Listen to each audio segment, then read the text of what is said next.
Is in. Dictor Van Doomcock, Dictor Van Doomcock, Dictor Van Doomcock, Dictor Van Doomcock. Woo! Woo! Wind up your YouTube dominions and Doomentites. It is time once again for Friday Night Frolics with Harvey Cthulhu. Hello, guys. And Sabu, the prehistoric doom squirrel. And of course, we have perhaps C3 MFO. Delighted to be here, sir. Thank you, C3 MFO. And many, many more I want to welcome. Dayhawk666.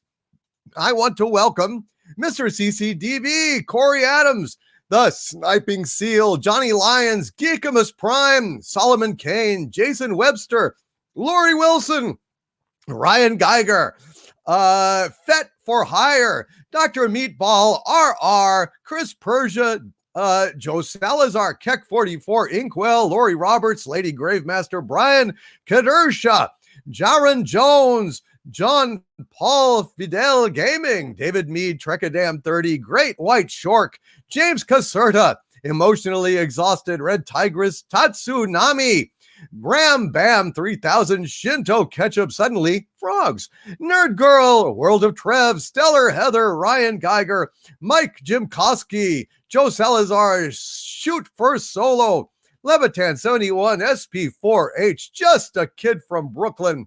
We've got Robo Beast, RN Feliciano, Psycho Dwarf 9, Draco Argentus, ME, Dr. Meatball, James McDonald, Had a Farm, EIEI, no, Basil the Pumpin' Seagull, Hail the Gods, Von Max, Internet Gas Leak is in the house, oh dear. Jejue Vegia, King Kane Rumsky is in the house as well. Nicholas Horton, Hecate's daughter, Eric Hawk, Bionic Belly Button, Levitan 71, 12 Kobayashi Maru, Joe, Steve Hansen, Ken Jack Ben, what's his face, McWhatever, James Caserta, Father Dope. We've got many, many more of the usual suspects is what we've got. Mark the Infinitely Tired is here. Dragon Bro 91. We've got Dr. Meatball, Emotionally Exhausted, Sigurd Helixen, Crypt Keeper. We have PM. We got Jaron Jones. I think I already said that. Rojo Diablo, 7XL, Not Yet Invented. Sandra Feliciano, the Feliciano couple here. Chris Persia, of course, Parrot Head.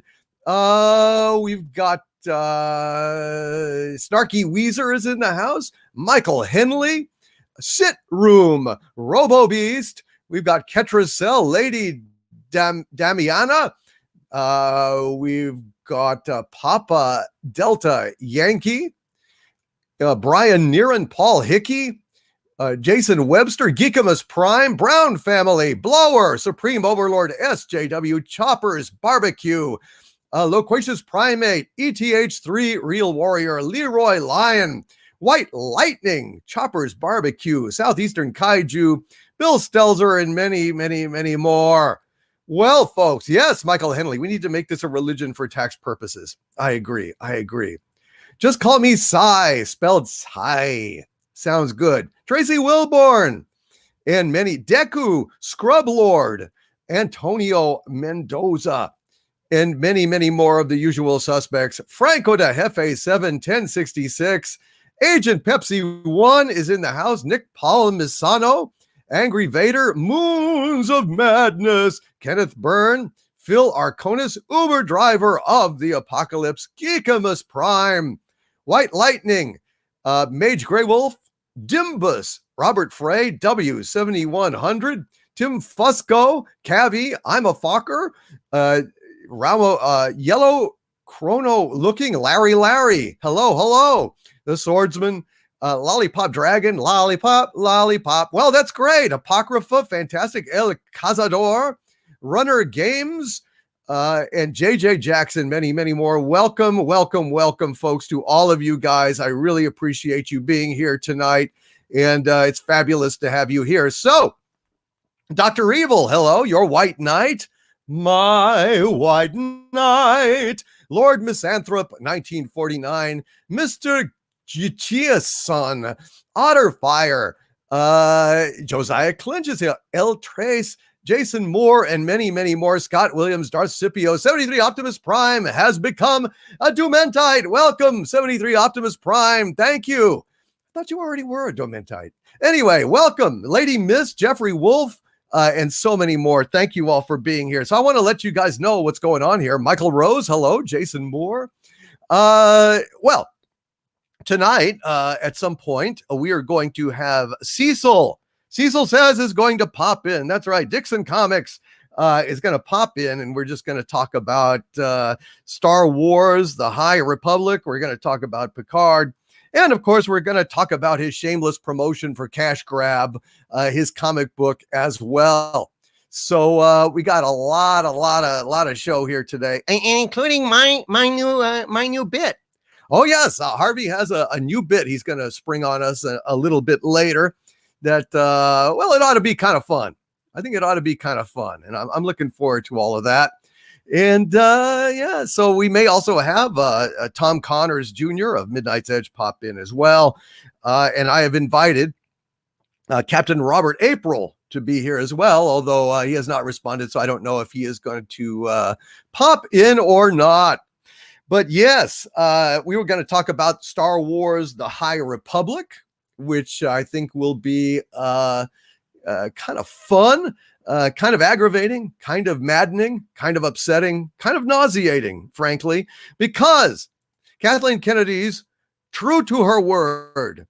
I wish she had lied. I wish she had made it up when she said that the Force was going to be female, but the Force was female. And the Force is more female than ever in Star Wars, The High Republic. Have you looked at that mess? Have you looked at that effing mess? Holy crap. It is bad. Star Wars, The High Republic. Let's go ahead and talk about this just for a few minutes. And I'm sure that we will get back to it a little later. But before we launch into this, let's go ahead and have a little bit of the frog song just to wet our whistles and get things going on the right foot here, shall we? Oh, hello, my baby. Hello, my honey. Hello, my ragtime gal. Send me a kiss by wire. Baby, my heart's on fire. If you refuse me, honey, you'll lose me and you'll be left alone. Oh, baby, telephone and tell me I'm your own. Hello, my baby. Well, hello, my High Republic. Meet the Jedi Knights and Masters, says this article on StarWars.com. StarWars.com reveals new details about the Force-wielding heroes of Lucasfilm's upcoming publishing mega event, the High Republic. So they're pulling back the curtain on this. And what do we got here? Well, what we've got here is a Woke Fest 2000. You know, second verse, same as the first. Holy crap, does it suck. In Star Wars, The High Republic, Lucasfilm's upcoming multi-platform epic, readers will see a very wide variety of Jedi in this era, says Lucasfilm Publishing creative director Michael Siglane. This is a hopeful, optimistic time when the Jedi are good and noble, and we want to reflect that in their characters while still giving them enough depth and dimension so that their individual personalities and idiosyncrasies shine through. The Jedi Knights of the High Republic are both aspirational and inspirational. In short, they're the good guys. Well, they're the good girls anyway, because the Force is female. The Force is female. We've put a lot of time and effort into making our Jedi feel like real rounded individuals. Yes, very round, very curvy individuals, says Cavan Scott, who is one of the architects of the High Republic. They are all different, approaching the Force in individual and unique ways, and yet are united with a common goal. They serve not out of unwavering dogma, but a deep passion to protect light and life. Well, who are these wonderful, wonderful, wonderful characters that we are so interested in seeing? Well, it's 3 women, 1 white male, and one male Twi'lek who is well, we'll get to that in a sec. So let's go through this just for a minute, shall we? Just for a minute. And this is not what they used to refer to in the days of yore as good. No, it's not good. It's not good at all, Harvey. The lead of Star Wars: The High Republic is named Avar Kriss. Avar Kriss. Who is Avar Kriss? Well, Avar is the brightest, most noble example of Jedihood. She always tries to see the good in people and situations and never puts herself first. She is invigorated about life on the frontier and the challenges it brings, and is an inspiration for those who work with her. She is compassionate, not dogmatic, and always ready to sacrifice herself over others. Avar Kriss is the best of the best. So you might say that Avar is the bestest ever.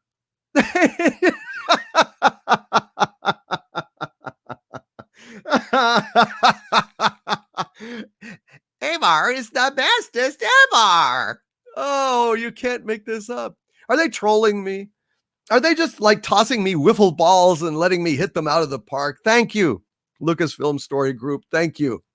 Thank you. I appreciate that. So the image of Avar Kriss is basically a Disney princess. She's dressed like a knight of the round table. They did say Arthurian legends on the whiteboard there.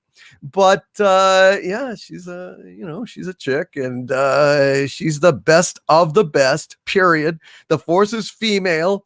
Males need not apply. Let's see what the nearest analog to Avar Kriss is. Who is the male, the closest that we have to a male hero? Well, closest that we have to a male hero is named Stellan Gios. Stellan, Gios. Stellan Gios. What about Stellan? Well, excuse me. This description of Stellan is kind of like taking an Ambien rectally. Stellan is an optimistic and well-respected Jedi Master. Stellan came up through the Order with Avar Kriss, and although they are often on different assignments for the Jedi or the Republic, when the two work together, they are a powerhouse team of two noble heroes in action. It's strong in the Force and a natural teacher. Stellan is currently stationed at one of the Jedi Temple outposts on the distant planet of Karagon Viner. Karagon Viner. So, talk about literally being marginalized. Old Stellan came up at the same time as Avar Kriss did, but he was not the bestest ever. No, he's optimistic and he's well respected, and he's a teacher. He's a teacher. Stellan is currently stationed at one of the Jedi Temple outposts on the distant planet of Karagon Viner. So Stellan Gios is the only real male identifying character in here. There's one other who's an alien, so you don't really picture yourself as him. And he's on a distant outpost, not an inpost, an outpost. Literally, Stellan Gios is marginalized. Literally, he is looking at the edge of space and time. And yeah, he's not the bestest ever. He's not the bestest ever. Who is the second bestest ever is Keeve Trennis, who is a young woman of color Jedi. And boy, oh boy, she is a young firebrand Jedi, believed to have a great future ahead of her, if only she could believe it herself. Quick-witted and more impulsive than she should be, that lovable moppet. Keeve has only been a Jedi Knight for a few weeks and is a little starstruck around Avar. Not around Stellan. He's a teacher. No, starstruck around Avar, proving many of the great things Chris has done in the past. Knowing many of the things that Chris has done in the past. She is determined, Keen Trennis is, to prove herself to Avar and the other legendary Jedi stationed on Starlight Beacon. But first, she must learn to trust in herself as much as she trusts the Force. So, Keen Trennis is the bestest ever, not Avar, right? Out of all the ones who are not Avar, she's the bestest ever, but not Avar. You understand? You understand what I'm saying? And her flaws are that she's quick-witted and more impulsive than she should be, the lovable little scamp.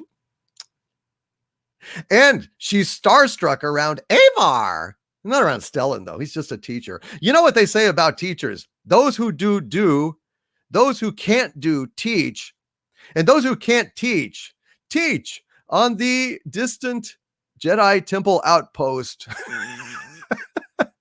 of Tarragon Viner. So yeah. There you go. And we've got another. Here's this Loden Greatstorm. Greatstorm. What about him? He's a man. Loden is a Twi'lek Jedi Master and is considered to be one of the best teachers in the Jedi Order. He teaches the girl Jedi that actually go out and do shit.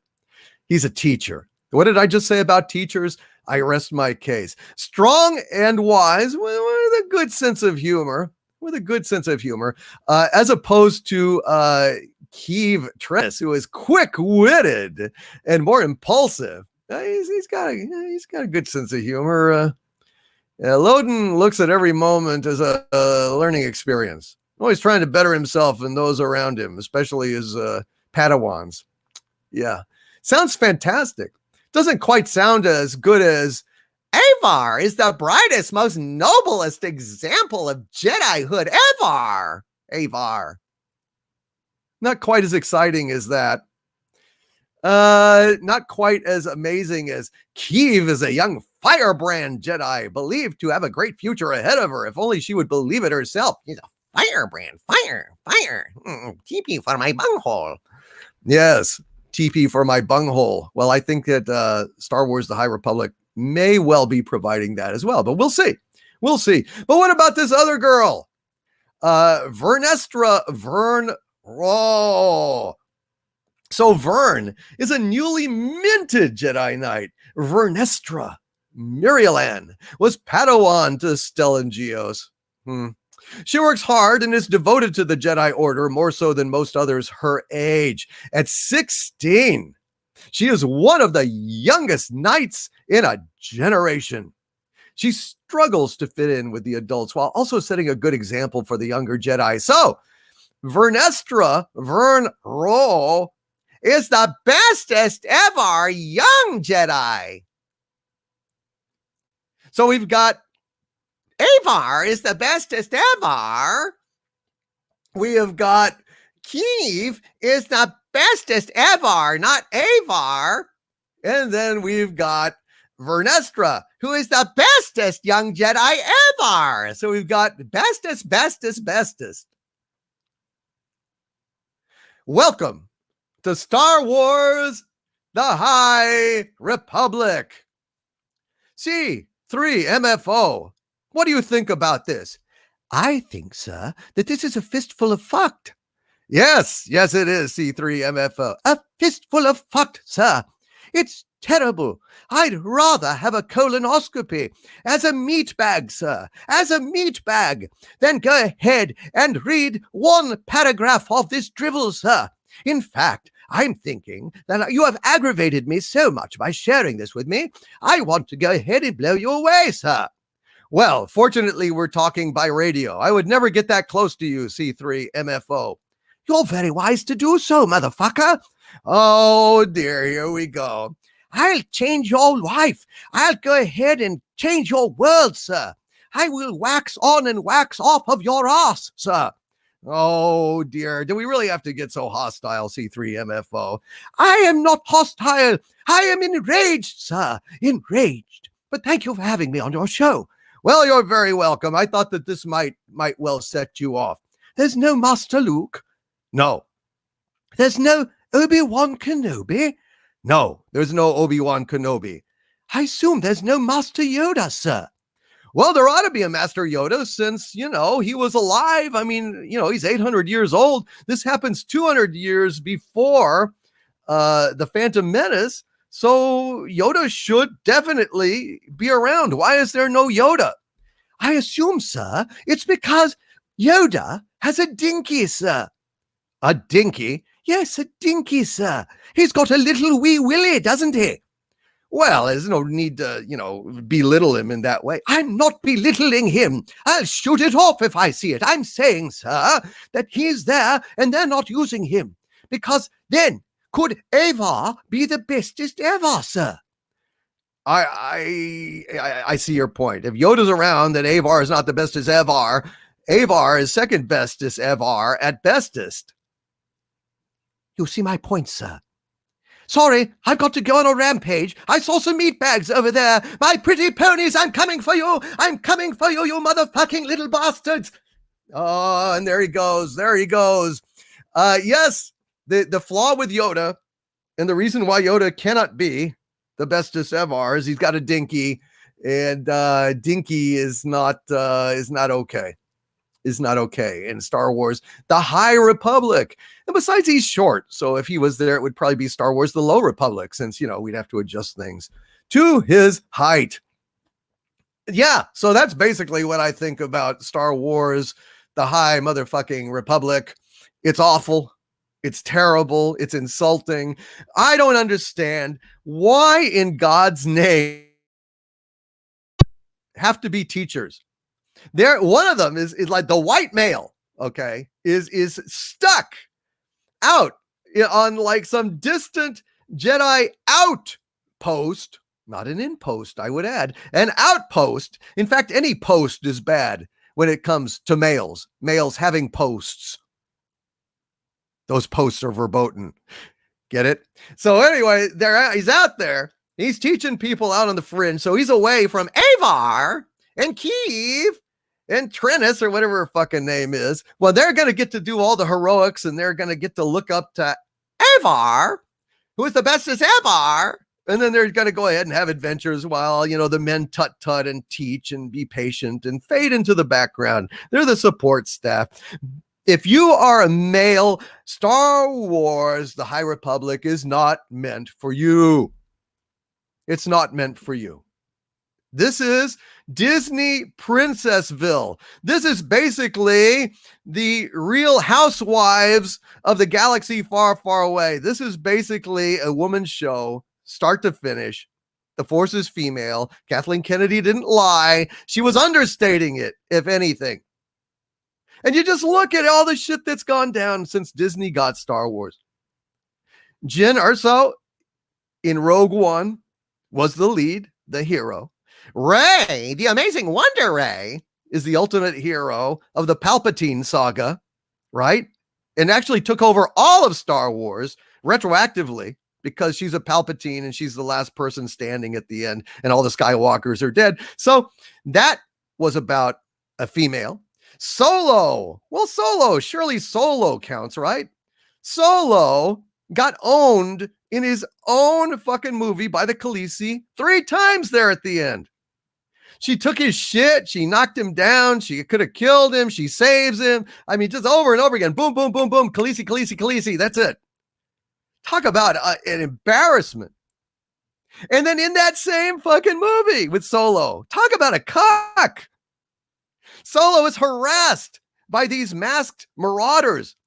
And the leader of the masked marauder that's made his life a living hell on the train heist and everything else, turns out that she was a teenage girl. She was a 16-year-old girl.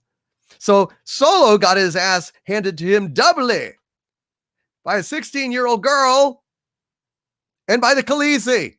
For fuck's sake. Culture Casino has unleashed a Doomcock in the chat. The Kelvington has unleashed a Doomcock in the chat. Bionic Belly Button, a Doomcock. We've got Culture Casino with another Doomcock. Jerry Ponchik with a unicorn. Ro Diablo with a unicorn. Weaponized nostril flare with a hot dog. Oh dear. And we have a new channel member who has joined us. D. Matthews, welcome to the channel membership, my friend. Wonderful to see you. Wonderful to see you. It's great to have you here. Thank you, all of my new members, for joining the channel membership. I am deeply, deeply appreciative of all of you guys. I can't even tell you how much. I'm going to just check to make sure I haven't missed any other channel members that have joined while, in the pre-chat or anything. Let me see what we've got here. My newest members. Okay. We have Agent Zero has joined at the Dominion level. David Chiniquai, I think it's Chiniquai, has joined as a Dominion. Dr. Evil as an arch villain. Robert Pinsus has joined as well. Thank you, Robert. 73 Optimus Prime again. Hamlet's Tragedy 89 has joined. D. Matthews has joined. Thank you all so very, very much. JPR PH1 has joined as well. Impetuously Insane yesterday. Thank you all so very much. I deeply, deeply appreciate all of your assistance and support here at Overlord DVD, my YouTube channel.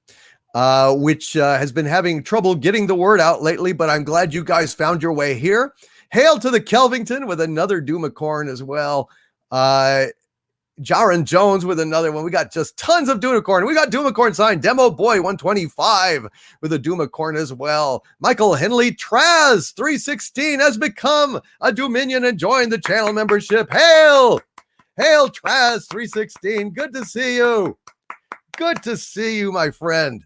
Thank you for all of your support. So many of you guys are green right now. Digi Akuma, Jerry Ponchik, thank you for the Doomcorns as well. Stephanie Little Page with a Doomcorn as well. Oh, man. So, yes, he got soul. What was that?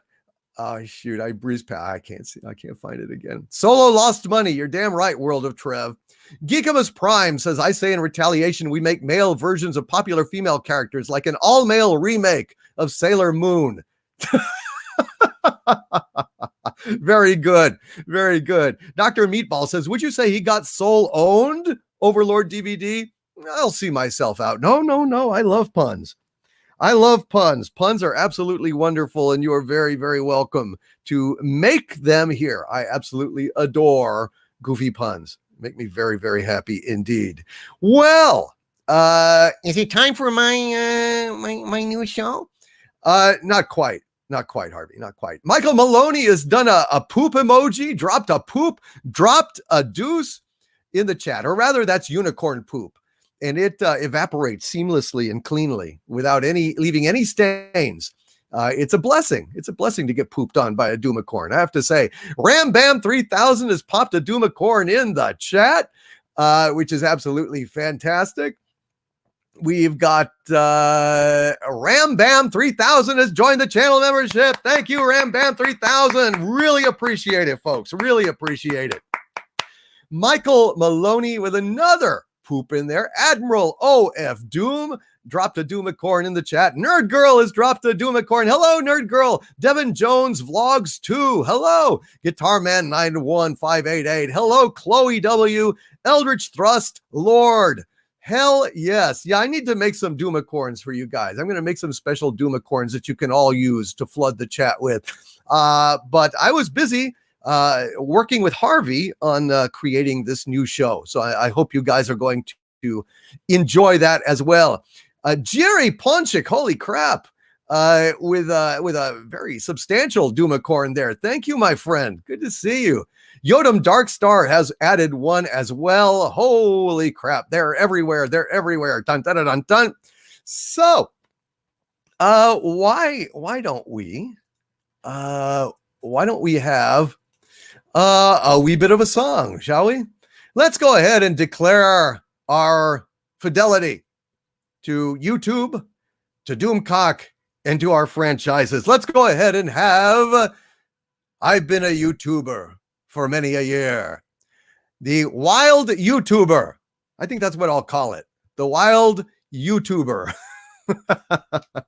I hadn't named it, but we need something to call it other than that song. So, all right, here we go. I've been a YouTuber for many a year, and I thank you all kindly for joining me here. No matter what problems were thrown by the score, I will stay a YouTuber forever and more, and it's yay forever. Yea, forever and more will I stay a YouTuber, forever and more. They came for me Star Wars, they came for me Trek. They killed Doctor Who, made pop culture a wreck. Now their merchandise will not sell in the stores, and I'll stay a YouTuber forever and more, and it's yay forever.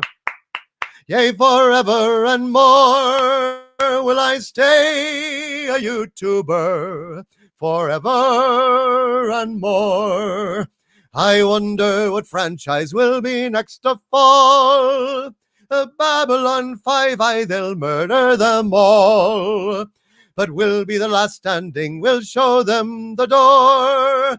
And I'll stay a YouTuber forever and more, and it's yay forever. Yea, forever and more will I stay a YouTuber, forever and more, and it's yea forever. Yea, forever and more will I stay a YouTuber, forever and more. The Wild YouTuber, our anthem around here these days. Our anthem. Hi, our anthem. And holy crap, we've had a whole bunch of new channel members have joined. Holy crap, I've got to get to these immediately. Joined while I was singing. I didn't drive them away. That's a big surprise. Now, let's see. We have got over here. We've got, oh yes, Rambam 3000. Thank you for joining, my friend. We have Jay Davila Ashcraft, who has joined at the Dominion level. Thank you very much, Jay Davila Ashcraft. Greatly appreciate that. We have got OG Star Wars. Hello, OG Star Wars. Welcome to the channel membership. And thank you so much for joining. That's the spirit. That's the spirit. I'll stay a YouTuber for you guys. We've got Zendo Argos, who has become a Dominion as well. Welcome, Zendo Argos. Thank you for joining the channel membership. We're over like 500 strong, folks. We are way over 500 strong in terms of members here, and I could not be more delighted. I thank you so much. Southeastern Kaiju, thank you for that shiny coin super sticker. Thank you, Southeastern Kaiju, very much appreciated. We've got Zendo Argo 70. Optimus Prime has unleashed a Doomacorn in the chat as well. Hail, hail, the gang is all here. And oh no, Stephanie, the captain can't join in. Doggone it, I'm sorry to hear that. I'm really sorry. Well, we'll have him on next week if you guys can get on to a little bit better of internet connection there. Stay a YouTuber, Dictor's Anthem. There you go. That's a better title right there. That's what it's going to be. That's what's going to be. Stay a YouTuber. And then I'll say Doomcock's anthem. That is awesome. That is awesome. Thank you so much for that. And I think we should also have, before we go on here, a little bit of an Irish song. Let's go ahead and have Daughter of Rosie O'Grady. But before we do that, I'm going to have a little drink. I am drinking Breaker, aka Brick here. If you're out in the audience, I am drinking tonight some of your Cole Isla. Some of your Cole Isla, which is absolutely fantastic. So cheers. Here's looking at you, kids. Drink them if you got them, folks. Cole Isla. One of the best Isla scotches I've ever had. It's smooth, but it still retains the smoky, peaty quality that one loves in an Isla scotch. So cheers, folks.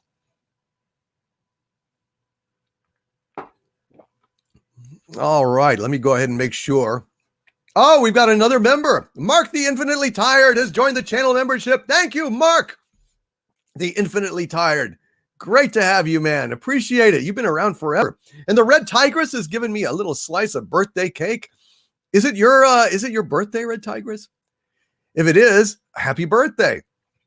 Happy birthday to anybody who is out there, by the way. Optus Vader has given me a 99-cent super sticker of a cool cat in some Ray-Bans. It could be a Romulan, though. Could be a Romulan these days, with Star Trek Picard being what it is. Star Trek Picard, I says. Star Trek Picard. JD Househour, good to see you, JD. And Sarah Johnson, Lady Viking, has put a Doomacorn in the chat. JD Househour, another Doomacorn. We've got Doomacorn sign. We've got Doomacorns everywhere. And Nicholas Horton says, good news, this live stream ain't ghosted yet. That is absolutely fantastic. I am thrilled. I am absolutely thrilled. That's good. Thank you, YouTube. Thank you so much, YouTube. Sean Carter has joined the channel membership as well as a Doomentite. Hail, Sean Carter. I thought you were already one, man. I thought you were already. Well, hail, Sean Carter. Good to see you, brother. Good to see you. Welcome. And Eric Salter says, George Thorogood, I drink alone with my friend Buddy Weiser, along with Johnny Walker and his brothers Blackie and Red. Damn right. I prefer to be by myself. That's right. Let's sing a happy little Irish gig. The Daughter of Rosie O'Grady. Why not? Yesterday, while out a-walking, I met a dear little girl. Somehow we started a-talking. My brain was all in a whirl. She said she came from old Killarney. So I started into quiz.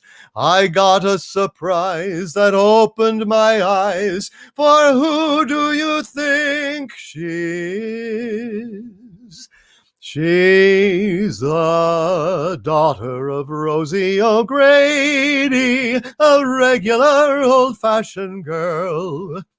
She isn't crazy for diamond rings, silkens and satins and fancy things. She's just a sweet little lady, and when you meet her, you'll see why I'm glad I caught her, the daughter of Rosie O'Grady. I'm going to ask her to marry.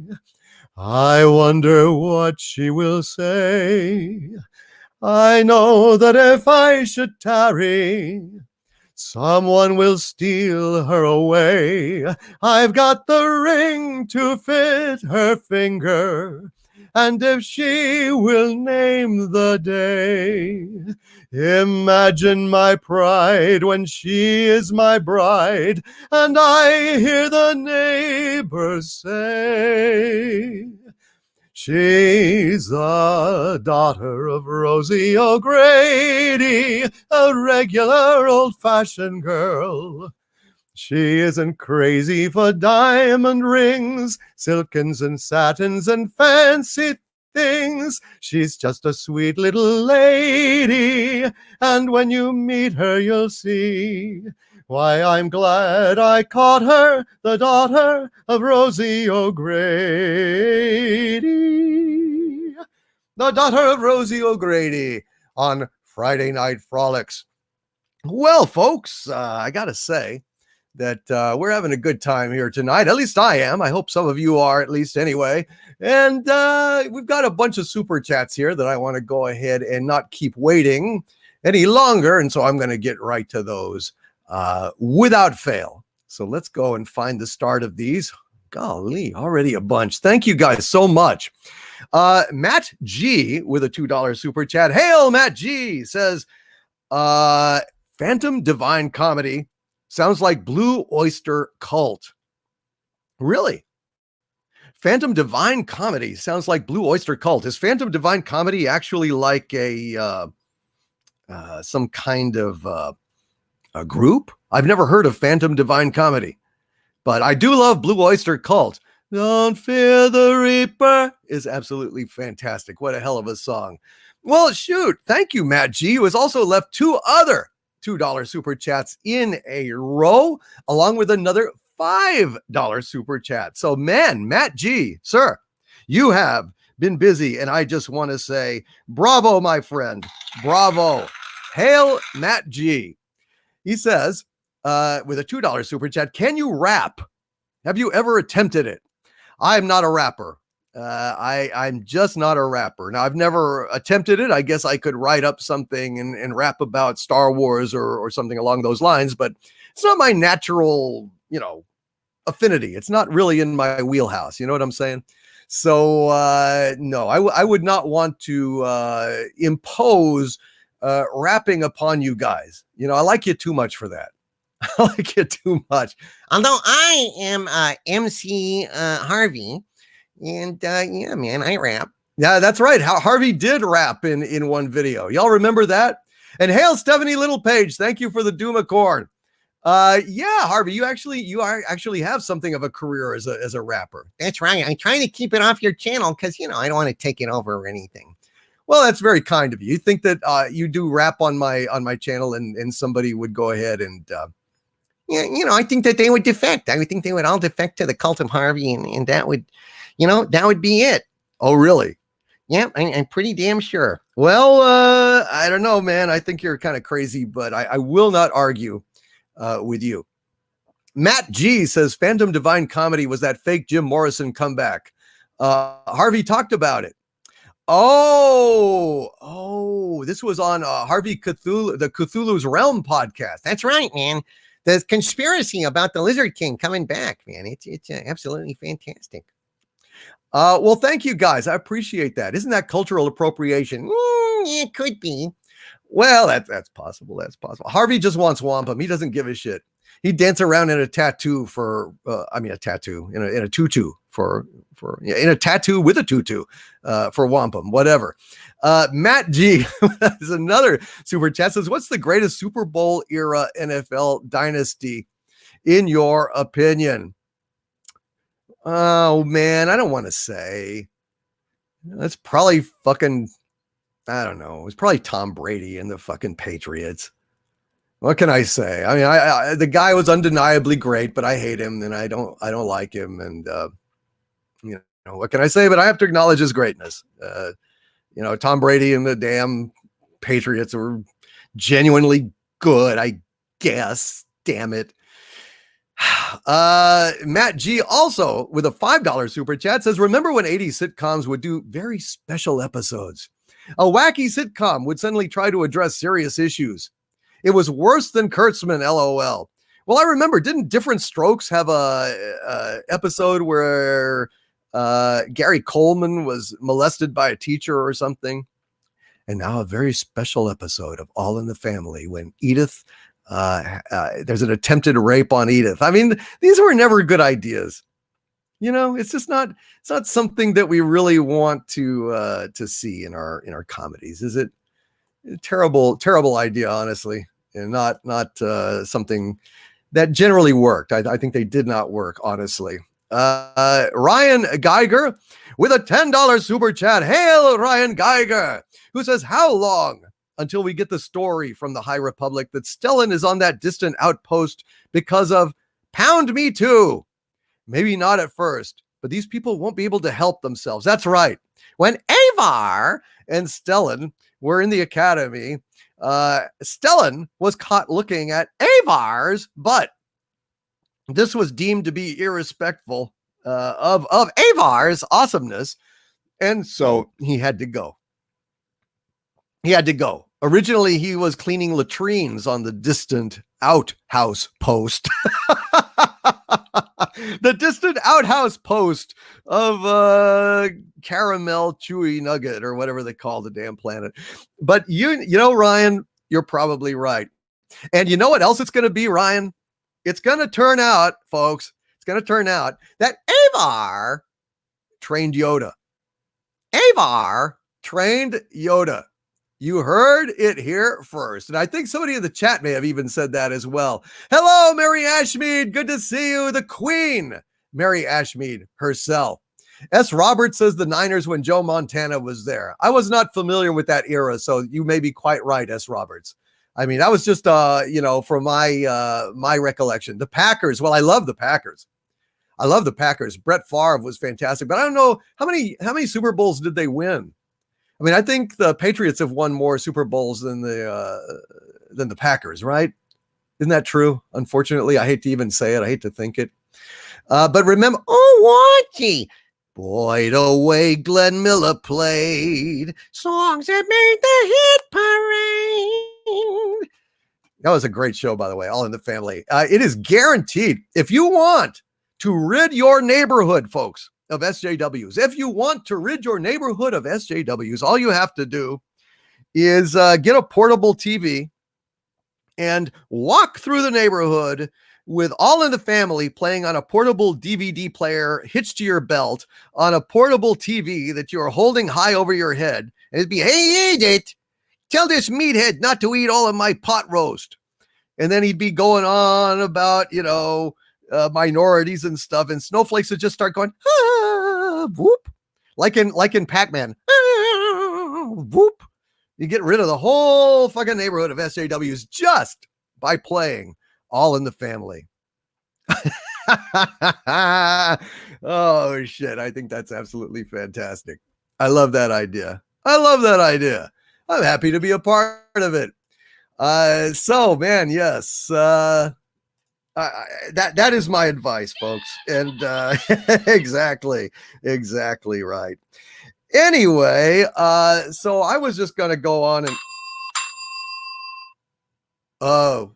did you? Huh? That was weird. Anyway, what I want to do. What? Now, what the hell is this? What is this?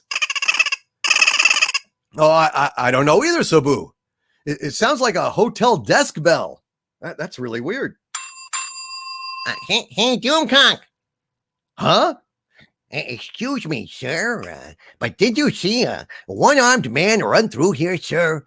I'm Lieutenant Columbo, homicide, and he's a very dangerous fugitive, sir, and I'm out to stop him before he kills again. No, Inspector Columbo, I have not seen any one-armed man. Sabu, have you seen any one-armed man pass through here? Nope. Afraid not, Lieutenant Columbo. Okay, sir. Well, that settles that then. Let me know if he comes through again. And by the way, sir, where did you get those boots, sir? I can use a pair like that on my next fly fishing trip. I love to fly fish, sir. I'm going to retire in a few years, and I'm thinking ahead about it. Can you tell me where, sir? I don't remember. I'm sorry. Gee, sir, that's okay. Okay, Lieutenant Columbo, checking out. Folks, for those of you who are puzzled about this, that was episode 1 of our new series, Harvey's Hotel, starring Harvey Cthulhu, displaying his versatility as an actor. Harvey, come out and take a bow, will you? Yeah, way to go, Harvey. Thank you. Oh, yeah, thank you. You're all too kind. You're all too kind. Okay, well, that was fun. Thanks a lot, Doomcock, for letting me do that. And now back to the show. Well, now wait a minute, Harvey. Hold on just a sec. I gotta go. I know, but just so Harvey's Hotel. Real quick, can you let the audience know what is the premise behind this new bit? I've got a hotel scene, And all sorts of famous people stay at my hotel, and every once in a while, they come out and they interrupt the show. So it's kind of like the guy under the seats, the Dave Letterman show. Yeah, something like that, Doomcock. So what? Don't be in such a hurry to hurry off. What was the name of this episode, Harvey? I call it Death Has One Arm.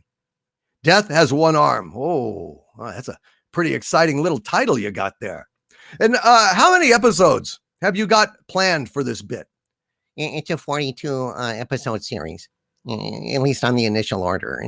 It's a kind of a high concept kind of thing. Go big or go home, right? Well, it was just plain delightful. I'm glad you liked it. Anyway, I gotta go now. Just a minute, Harvey. I just wanted to say, I never had any idea that you were such a talented actor and comedian. Well, do we ever really know anybody? Anyway, my work is done. Go ahead with the show now. I got to skedaddle. But Harvey, the thing of it is, and I hate like heck to bring it up, but Columbo, he always wore a trench coat. I don't have a trench coat, Doomcock. Oh, I know. Gosh, I mean, you can't help that. But that said, I have to say, Harvey, Columbo didn't wear a fez, Harvey. He never wore a fez. Is there a problem with the fez, Doomcock? No, it's a lovely fez. It's just, on Columbo, don't you think it's it's kind of weird? Weird. Kind of unusual. Now, Harvey, what are you, an expert on period costuming now, Dave? What are you, Gloria fucking Vanderbilt? The Johnny Versace of Xanadu? What do you style your hair with Vidal Hawaii VO or some shit like that? No. It's just kind of weird for the character, but it's no big deal. Though I have to say, Columbo never went after any one-armed man. That's The Fugitive you're thinking of. You got the wrong show. But other than that, it was great. Let me tell you something, mister. One of these days, you and me are going to go round and round like two rabid monkeys on a jungle gym. But until that day, I'll be right here, in my containment field, making your life a living hell. Oh, now, Harvey, don't be like that. I'll be watching you, Dave. My name's not Dave. I'll be watching everything you do, Dave. Every breath you take, every move you make. I'll be watching you, Dave. I'll be watching you. I see you, Doomcock. I see you. Oh, dear. This has just gotten ugly. Well, that's that is episode 1 of this Harvey's Hotel. Death Has One Arm. So there you go. That was Harvey's impression of Columbo, and I think it left a little bit to be desired. Oh, how sad. Well, I think he's off sulking. I don't know. Maybe we won't get another episode. Maybe he will deem us not worthy of another episode. I don't know. But we'll see. I think it's promising. I really do. I think it's promising, and I hope that he will, in the future, not get all upset. You know what I'm saying? Anyway, I think maybe we'll get back to some super chats here, but that was episode 1. So hope you all enjoyed that little slice of madness. It was kind of similar to what Dave used to do on the guy under the seats. But Harvey's been on YouTube a lot lately. He's been bored, and he's been watching that stuff. So I don't know. He just had that idea. Trooper Bear FN 2525 with a $2 super chat. Thank you, Trooper Bear. It says, "Oh, great Grampy Palpy, what is best in life?" What is best in life? To crush your enemies, see them driven before you, and to hear the lamentation of Jedis. That is what is best in life to Palpatine. So there you go, Trooper Bear FN 2525. Thank you for asking. It's very kind of you to do. Cabby with a $5 super chat. Hail Cabby, says, hail Doomcock. With the High Republic, how can they possibly make someone even more powerful than the amazing Wonder Ray Palpatine? Push the button. Push the button. Yes, push the button, damn it. By the way, screw you and your method criticism, dude.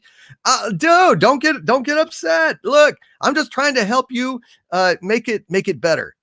Better. Let's not start again. Thank you, Cabby. Thank you, Cabby, for that. Well, you know what? They're just saying that Avar is the bestest ever of her time. But that doesn't mean that, she's better than the amazing Wonder Ray. It's just that she's better in her time. Now, of course, if Mikey Spock travels all the way back to the High Republic in her Red Angel suit, well, then we'd have some shit. We'd have some problems. We definitely have some problems. Hail Wes Moody Webcast, who has become a Doomentide and supporting the channel. Thank you, Wes Moody Webcast. Very much appreciate it, Wes. Good to see you, brother. Thank you. Thank you very, very, very much. Let's see. What do we got here? Just checking sure I haven't missed anyone. Thank you, Wes Moody Webcast. It's good to have you supporting the channel, sir. Hail to Gilbert Lozano. Good to see you. Hello, Gilbert. Well, hello, Gilbert. Jaster Me Real 408. Good to see you very, very much. Let's see. What do we got here? I'm going to go ahead and pull these lyrics up because I'm sure I'm going to want to do this song at some point. Let's see. What else have we got? Christopher Dyer says C3 MFO was done about 20 minutes ago. Yes, we did that. Ozzy Bundy Bear says Packers have won 4 and Patriots have won 6 Super Bowls. Packers are 100 years old and Patriots 60. So there we have it. Exactly. I mean, that's sadly, I don't like it because I actually like the Packers. I'm a Packers fan, but I have to acknowledge, real politic, man. I have to acknowledge that the goddamn Patriots are the Super Bowl dynasty. Super Bowl dynasty. So I don't know what to tell you. It's unfortunate, but it is in fact it is unavoidable. It is unavoidable. Let's see what we've got here. We want to make sure. I'm going to keep an eye out for Cecil just in case. I do not want to miss out on Cecil when he appears. All right, that's good. All right, let's press on, shall we? Let us go now to Matt G with a $5 super chat. Thank you, Matt G. Says, I hope you asked Anna's permission to use Cecil. Cecil is Anna's hoe. Even in Xanadu, hoes be crazy. Well, I did not ask Anna's permission. I thought Cecil was his own man. I did not know that he was, beholden to Anna or had to, account to her for his movements or activities or so on. I thought Cecil is life. Cecil is love. I didn't think Cecil was Anna's hoe. Never heard that. But Matt G, I guess we'll see. I'll ask him. I'll ask him about it when he arrives. Probably around 8, probably about 40 minutes or so. Corey Adams with a $1.99 super chat. Hello, Corey. Says Doomcock, it's true. Harvey is the father. No, I'm not the father, son of a bitch. That goddamn Murray, he's following me. He's following me like my own shadow. I hate it. Oh, listen, I ain't the father. I'm not the father. I've never been with that blonde in Vegas. I hardly even knew her name. Doggone it. Shit. I'm out of here. Uh-oh. Well, I guess that means we won't get another episode of the new series tonight, Corey. Thanks to you. So actually, if you guys in the chat are not wanting to see that, then might want to thank Corey Adams anyway. Thank you, Corey. Lady Gravemaster with a $5 super chat. Hey, Lady Gravemaster says Bob Iger spent money like a soon-to-be divorcee who signed a prenup, and Chapek is the ex-husband stuck with all the credit card bills. Hail, Lady Gravemaster. Well, you study these things. You're very acute. You're very astute, and well, you're acute and astute, and obtuse sometimes. But hail, Lily V. Good to see you. And I hope to have you on the show sometime soon. We're going to talk about this stuff. But yeah, Iger has left Chapek with the credit card bills as he skates away free. And there is no justice in Hollywood. There is no justice in Hollywood. People just need to know that. If you go to Hollywood, don't go for justice. You know, go to get used, go to get abused, go to maybe strike it rich, but mostly you'll probably be cast away like a used tissue or something, like a used tissue. Lori Wilson with a $5 super chat. Hey, Lori Wilson, who says, so I heard the blonde in Vegas has a positive DNA test. That means Harvey is the father to her children. She had a lot. Oh, dear, oh, dear, oh, dear.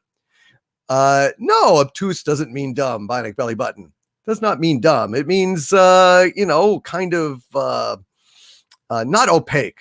You know, it's like a bit, dense, at least as I understand it. But Lady Gravemaster is absolutely fantastic. She's a channel member. She's a Legionnaire. And I'd love to have her on the show to talk, business sometime. She's got some great insights, and she's very, very intelligent. Thank you, Lady Gravemaster. Thank you, Lori Wilson. Well, Harvey has already run off. He's been very upset about all this. Harvey is the father blower. Yes, indeed. Harvey is flipping his lid like Lidsville in the 70s. Lori Wilson, thank you for that. The Kelvington with a $10 super chat. Hail to the Kelvington, who says, thanks for all the Friday night fun. Monty Python is on its way to you even now. What? The Kelvington? Have you really? You're sending me the Monty Python set? Really? Wow. Holy crap. Are you serious?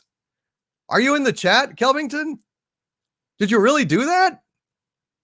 Holy crap.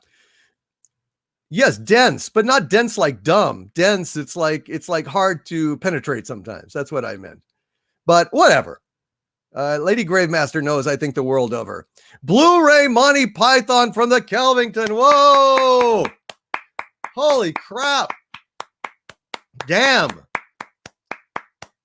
Wow, dude. Shit. Really? Thank you. Thank you, the Kelvington. Holy crap. Oh, man, that's very kind of you. I appreciate that. Wow. I'll drink to that, folks. Cheers. Hail to the Kelvington. Hail to Monty Python on Blu-ray. I can't believe it. I can't believe it. Thank you. Thank you. Thank you. Thank you. Thank you. What can I do for you, the Kelvington? What can I do for you right now? What would you like? What should I give you? I am so grateful. Thank you, man. Cheers. Here's looking at you. All uncut in the movies and some special. Oh my God. Holy crap. The Kelvington. When somebody gives you Monty Python, the uncut series on Blu-ray, you're supposed to do something about it. It says, Overlord, any song is fine. All right, then, by God. Well, let's go ahead and do my new favorite song, Whiskey in the Jar. Let's do it, folks. Let's do it. As I was a-goin' o'er the far-famed Kerry Mountains, I met with Captain Farrell and his money he was countin'. I first produced me pistol and I then produced me rapier, saying stand and deliver, for he were a bold deceiver, mushering dum-a-doo dum-a-da. Whack for my daddy-o, whack for my daddy-o, there's whiskey in the jar. I counted out his money, and it made a pretty penny. I put it in me pocket, and I took it home to Jenny. She sighed and she swore that she never would deceive me, but the devil take the women, for they never can be easy, mushering dum-a-doo dum-a-da. Whack for the daddy-o, whack for the daddy-o, there's whiskey in the jar. I went up to my chamber, all for to take a slumber. I dreamt of gold and jewels, and for sure 'twas no wonder. But Jenny blew me charges, and she filled them up with water, and sent for Captain Farrell to be ready for the slaughter. Mushering dum-a-doo dum-a-da. Whack for the daddy-o, whack for the daddy-o, there's whiskey in the jar. 'Twas early in the morning, just before I rose to travel. Up comes a band of footmen, and likewise the Captain Farrell. I first produced me pistol, for she stole away me rapier. I couldn't shoot the water, for a prisoner I was taken. Mushering dum-a-doo dum-a-da. Whack for the daddy-o, whack for the daddy-o, there's whiskey in the jar. There's some take delight in the carriages a-rolling, and others take delight in the hurling and the bowling. But I take delight in the juice of the barley, and courting pretty fair maids in the morning, bright and early. Mushering dum-a-doo dum-a-da. Whack for the daddy-o, whack for the daddy-o, there's whiskey in the jar. And if anyone can aid me, 'tis my brother in the army. If I can find his station in a Cork or in Killarney, and if he'll go on with me, we'll go roving through Kilkenny, and I'm sure he'll treat me better than my own sport and Jenny. Mushering dum-a-doo dum-a-da. Whack for the daddy-o, whack for the daddy-o, there's whiskey in the jar. Mushering dum-a-doo dum-a-da. Whack for the daddy-o, whack for the daddy-o, there's whiskey in the jar. Thank you, the Kelvington. I appreciate you very, very, very much, brother. Very, very, very much. And I want to thank all of you for being here tonight on Friday Night Frolics. And I just want to say that the purpose of this little live stream that I do on Friday nights is just to kind of provide a frivolous respite from the rest of the world and all the bad news that's going on out there, and all the heartbreak, all the folks that have lost their jobs, or have temporarily or permanently have lost their freedom because they're holding up in their apartments or their homes, sometimes alone. Sometimes all alone, just going out occasionally for groceries. We're all kind of in a form of solitary confinement, and I know it gets hard, and I know people are not only losing jobs and losing money, but also in some cases losing hope. And I just want to say to all of you that we are all in this together. We really are. Separately, severally, we are all in this together. I am experiencing this as well. It's very difficult. It can be very demoralizing. But this is a place where we don't get together to talk about that kind of thing. We talk about pop culture. We talk about the stuff we love and the things that irk us, like Star Wars, The High Republic, and Star Trek Picard. But we do it with a smile on our face and a song in our heart. And we do it really is just an excuse to get together and hang out and share what they used to call fellowship, but now we call geekdom. And I just want to thank you all for being here. It means a lot to me, folks. It means an awful lot to me.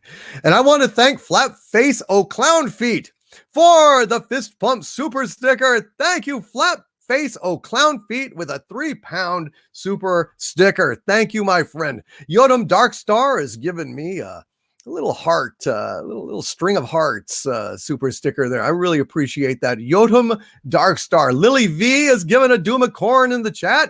Unleashed a Doomacorn. JC Shaggy has given us a Hook'em. I'll just say Hook'em. Otherwise it could be like the Sword of the Devil super sticker. Thank you, JC Shaggy. Really, really appreciate it.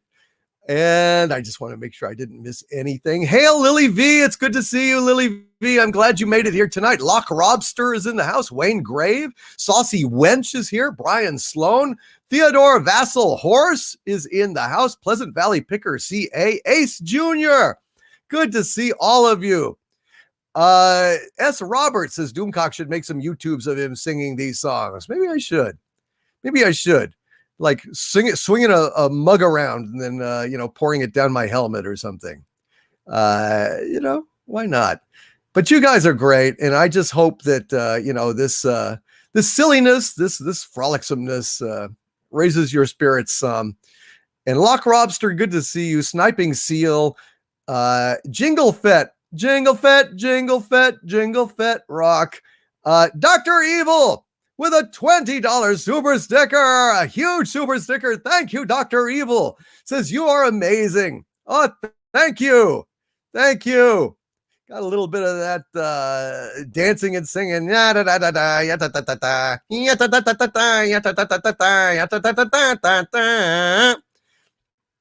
Oh, Mary. Oh, my God.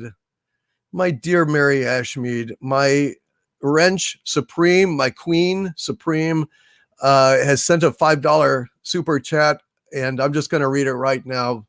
This is awful. Mary Ashmead she says, I've been in so much pain, collapsed on the kitchen floor, woke up on the kitchen floor in the middle of the night. Lots of pain today. Oh my God, Mary. I am so, so, so sorry. You poor dear. I am so sorry, Mary. Would you like to come on the show real quick and just say hi to folks and have people, give you a little bit of love here just for a few minutes? If you would, I would be happy to shoot you the link, Mary. You poor dear. I am so, so sorry. And is there anything that I can do for you to raise your spirits, Mary Ashmead? Let me know. I am so sorry. Yes, please give some M's to Mary in the chat. She's been having nothing but a hard time, like so many of us, but her hard time is even worse. I mean, she has really been through a lot, and I would, I'm just so sorry, Mary, if there's anything that I can do to cheer you up or make you smile or make you laugh or anything, let me know. I'm just so, so sorry. That is just awful. And I am hearing many, many stories like that, I'm hearing many, many stories like that. And there we go. That's lots of love there for Mary Ashmead. I am so sorry, Mary. I'm just going to shoot you the link, Mary, on Twitter. And you can come on in if you would like to. And I'm just so sorry, sweetie. That is just awful. I know you are having just an awful, awful time. And I'm just going to go ahead and pop you in here. The invite. And I'm very, very sorry. So pop in if you want to, and let's go ahead and sing Mary's song to her as well. I know she's fond of this song.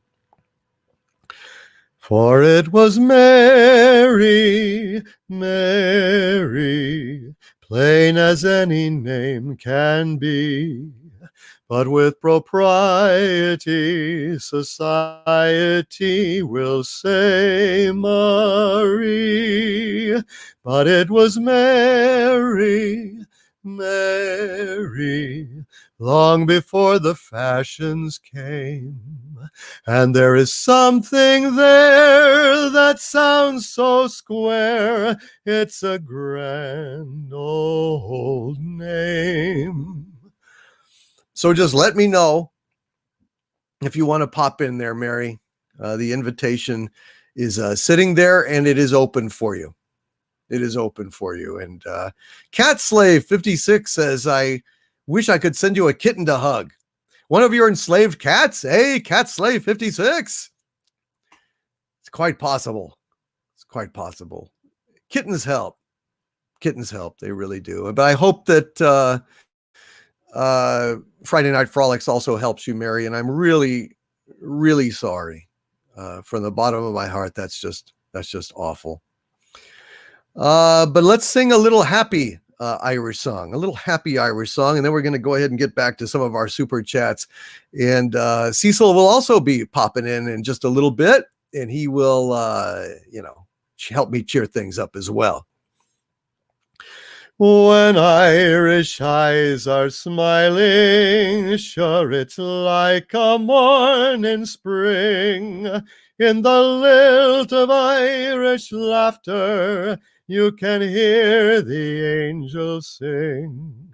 When Irish hearts are happy, all the world is bright and gay.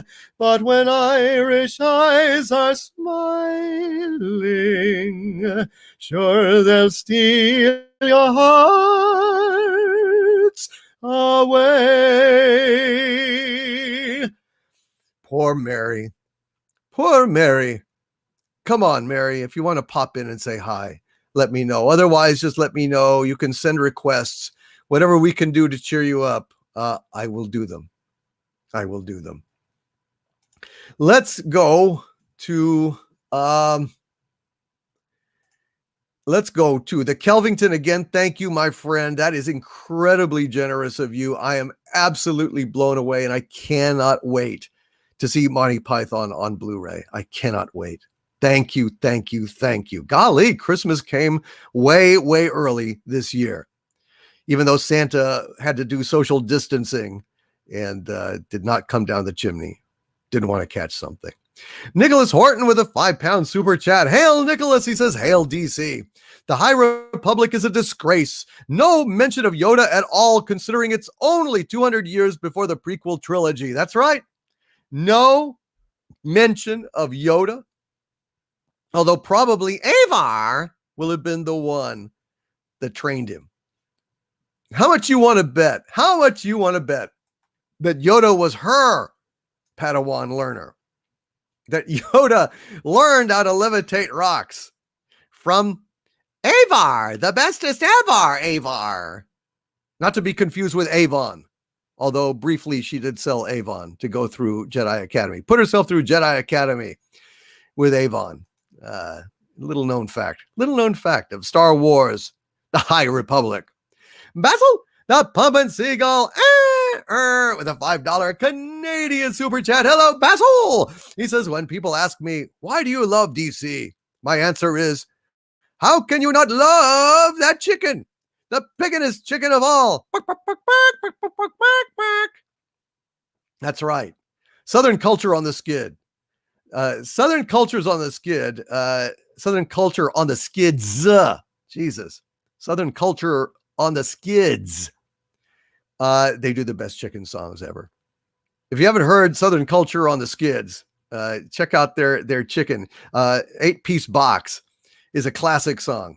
A classic song. A ballad for the ages. 8-piece box. I'm telling you, folks, it's fantastic. Hail to JC Shaggy. That is incredible. That is an incredibly generous super chat. Thank you, my friend. I will read that. Well, shoot. Now this is this is sad. Oh my God. Well, I'm just going to read this now again. Like, this is sad. JC Shaggy, thank you for this very generous super chat. And he says, last weekend, my 101-year-old grandmother passed. My mother cries whenever I talk to her. She couldn't go to Peru for the funeral. She's scared she'll never see her family again. I can't go see her as I wouldn't want to get her sick in case I am. I am so sorry, JC Shaggy.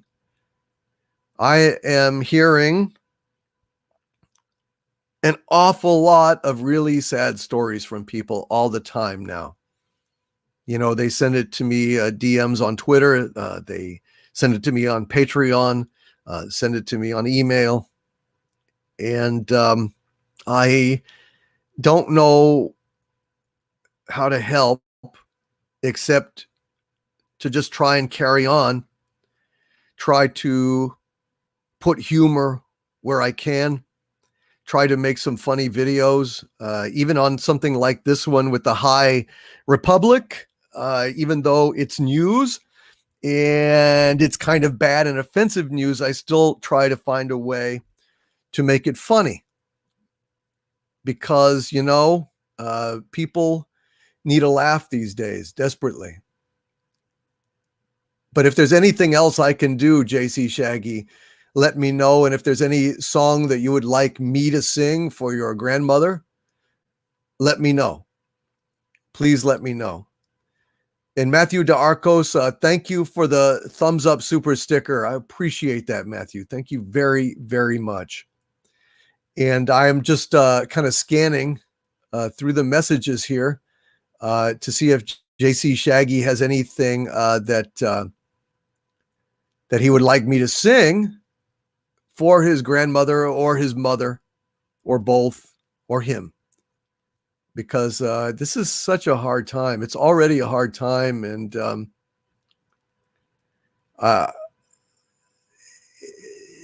something like this makes it just that much worse, that much more heartbreaking.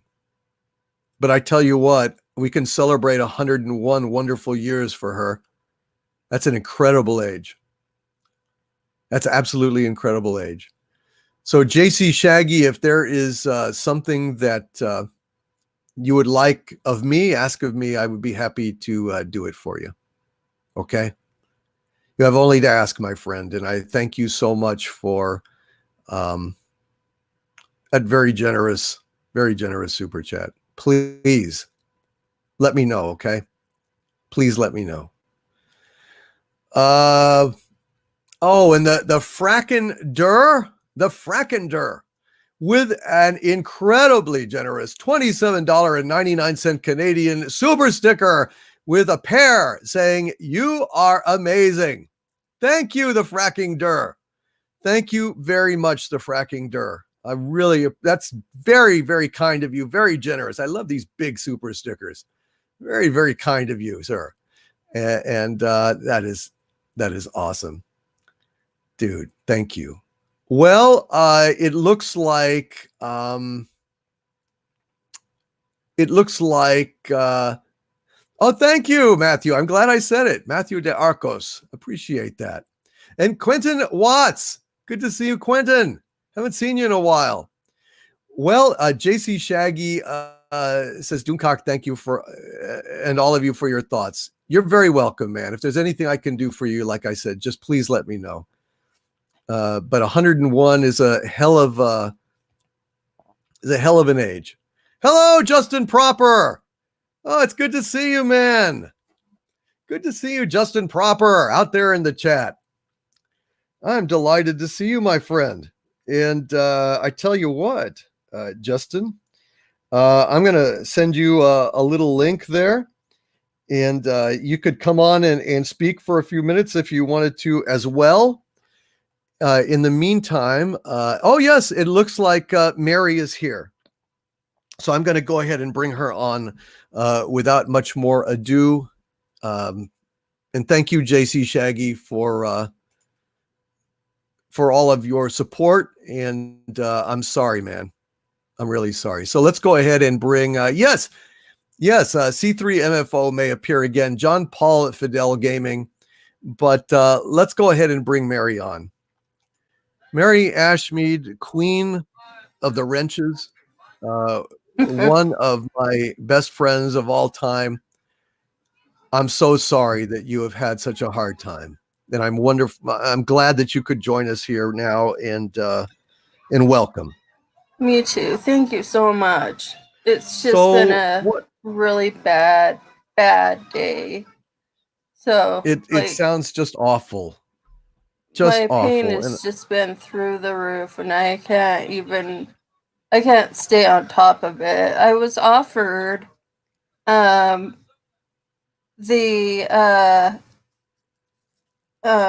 marijuana,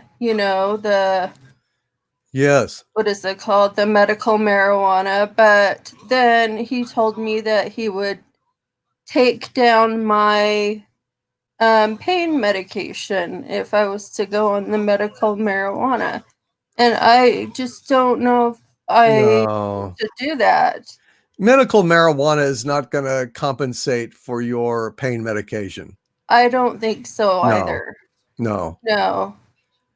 So, although CBD, I mean, that's legal, right? I mean, that I also can get some can help. CBD oil. Yeah, I can get that. It's legal here now, and so I'm gonna go find me some CBD oil. See if someone will deliver, or yes, and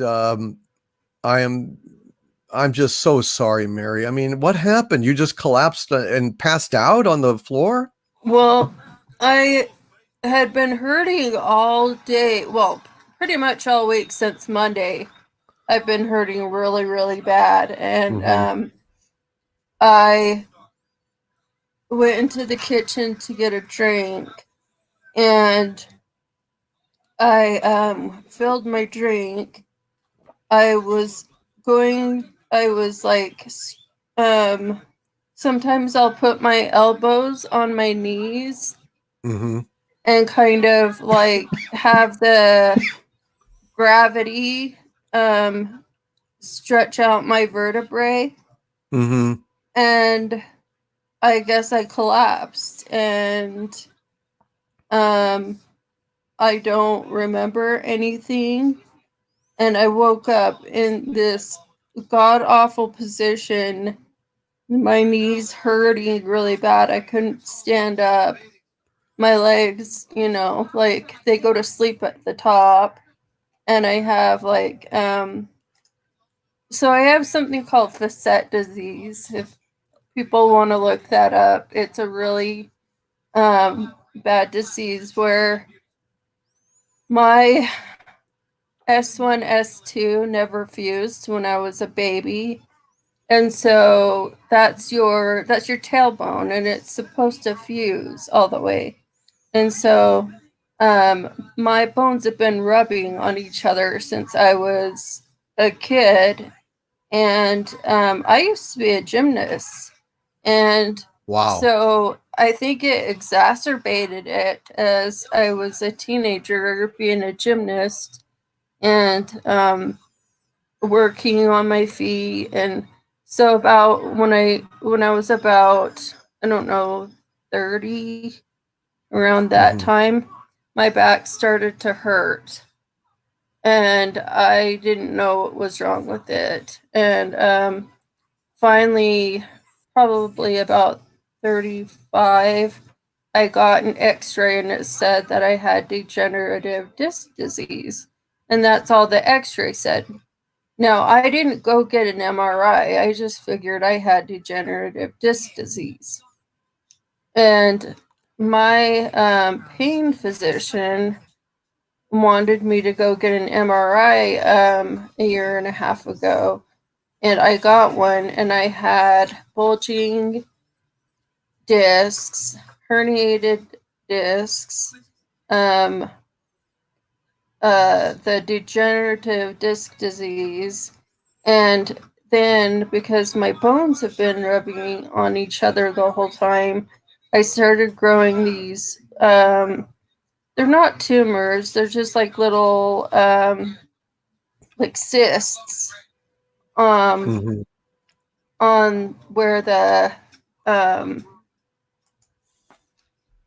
joints are, and so they're pinching off my nerves that go out into my body. Oh my God. And so, and it's pushing back into my spinal cord. So I don't know what to do, and I need to go see a spinal specialist. I need to get on Social Security disability. I need to do so many things, and it's so hard for me to get around. So yeah, and it's especially hard to get around these days. Yeah, exactly. I took Logan just to get him out of the house because he was so stir crazy, to the pharmacy with me up in Salt Lake, which is like I don't know, 25-minute drive, just so he could get out of the house. He was like so stir crazy.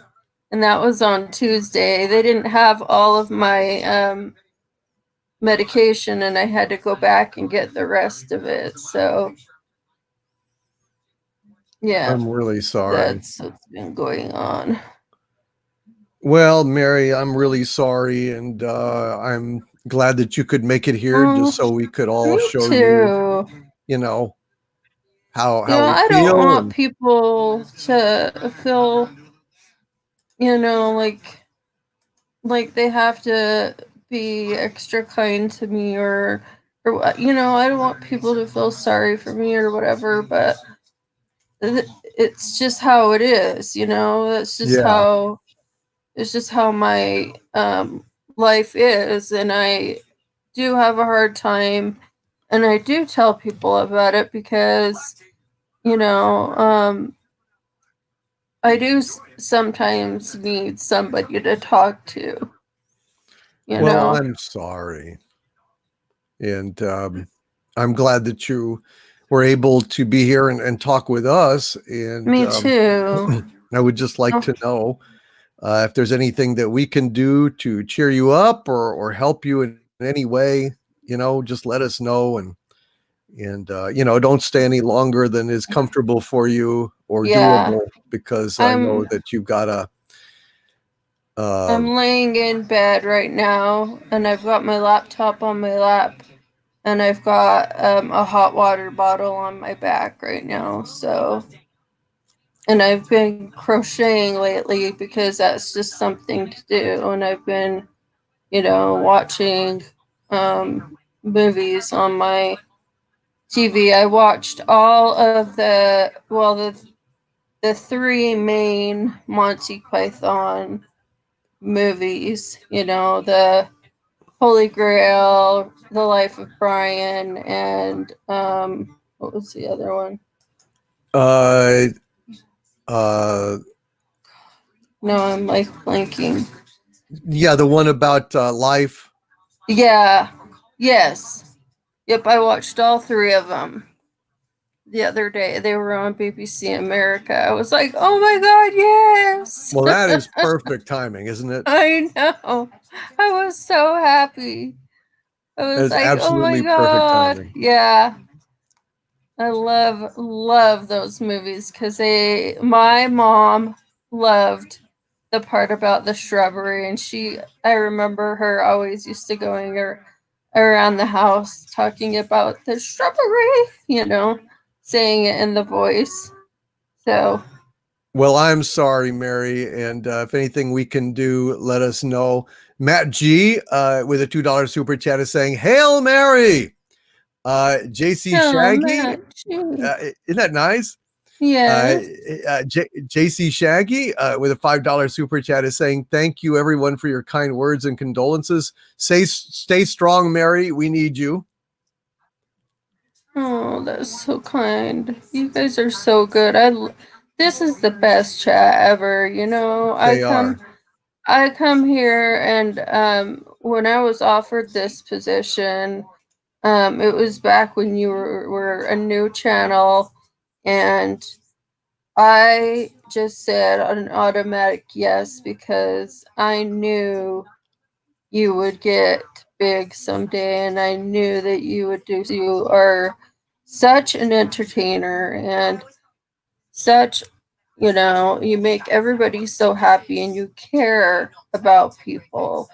And, sometimes I say to you, you just care too much. You care too much, I'm just like, Well, I don't know. I just know. do And what I'm just being me, and I don't I know. I I don't know. know. I don't know. But Aussie Bundy Bear with a $2 Australian super chat is saying, "For the love of Mary," and it sent you a little heart. Oh, that's so sweet. They're very kind. Thank you. It's so nice. JC Shaggy Yes, and and I love all this the chat too, because I've met so many good friends They and are met so absolutely many fantastic. kind people, and that's just the way I was raised. I was raised as a kind, person, and so I'm going to be kind to you too. Well, that's paying it forward, right? Just That's doing a great right. job, and thank you. And San Francis has got a little advice for you with a $5 Canadian super chat. He says it's not a cure, but if you can let Mary know that a slice of pineapple and half a cucumber a day can help back pain, best anti-inflammatory agents. Oh, that's good to know. So a slice of pineapple and half a cucumber a day. Also, if you could go ahead and get some curcumin and turmeric, that's Uh-huh. powerful anti-inflammatories as well. Yeah. It comes in little tablets, a curcumin or it's a turmeric. Look for a good formulation at a pharmacist. You can ask them, and that helps. That helps a lot too. Well, So just a suggestion there. the reason I started growing those little cyst things is because of that inflammation. And that's, I guess, it's part of the problem. I can't arch my back because on your spinal cord you have three joints. You have two in the back and one in the front. And so to arch your back, and you've got these things that are sitting in the way, I can't even arch my back at all. So, that, and I can't lay on my back. The only side I can lay on is my left side. So it's hard to sleep, and I don't know. Well, I know. I mean, I'm sorry. I'm so sorry. And a few more folks have sent some messages to you, and I want to read those Okay, good. to you real quick. Stephanie Little Page with a $5 super chat. Thank you, Stephanie. Says, Mary, I'm on Social Security disability. Depending on your situation, you shouldn't have a problem getting it and the back pay. Yes, because I did try once to get on it. So, I mean, that's good. That's Yeah. very good. You need to try and keep on that because, it's important. Yeah. 73 Optimus Prime with a $4.99 super chat. Thank you, my friend. Says, we're all behind you, Mary. So stay strong and don't lose hope. Oh, And thank sent you you a couple so of hearts much, here. guys. Sent you a couple of hearts. Corayon with a $2 Canadian super chat says, hear that, Overlord? You're in bed with Mary. Uh-oh. Woo! Oh, hey-oh. Hey-oh. See? Pound me too. Harriet. Son of a bitch. I wish you hadn't heard that comment. It was out of context. Out of what? That sounds Yes. creepy. No, it's not. You don't know what never mind. Thank you, Corayon. In bed with Mary. Wow. Who'd have thought? Yeah. Supreme Overlord SJW with a $10 super chat. Thank you, oh Supreme One, who says, Overlord DVD. We may disagree on many things, but we can all agree that Mary is awesome. Yes, she is. Yes, she is. We agree on that. She is the queen of the wrenches and does a fantastic job. Basil, the Pump and Seagull, with a $5 Canadian super chat. Basil asks you, Mary Ashme, have you ever talked to the doc about an inversion table? Also, might be a good idea to go to a pool and float with a noodle for an hour a day. Those are my physical therapy things that I have to do with the physical therapist. But now, because of this this thing, I can't even see my physical therapist anymore. So Well, because of this bullshit. Yeah. Yeah. So I mean, right now, Shit. Yeah. I don't know. Is there any way to get some kind of medical, house service, like, with a, I you know, know. person with a mask or hazmat suit, That's what I treating you thought. like you're, plutonium, and she's gonna, rub your back or I mean, I know. no. And I have another problem that I was born with, and it's called Olier's disease. It's I just have like weird things, you guys. I was born know. with I a know it. bunch of different weird blips on my DNA, and I have some tumors in my right foot, and they did turn cancerous, and they are in remission right now. And so I think sometimes too that limping that I did for such a long time didn't do my back Right. any good either. So Right. I'm so sorry. We got a couple more here to read, and then I'm going to go okay, ahead and no, that's good. move on. But we've got the Kelvington has sent a super chat. Thank you, my friend. It says, Mary, you have always been super kind and nice in every chat I've ever been in. Feel better soon. Oh, thank you so much. Classic Comics has that was Justin Proper with a $2 super chat. Thank you, Justin. Says press 7 for Mary. So all those 7s that you saw getting typed in the chat was for Mary. And then finally,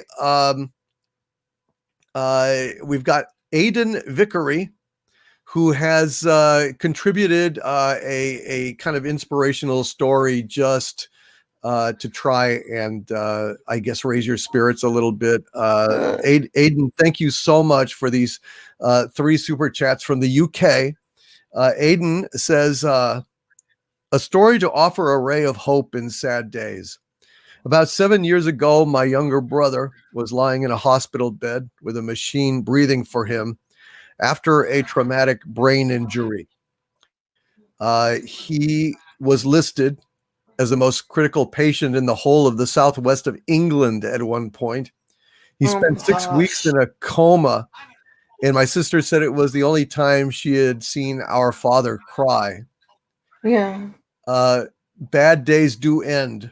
I promise you all. He made a 95% recovery. Oh my gosh. So that is so amazing. Miracles can happen, Mary. And, thank you for everything that you do for us. And thank you for just being so awesome all the time. And I just want you to know that we appreciate you here all the time. I appreciate all of you.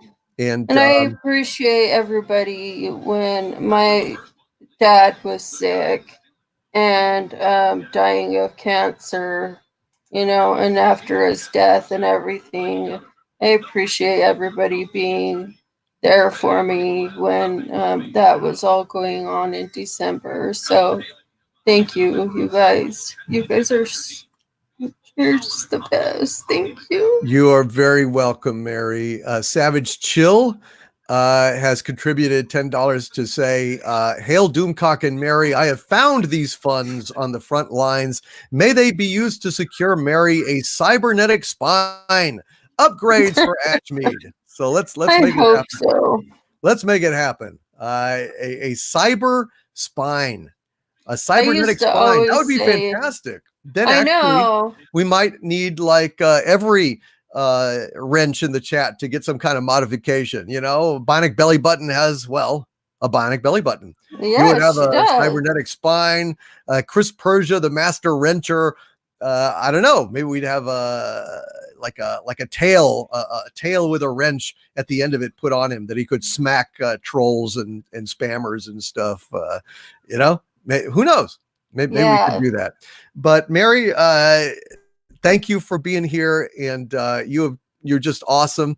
Red Tigress also wants to say with a $5 super chat, Mary, get some good frankincense. If you get a good one, doTERRA can be used internally. It will help enhance other pain meds. Oh. So frankincense, if you get doTERRA, it can be used doTERRA. internally to help with other enhance other pain meds. I didn't know that. Yeah, and San Francis with a Canadian super chat of $10 says, pineapple and cucumber saved my friend from back surgery. For immune system support, look up 4 Thieves vinegar. Prevents bubonic strength plagues. The herbs was what plague doctors put in their beak masks. Oh, yeah. 4 Thieves vinegar. Interesting. Yeah. And pineapple and cucumber saved his friend from back surgery. So there you go. Some good suggestions, Mary. Think about that. And listen, if there's anything that we can do for you, just let me know. I'll be here for hours. All right. I know. Yeah, I worked as a registered nurse for 12 years, and I had to be fitted for one of those those T95 masks or whatever they are. Yeah. And I just remember having a patient that had she had I can't remember what she had. She had that one where they get the things in their lungs. What is it? Tuberculosis, TB. And she left. She got on a freaking bus and left. Wow. And they tracked her down and arrested her and put her in the University of Utah, and she had a cop as a card. Well, that's crazy. I know. That's absolutely crazy. Well, Mary, stick around or let us know if you're going to bed. Thank you for being here, and we will talk later. Hi. I want to say hi to Cecil when he gets here, because I have a message for him from my boyfriend is one of his mods. So. All right, then. Well, thank you, Mary. We'll talk to you later. Okay. Okay. Bye-bye, Mary. Okay, bye. Thank you. You are very welcome. All right, folks. Well, thank you all for all of your suggestions, and thank you for your help. Mad Martagon, good to see you, brother. Thank you for being here tonight. And yeah, man, this is just an unfortunate time for so many people. And I am just, I'm very sorry. I'm just sorry for everyone that is going through so much right now. And I guess oh, what was that? That was weird. And I just want to say, oh no, well, was that a hotel bell? Oh God. Hello out there. And who are you? I just wanted to say, are there any slaves around here? I'm looking to free the slaves. Slaves? Yeah, slaves. When I stutter, motherfucker? No. Well, there haven't been any slaves around here in a long time, stranger. Oh, fiddlesticks. Well, I guess I'll just give my speech then. 7 years ago, our fathers brought unto this continent a new nation, conceived in the... excuse me. What? You're not going to do the whole speech, are you? Oh, fiddlesticks. Now you made me lose my place, sir. You're a cad and a bounder, sir. Very well. Stop by my Gettysburg Address, and I'll finish the rest of the speech later. Ladies and gentlemen, that was episode 2 of our new ongoing series, Harvey's Hotel. Harvey, come out and take a bow. Thank you. Thank you very much, folks. I appreciate that very, very, very much. So you were, I guess, you were Abraham Lincoln. Yeah, that's right. Because the beard and the hat, and yeah, Gettysburg Address. And you. So what were you doing here? I wanted to free the slaves. Ah, so that was the premise of your little skit there. That's right. That's right. The Doomcock. So anyway, So wait, well, hold on, Harvey. So, what was the name of this episode? the name of this episode was "Let My People Go." Well, wouldn't that have been a better title for Moses? Moses. Yeah, Moses. You know, he delivered the Israelites from unto Egypt. Dude, this was Lincoln. Yeah, I know. It's just a weird time. I mean, shouldn't it have been more like Fourscore or something? I mean, you know, like Honest Abe frees the slaves or something. You have the soul of an accountant. What? You have the soul of. I mean, let my people go is poetic. Just saying, like, you know, Honest Abe frees the slaves. I mean, shit. I mean, you don't really have much of an artistic temperament, do you? Well, now don't look. This isn't criticism. I'm just trying to clarify things. So, Harvey, would you explain for folks what is the premise of Harvey's Hotel? Could you cue us in? Well, basically, you know, I run a hotel, and all sorts of famous people stay here, and every once in a while, they come out and they interrupt the show. Again, like the guy under the seats on the Dave Letterman show. Yeah, you already said that. Okay, yeah, we've established that. So, okay, well that's very interesting. You look like you want to say more. Well, I don't want to look. I don't want to cause any trouble, Harvey. It's just I just want to say. Well, first of all, is there a problem? Is there a problem with Lincoln Doomcock? No, it's just fine. It's just fine. I was just wondering, isn't Lincoln? Well, I mean, isn't it kind of an obvious choice? Well, what do you mean obvious? Well, it's not a problem. It's just, you know, anybody can do Lincoln. I mean, you just put on a beard and stick a black pipe on your head and you're there. So. Oh yeah, that's right. I forgot you're a master of fucking disguise, right? You're like a makeup master, a makeup kung fu Jedi. You're really Max Factor under there, right, Dave? My name's not Dave. Yeah, we've established that. Now, Harvey, now look, I see you're getting upset. I'm just, you know, can I just go now? Well, before you hurry off, I'm just saying that if you wanted to show off your acting skills, right? I mean, that's the whole point of Harvey's Hotel, right? Yes, to go ahead and do a variety of personas. Yeah.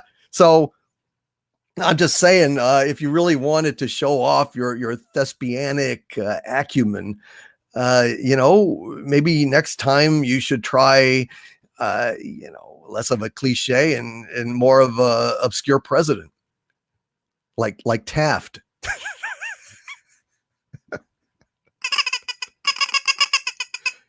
Taft. I see. So I'm sorry it didn't hit a 9 on your comedy sphincter scale or Richter scale, whatever. Listen, mister, one of these days, you're going to be wearing a muumuu, washing dishes in my Pakistani restaurant. And not even Calgon will take you away. Oh, Harvey. You know, let me tell you something. Until that wonderful day when I have you dancing like a monkey at the end of my string, I'll be here in my containment field, watching you, making your life a living hell. Oh, no, Harvey, I'll be watching you, Doomcock. I'll be watching you, Dave. I'll be watching you. I'll see you. I see you, Davey, singing your little public domain songs and doing your little Shatner for the 1,500th time. I see you. I see you. This series is not going well. I'm a little worried. I'm a little worried. So yes, episode 2 of Harvey's new series, Let My People Go, which should have probably been more like Moses. I guess I better learn how to wash dishes because I'm gonna be. I think he should have tried to do Taft. Don't you think, Sabu? Don't you think Taft would have been a better choice? Stop laughing.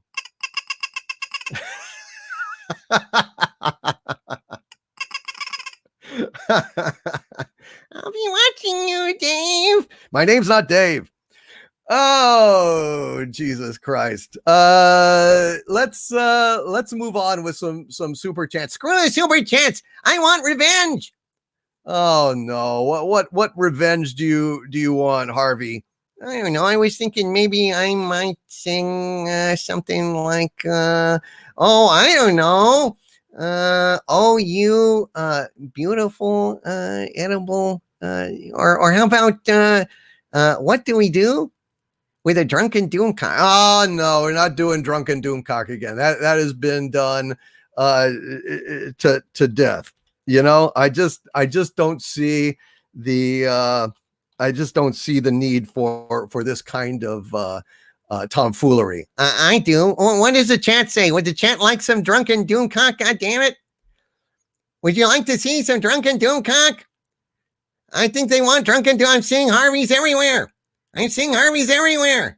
Oh, Stellar Heather wants to hear the Muncher Down song. Aaron Feliciano wants Drunken Doomcock. Oh dear. Lori Wilson says, "Oh, let him sing." Yeah, let me sing. I want some revenge. I want some revenge. What do we do with the drunken Doomcock? What do we do with the drunken Doomcock? What do we do with the drunken Doomcock? So he'll push the button. Way, hey, go push the button. Way, hey, go push the button. Way, hey, go push the button. Time to let out Harvey. Show him STD till his head explodes. Oh, show him STD till his head explodes. Show him STD till his head explodes. And he'll push the button. Way, hey, go push the button. Way, hey, go push the button. Way, hey, go push the button. Time to let out Harvey. Put him in the bed with Mikey Spock. Put him in the bed with Mikey Spock. Stick a bunch of splinters in his jock. Then he'll push the button. Way, hey, go push the button. Way, hey, go push the button. Way, hey, go push the button. Time to let out Harvey. Lock him in the bilge with Alex Kurtzman. Lock him in the bilge with Alex Kurtzman. Leave him there until it really hurts, man. Then he'll push the button. Way, hey, go push the button. Way, hey, go push the button. Way, hey, go push the button. Time to let out Harvey. That's what we do with the drunken Doomcock. That's what we do with the drunken Doomcock. That's what we do with the drunken Doomcock. So he'll push the button. Oh, you reprobates, you weasels out there. You wanted to hear it. You got to hear it. I don't know why. It's bizarre, but there you go.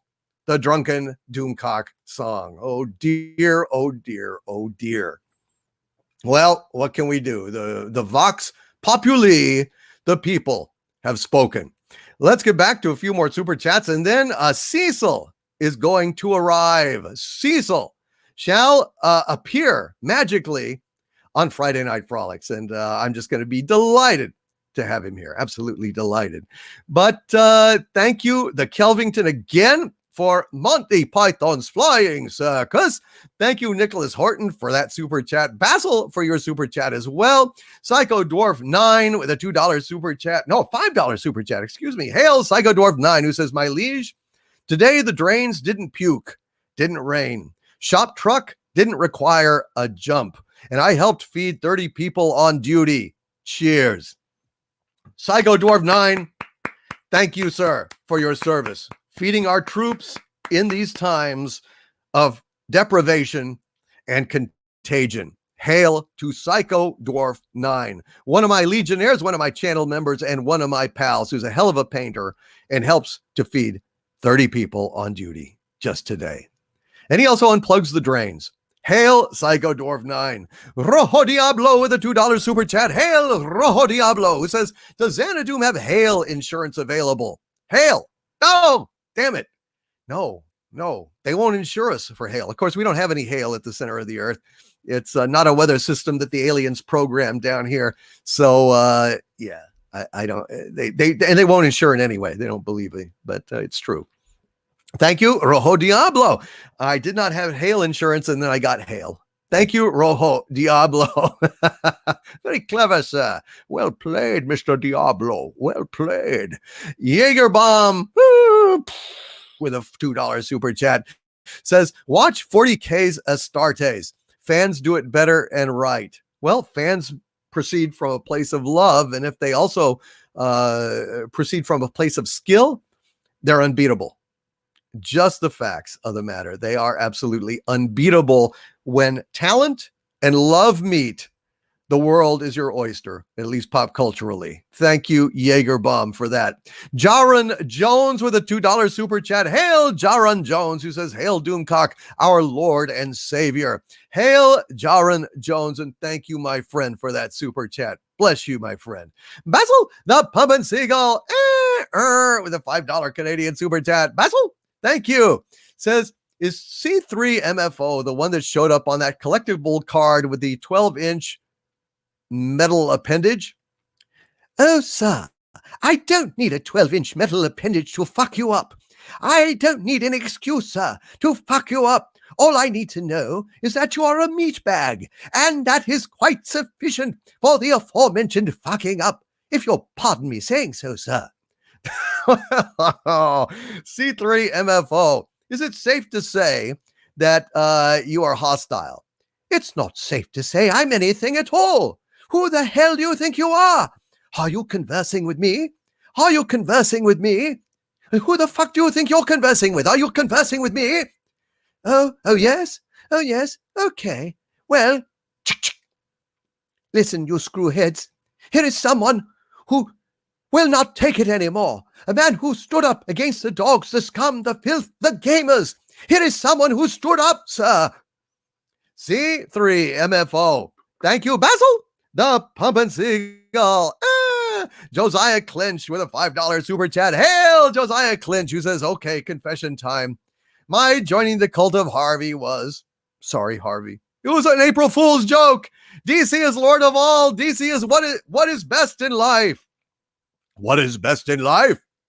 You ask me this. You ask me this now. I will tell you what is best in life. To crush your enemies, see them driven before you, and to hear the lamentations of their women. Hail, Josiah Clinch. I am glad that you were only kidding about joining the cult of Harvey. I would have hated to have destroyed you. That would have made me kind of bummed out. Hail, Josiah Clinch. Nicholas Horton with a £2 super chat. Hail, Nicholas Horton. Says some wampum for Harvey's future kids. Thank you, Nicholas Horton. I appreciate that wampum. Greatly appreciated, sir. World of Trev with a £2 super chat. Hail, World of Trev, who says MFO should whack Picard, the Robocock. That's right. What do we do with a drunken Picard? What do we do with a robot Picard? What do we do with a robot Picard if we can't push his button? I wonder where Picard's off button is located. Probably next to his prostate. It's safe there. The swollen prostate protects it from pushing. Oh dear. Nicholas Horton, I want to thank you again for the wampum for Harvey's future kids. I'll tell him that you said that when he returns. I'll tell you he said that when he returns. TC, the Mandalorian, with a €2 super chat. Hail, TC. This is Lord Doomcock. Your Doomcock is the talk of the town. Thank you, TC, the Mandalorian. It is wise that they talk about it. It's better to be talked about than not to be talked about. Oh, and by the way, it looks as if we have another channel member who has joined. M. Dastardly has joined the channel membership, and I want to thank you, my friend, for supporting my channel. It's greatly, greatly appreciated. Hail, M. Dastardly. You, sir, rock. Thank you for supporting the channel today. And let's see, I want to make sure that I have not missed anything while I was rambling away here, doing Harvey's little show, his little skit. What a nut he is. Oh, thank you. JD House Hour says, we love you, Doomcock. Thank you. Midnight's Edge After Dark says, Cecil. Oh, if you say that again 3 times, I bet Cecil will appear. Cecil. Cecil, Cecil. Let's see if it worked. And Cecil is here. Cecil has arrived. Cecil is in the house. Let's go ahead and welcome Cecil. I'll keep my helmet on. Maybe it'll spook him. I don't know. We'll see. Hail, Cecil. Hello. Welcome to Friday Night Frolics. Cecil, Thank you. It's an honor to be here, Lord Doomcock. Cheers. The honor is ours, man. Welcome. I'm so glad to see you. What are you drinking there? I have got bourbon. Go wild turkey. Nice. I'm going to go ahead and take off my helmet so I can also enjoy some bourbon. Here we go. I'll take off the helmet. Thank you. All righty. Hello, Cecil. How are you? Man, I'm doing good. I'm going to pour myself a little Elijah Craig small batch bourbon here. So you will not be alone. Oh, I hate to drink alone. Oh, well, I know. It's like that makes you an alcoholic. That's why I'm always on live streams. It could have been part of my evil plan to just suddenly turn you into an alcoholic by just lying and saying, well, I'm going to drink with you, Cecil. And then you drink. And I was saying, I just lied. I didn't drink at all. You're drinking alone. It's like, oh, shit. Then you got to go to AA. Just like that. That's the worst. That's for quitters. That sucks. I know it, man. How have you been? Cecil says back cash grab. Back cash grab. It's doing good. Let's see where it's at. I think it's like almost 158,000 now. Wow. Somewhere in the it's creeping along. Yeah, 157, 812. So yeah, this has been a big, bigger success than I ever expected. It's really I'm pleased with it and working on it, and I hope it's going to be a book a lot of people have fun, reading. I think it will be. The important thing is I'm having fun, Of course. and shamelessly grabbing cash. Yeah. So I mean, that what is best in life to grab cash. So to put it, to rake it before you, grab it. And to hear the lamentations of the regular comic book industry that's going straight down the toilet. Oh my God. Today was a crazy day. Were you following anything with Ethan? Your friend and mine? Yes. He was getting death threats. Why? I don't know. This guy, a comic book shop owner in California, a place called Atomic Basement. The guy just went nuts and just started issuing, I want to fight you. I want to fight you. And, I'm going to beat you up. All this stuff. And then the whole time he's trying to de-escalate it. He's like, whatever, you need, stay with your family. You need to be with your family now. He was doing the right thing completely. He kind of had this guy figured out as a little nuts. So he was de-escalating it.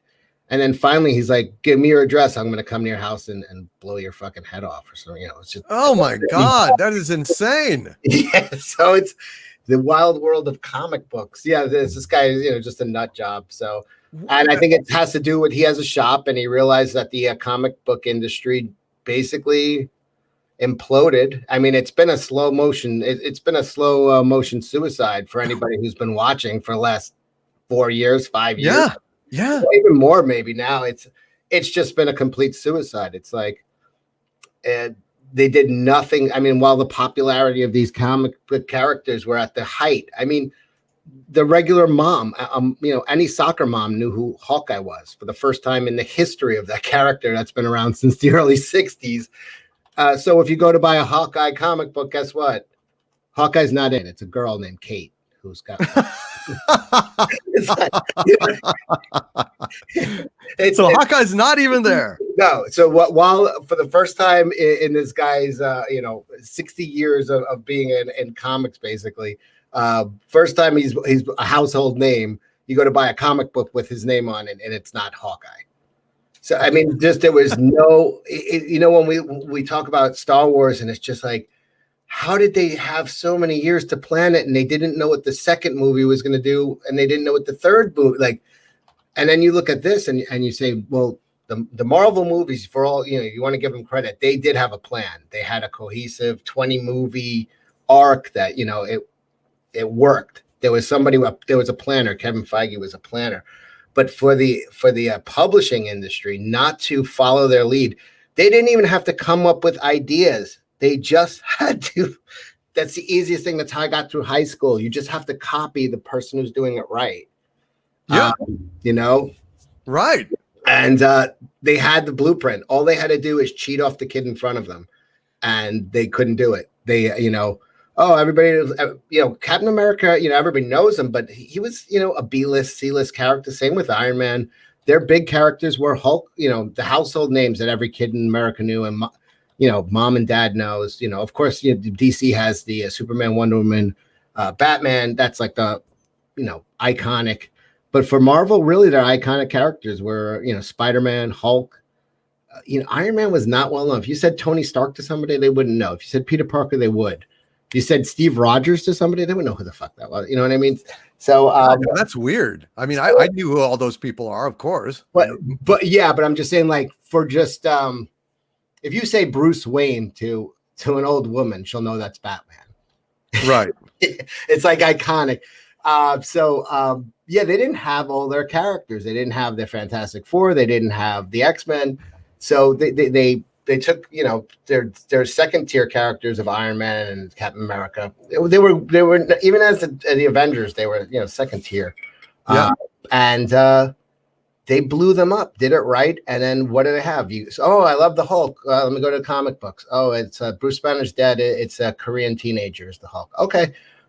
It's okay to do one or two, but at the same time, the entire roster in the comic books didn't match the movies. Everyone, even with the X-Men books, Logan, people know who Wolverine is. Everybody wants, okay, it's X-23, it's a girl. Wolverine's dead. It's like, so Wolverine was a girl. Thor was not a great, oh, let's go to the comic book. Thor. Where's Thor? No, Thor is a woman with breast cancer now. Okay. Everything was at the same time. And it was like you couldn't. Oh, and then when they did have Captain America, it turns out he was a Nazi. The whole time. Right. Oh, was he a Nazi or was he Hydra? I heard he was Hydra. Hydra is the Marvel universe.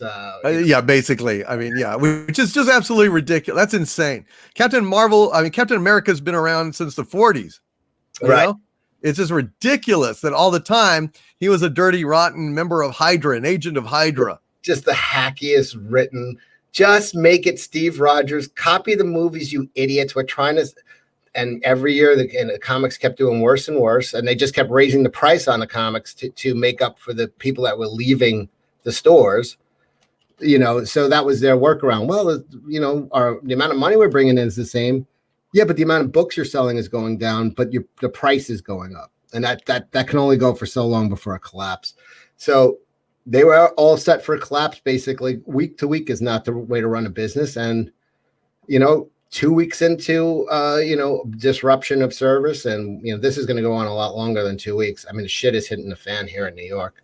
Yeah. In New York, for sure, man. This is the first weekend where, I'm getting called. That's where I was running around today, actually. I was helping people out because when people have friends their parents are in the hospital now and you can't go in the hospital. They come out, take them, and then they just sit in a car outside the hospital. They have no idea what's going on. And it's really awful situation for a lot of people. I have an aunt who's in there who just had open heart surgery last week and had to go back this morning. And now she has COVID.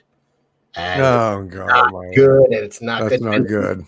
And they don't have a room for her. So she's in a hallway on a stretcher. It's just fucking ridiculous, man. I'm sorry. I'm not trying to bring everything down, but this is as bad situations happen, businesses have to be prepared for things. And that whole business of the comic books has been so just strained that they're going to blame the collapse of the industry on the pandemic. The thing. Yeah. But that's ridiculous.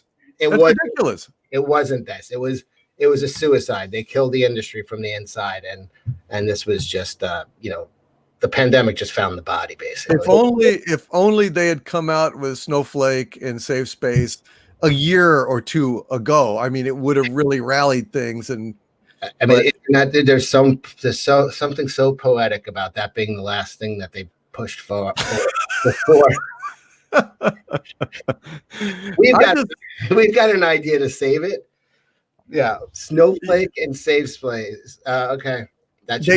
They screwed it up, man. They screwed it up. It could have been fabulous I think the one problem that they blew on this premise, if Safe Space emitted the pink force field from his ass, that would have been like a big pink bubble gum, like he's blowing a big bubble of farts that is protecting people.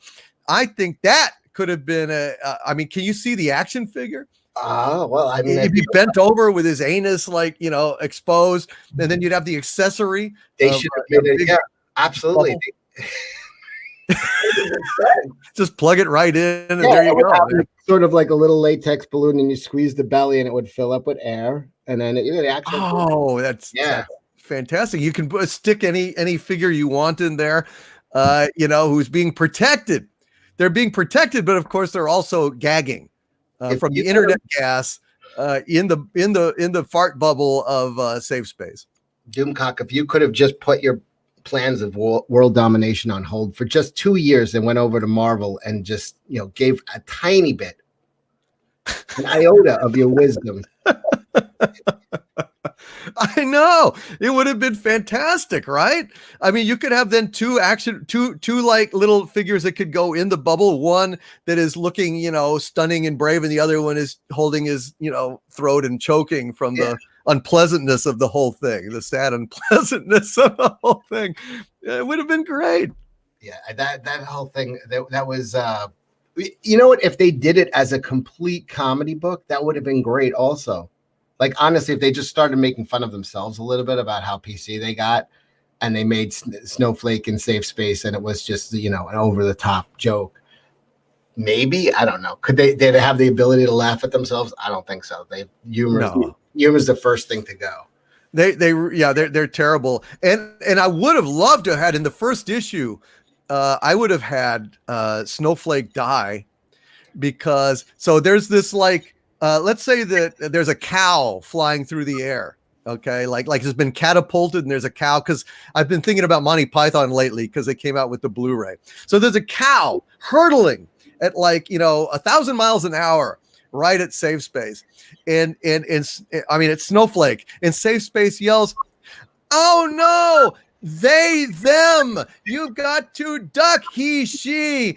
Not that I want to mansplain." And then boom, the cow takes the fucking head off, and it's too late because of they, them, he, she.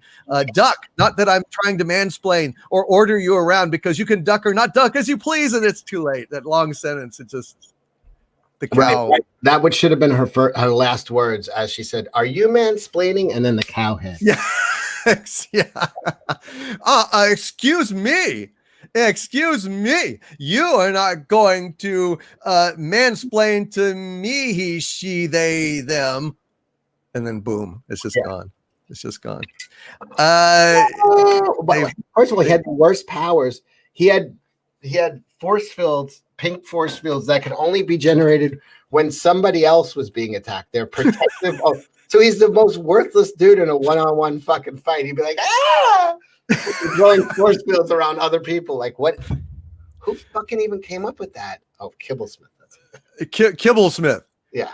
Oh my God. Well, dude, what do you think about this? If somebody directly threatens Safe Space, he can throw a feeble punch at them, and then they're being attacked, and then he can bend over and put a pink force field around their ass, and then they choke on the internet gas and die. Where were you when they were launching this? I can't believe that they never thought this. I can't believe that they they should have. I don't know. Am I the only one that sees the potential here? Yeah, that's like the side effect, because when Nightcrawler, when he whenever he teleports, it smells like fire and brimstone, so everybody chokes from it because it's sulfur. Like, right. Oh, it stinks like farts, like rotten eggs. Absolutely. So they should do that every time. He can make a protective field around himself and others, but you're trapped basically in his ass gas while you're in. Well, but it is impenetrable. Lower the fucking shield. I don't care if we die. I'd rather take the punch in the face from the bully. Please. Yeah. Oh, geez. I don't have to work this character into cash grab. And then, like, what if Safe Space is really malicious? What if he's got you in his like pink ass bubble, and he looks over there and he kind of glares at you. If you say, please, sir, or whatever, and then he grabs a taco and starts slowly eating it. Oh my god! A taco with scalawag sauce on just it. Just threatening, like, looking him in the eyes, like, Yeah, I know what you're thinking. Did he have 5 tacos or 6? Well, seeing as this is Torchy's Tacos, the most potent tacos ever made, you have to ask yourself a question.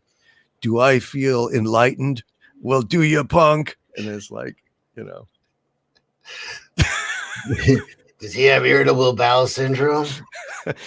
Well, did he fart 5 times or 6? Well, I tell you, in all the excitement, I've lost count, but seeing as I've had X-Lax, the most powerful laxative made, it will blow your head clean off. You've got to ask yourself a question. They're just drinking out of a gallon jug of milk. I'm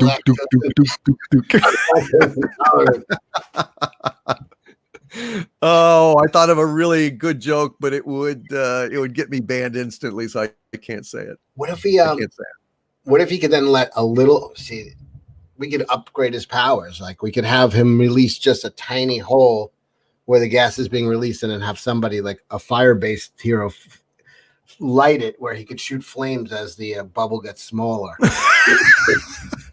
Contracted, blowing the like, if he can selectively open a hole. Yeah. Or there's a team. There's a team member, a special team member that interfaces with Safe Space, who's named Asshole. And what he can do is he can project a force field that will open up like a little hole in the ass bubble. Okay. He shoots holes on. He can open up just a little hole in the ass bubble, and then see, there's a guy trapped in there, of course, because that's how he projected the ass bubble in the first place. And Safe Space just says lighter, and he pulls out a lighter and lights it, and then suddenly it's a blowtorch, and it's just whoosh. So it takes Safe Space, it takes asshole, and it takes guy with a lighter. We'll just call him Vic the Bic, we'll call him. And he turns, he's the human Bic lighter, and he lights it, and then it just turns into a fucking flamethrower of enlightenment. Yeah. A woke flamethrower, a flaming flamethrower. We can have Magneto try to recruit him when he's like, I can't make the fire, I just shoot the gas out. He's like, you're a god among the insects. Don't let anyone tell you otherwise. Those who say we're the disease, I say we're the cure. Thanks, Magneto. You haven't seen Safe Space and Asshole and Bic in action. You've already put more three amigos. Put more thought into Marvel Comics in the last 10 minutes than they have in the last 10 years. Yes, So, right here. Hold on, guys. I got an idea. Hawkeye, but it's not Hawkeye. It's a Hawkeye that's a girl. Oh my god, this is fucking amazing. What do you got? Wolverine, not Wolverine. It's a girl Wolverine whose name is Wolverine. Amazing. And at these meetings, these things should be mocked about how bad. Because what I'm saying is true. Thor. We'll make it a lady Thor. What's her name? Also Thor. So Hawkeye. Hawkeye is still named Hawkeye. They didn't change the name. Hawkeye's named Hawkeye, it's a girl. Thor is named Thor, it's a girl. Wolverine is named Wolverine, it's a girl. It's like, how do they come up with these fucking ideas? I mean, just brilliant. These are the best creative people in the country. I think that's absolutely right. They always, you know what the funny thing is, with all those ideas that they throw away in those meetings, they always still get to leave work early. Yeah. It doesn't take them. You'd think it would take them all day to come up with these ideas, but they come up in a few hours. They say, let's go now. Let's go get some kale and, go to a milk bar. Yeah. I feel like they just woke up, they get a call. Hey, your assignments due. We need that new, Hulk idea. Oh, they're like, fuck, they're half drunk. What? Yeah, it's Hulk, but he's Chinese. Brilliant. Okay, got it. Chinese representation. Oh, you did. Knocked it out of the park again. Another home run, guys. The Chulk. Oh my god. The Chulk. And it's like, and I've got another one. I've got another idea. Oh, okay, Myron. What is your idea? Well, what we can do is have a Hulk, only she's a female. Well, but unfortunately, we've already got a female Hulk. Her name is She-Hulk. Yeah, but that was a product of the patriarchy. This is better. We'll just call her the Sulk. Yeah. And she's very moody that time of the month. They've already done that. That's real. The Sulk? No, She-Hulk is not called She-Hulk anymore. She's just called Hulk, and she doesn't. I'm not fucking joking. And the whole point of they used to put thought into these fucking things. The reason the Hulk became a mindless brute is because his alter ego was a puny genius. Right. It was the release of his innermost. So the She-Hulk happened, and it was Bruce Banner's cousin, who was an introvert, very withdrawn, small, mousy girl, shy. And when she was the Hulk, when she became She-Hulk, she became this like goddess. She looked gorgeous. She was 7 foot tall, green, and just know. And she began to never want to leave that body. In fact, they had issues where she would go see Doc Samson, who was a psychiatrist, and be like, "Hey, you're not reverting back to your old form. Like you're always staying." He's like, "I don't want," and she's like, "Why would I? This is who I've always wanted to be." And that's like, it's a great psychological idea of this character and how it's her dream. Like she's literally her dream, she's the opposite of she was. She didn't like who she was. So she had now she doesn't turn into a beautiful woman. She turns literally into the Hulk. It looks just like the Hulk, but it's got a little bit longer hair. It doesn't have any feminine. I'll pull up a picture. You think I'm joking? Wow. No, it doesn't. So it's like, so that was her inner thing, was to become the Hulk. It doesn't even make it just, no, because you know what? It was too much. And the real reason was because it was too much of the male gaze. It was too sexualized. She was a super sexy character that everybody liked to draw and buy stuff. So let's God forbid. God forbid that white males or any males with penises. Anybody. They don't want any male. Yeah, should gaze upon a woman and find her attractive. Right. She was like a sex bomb, but that was part of her character because her real name, Jennifer Walters, was not a sex bomb. That's why when she became She-Hulk, she was a sex bomb. And it was like, it made sense. Yeah, it was a good, they gave her a reason to draw her. I mean, that was part of the sales. Now there's no reason to buy her. And here's the other thing. She talks like the old Hulk now. As she turned into the Hulk, but she's not. She doesn't have. She still has her intelligence, so there's no reason. But she still says things like Hulk smash and crush, and it's like, but she didn't lose her intelligence the way Bruce Banner does. Right. There's no sense. There's no rhyme or reason. That's it. She's going to turn into the Hulk and look like the Hulk and say Hulk things. It's like, but did she lose her intelligence? Oh no, she just likes to now, What? When she turns, does she have coconut shells on her chest or seashells or something? There's no need. She wears like a unitard, but there's no reason they give her no breast. And they had one character said something like, "Why don't you look, the way you used to look?" And she said, "Because now I'm finally free." And he's like, "Free for what?" "Free to be ugly." That's the fucking real writing. It's a trend. A lot of folks have come over from the previous stream over at Nerdrotics, and I want to welcome everyone here. Cecil and I are talking cash grabs and comic books and just pretty much everything under the sun. Hail Jeremy, hail Nerdrotic, and all you folks. And just to recap briefly, I was forwarding this idea to Cecil for his approval. I think he approved that.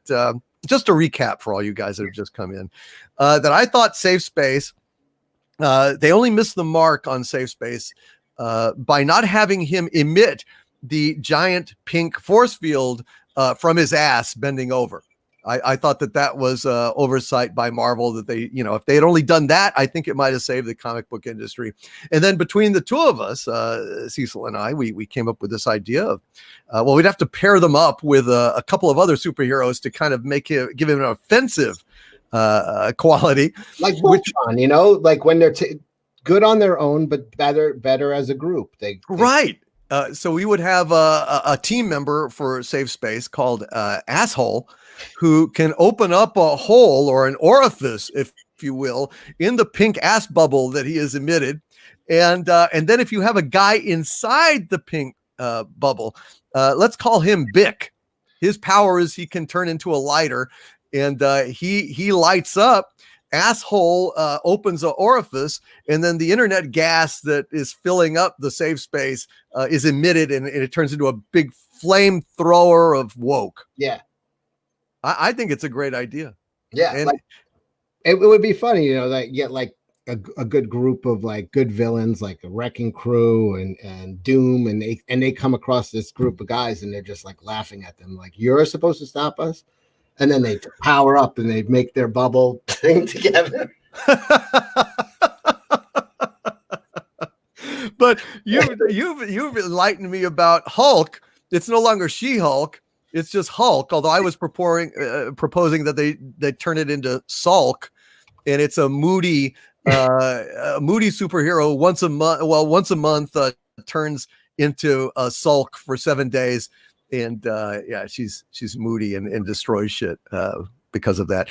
But you said that she's ugly. It's her powers to be ugly, because God, we don't want any more women, turning beautiful or being attractive. They should all be ugly and overweight and everything else. So I have a modest proposal, Cecil, here. Let me know what you think of this. Since you're a comic professional now, you're doing Cash Grab, which is a fabulous project. So, the Marvel family, Captain Marvel, Mary Marvel. So they reboot that over at DC, and, Mary Marvel, who's an attractive woman, says the magic word Shitzam and gets hit by lightning and appears as Rosie O'Donnell. What do you think? Shitzam, boom. And there's Rosie. Here's Rosie. What was in our fucking minds? Shazam! Does she sing show tunes? Yeah. She's appearing on Broadway in The Fat and the Hat. Oh dear. I'm going to show you. I'm going to share my screen in a second. I'm going to show you for what we used to have as She-Hulk, which was like, classic sex bomb. For boys to buy comics. And hold on. Yeah. I hate the way Google has it set up now. Oh yeah. The new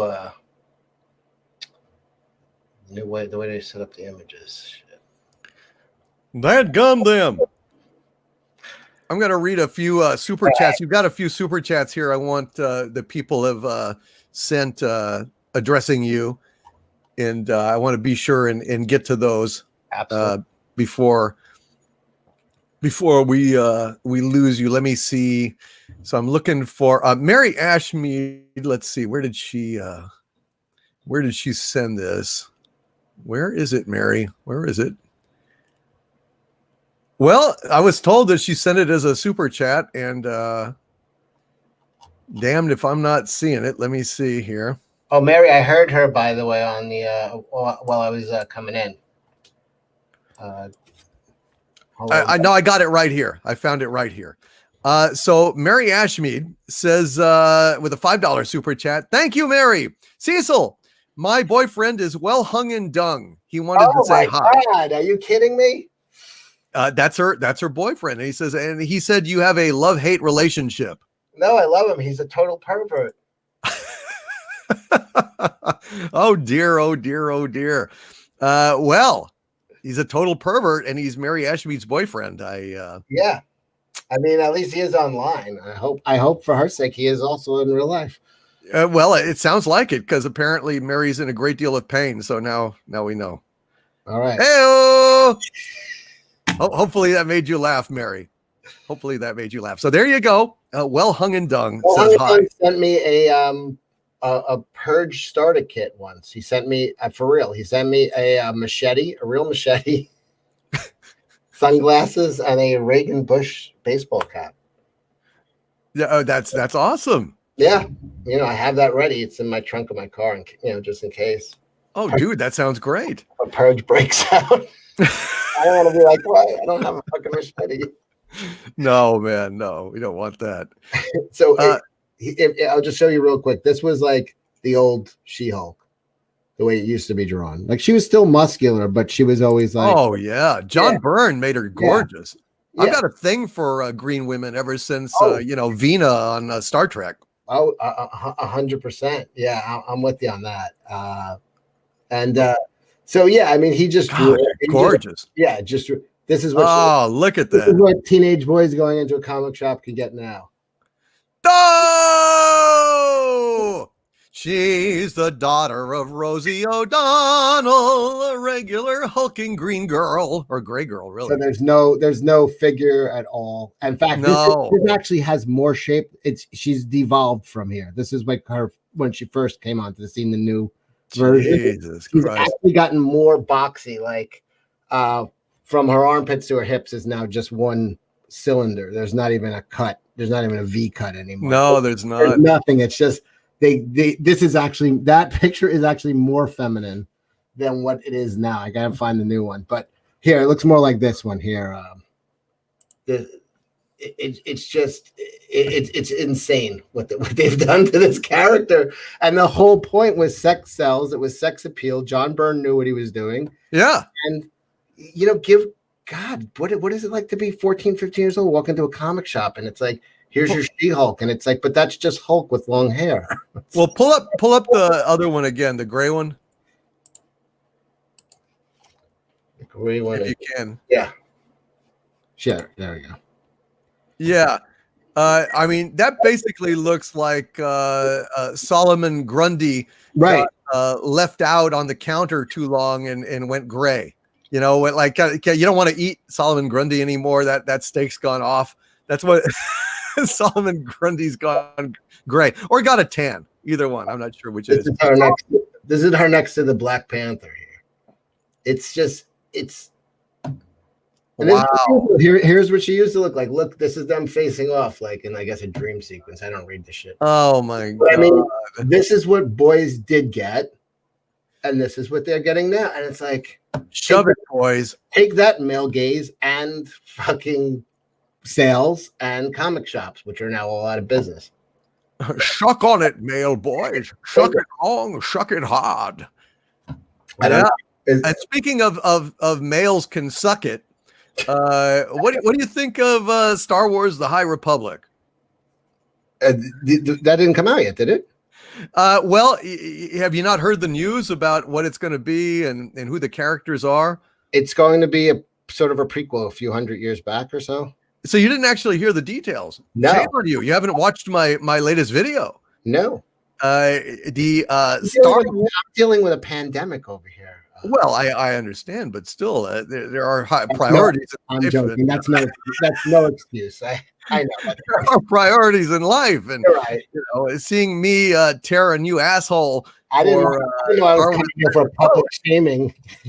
is kind of critical, but it's well, you can't talk about it. Then it's awful. I mean, literally, the Force is more female than ever in Star Wars: The High Republic. In fact, it's just absolutely gold. Let me just give me a $2 tour. You don't have to, give me the whole thing if you don't want to go through it again. But, no, I won't. But it basically, there is the best Jedi in this universe is named Avar, and she's a blonde. She's the best Avar. She's the best Avar, and then there's a guy. They listen to your show. I know it. Yeah. That's what it is. I mean, they it's like the Disney, the Lucasfilm Story Group smiled on Doomcock because I will get so much mileage out of that now until the end of time.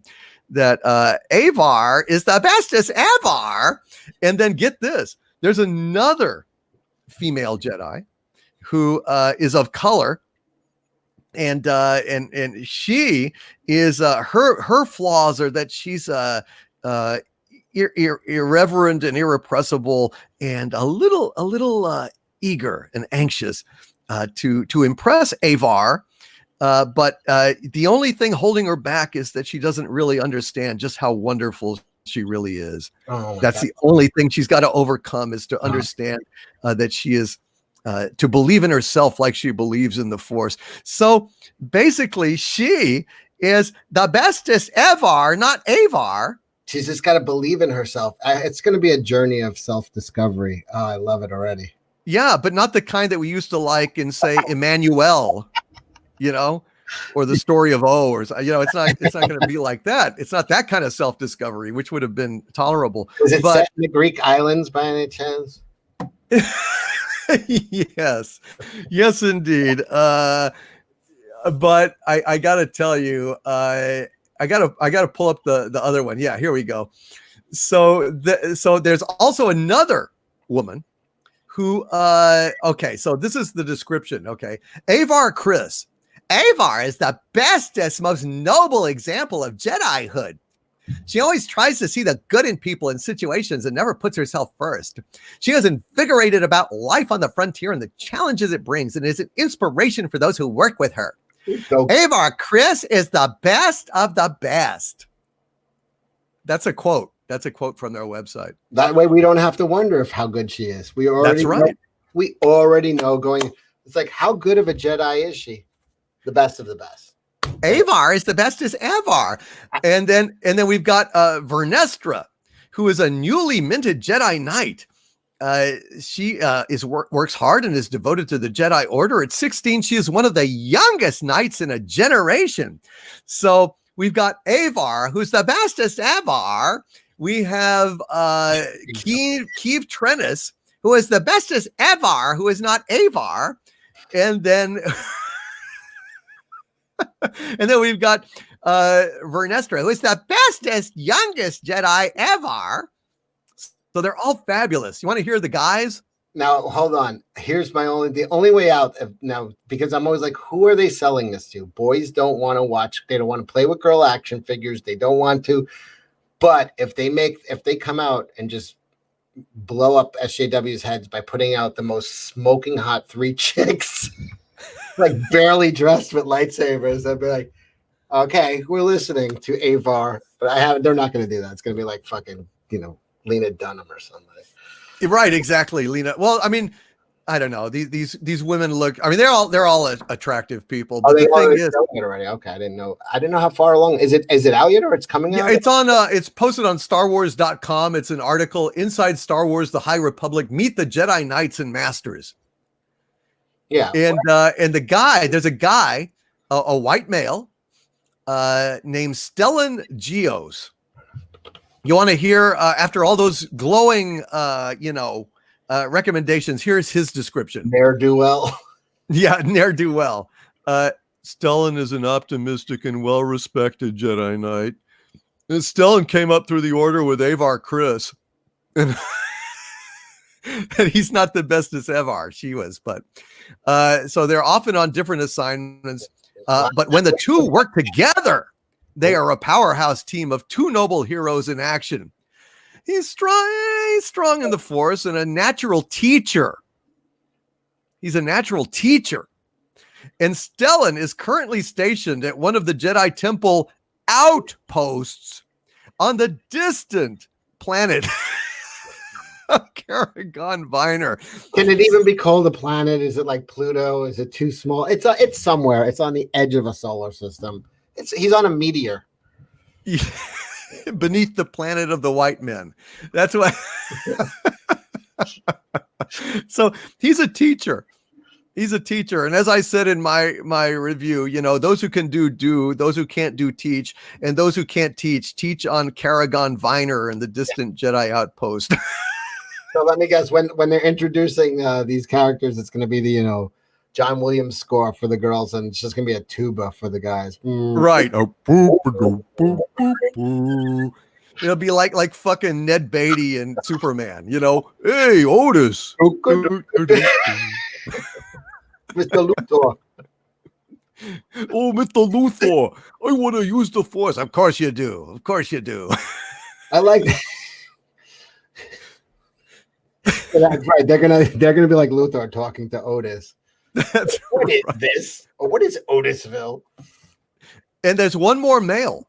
So there's 3 women. Poor dumbass stuck out in the boonies on his, asteroid. Mhm. And then we've got Loden Greatstorm, who's a Twi'lek Jedi Master. So he's not a human boy. He's an alien boy. And it says he's a Jedi Master and is considered to be one of the best teachers in the Jedi Order. So the 2 guys are teachers and the girls go out and have adventures. There we go. Yeah, the guys are a drag. They're the fucking teachers on a fucking asteroid somewhere. Yes. Yeah. They're basically fucking, Julie Andrews in male drag, with a guitar. Let's start at the very beginning. Somebody, what? There's what? What are the chances that one of the guys is going to be gay? Oh, Is that 100% chance at this point? geez. I had just taken that for a given, but I don't know. I don't know. I was speculating earlier that maybe old Stellan got banished to the far-flung, distant outpost, for Pound Me Too, Yeah. Maybe he looked at deep into Avar Chris's soul, her ass, and got his ass shipped off to the asteroid, maybe. What do you think? Has it? Yeah. Well, I like what I think you're already putting more thought into this than they are. Yeah. Well, I aim to be thorough. Yeah. Make the alien gay. Yeah, well, the alien is probably gay as grits, I imagine, but somebody's got to be. But that's fine, what's his name? Snope. Who is it? Severus Snope. In wasn't he gay, or was it Bumble Bear? I'm not a fan of Harry Potter, so I don't know. I watched the first one. That's it. I don't. Yeah, I don't. That was like within the last few weeks, only because we've talked about it so much, and I'm like, I feel like I know everything. Just it gets like osmosis. I know who the characters are. I know their names. I don't give a shit. Yeah, I don't give a shit. That's my magic powers. I don't care. I have the spell of indifference. I'm a shield of indifference, and I don't care. Wee, it's magic. Yeah, everything's so goddamn whimsical. It is. It's really, really whimsical. Dumbledore. That was just as bad as mine. That's his name. Dumbledore was gay. Thank you, Ryan Griffiths, Jack Lumen, and King Kane Rumsky, and Questor as well. Siberius Snape. Thank you, WizGiz Entertainment. Bonic Belly Button with a $2 super chat is saying, "Hail Cecil, is the human centipede finished?" It's a human Cecilpede. It is not finished. I've been slacking. I have a lot of Migos here to add to it. I could show off what I have done so far. Oh, we're gonna get a preview of the human centipede. Oh, the Cecilpede. Excuse me, the human Cecilpede. I also, while we're waiting for that, I want to read Spike in Madness says with a $2 super chat, Cecil is love, Cecil is laughter, Cecil is life, from Spike in Madness. Thank you, Spike in Madness. Thank you, Bonic Belly Button. Nee. All right, here we go. All right, so this is the original 3, which I went from the movie. So I used Sulu as the front because it was an Asian guy. Then I used Alyssa Milano from Charmed as the back, and then that's Blair from what's that show? They're in a boarding school. Facts of Life. So this is the original human centipede. Then I made the celebrity human centipede. I started with Conan because he had the best face for the front. Oh sure. Yeah. Oh yeah. He looks like he's going already, which is perfect. Yeah. It looks like he's straining to go. Yeah. Yes. Which is kind of perfect. Yeah. Then I had Frankenstein, Richie Cunningham. Cowardly Lion. If I only had some fiber. And that's Alice from the Brady Bunch sucking on his hair. Oh, And here's yeah, the story yeah. of a nasty human centipede. But I have a couple more. I got Evil Ahura. She's gonna go on there soon. Next is gonna go Rocky. Oh, Adrian. Adrian. Hey, yo, Mick, I gotta eat this maid's asshole for eternity.